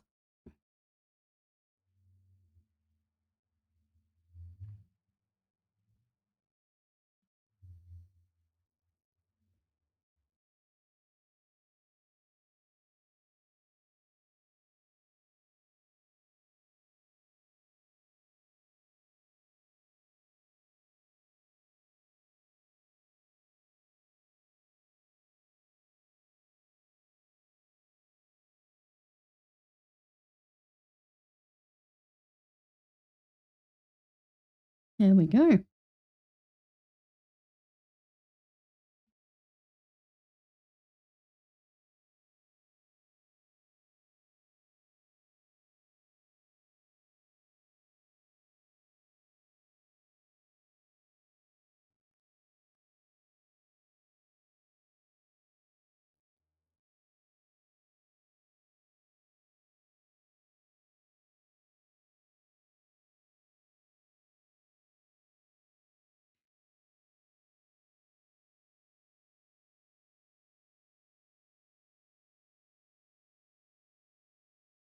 On top of this,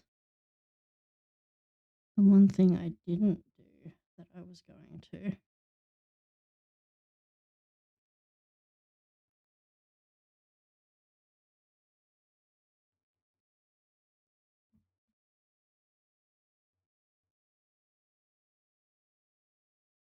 Which I've honestly no idea if this is going to look any good yet. So bear with me.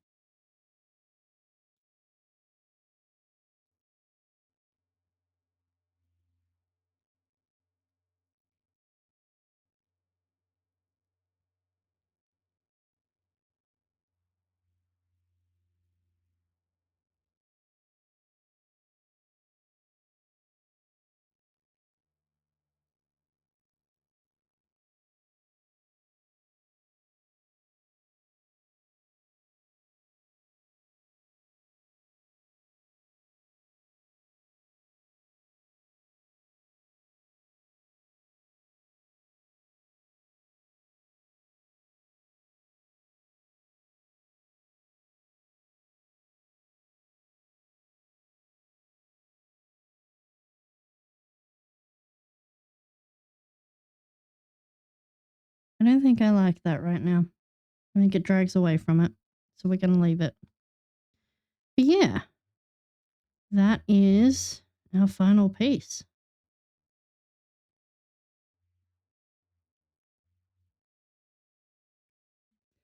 Of course, you can go in this last sort of minute if you really need to.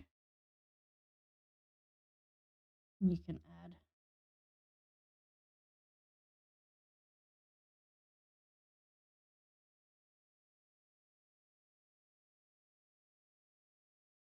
final details in.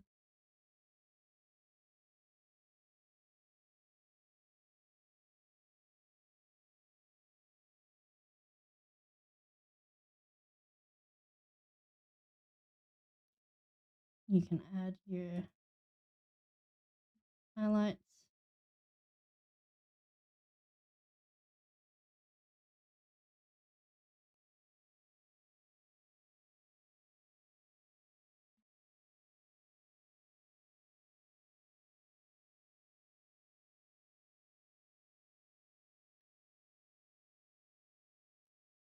Define certain things.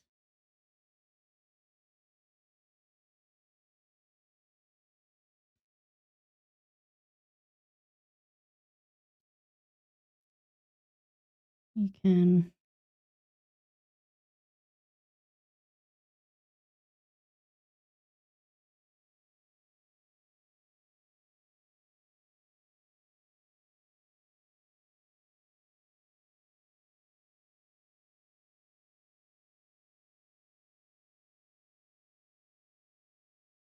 add your final touches. You could do this all day and still find something to do. Or at least I can. Lighting and color. This is all my favorite part of the finishing product. So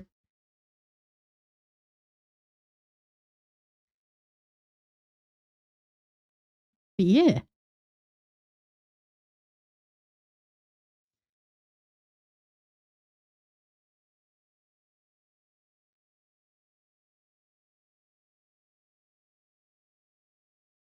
But that is the difference between pre and post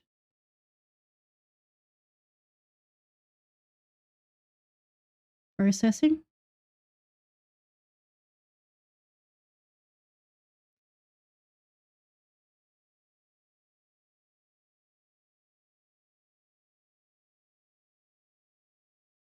I hope this was helpful, or at least interesting for you all.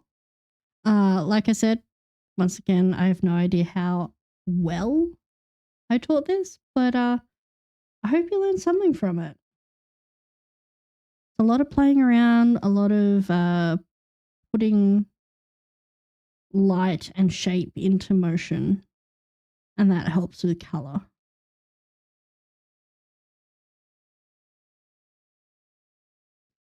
But I will be throwing all of these into the resource pack as well. So if you would like to sort of take a look at those, feel free to. But for now, I think that's it. I will see you guys later.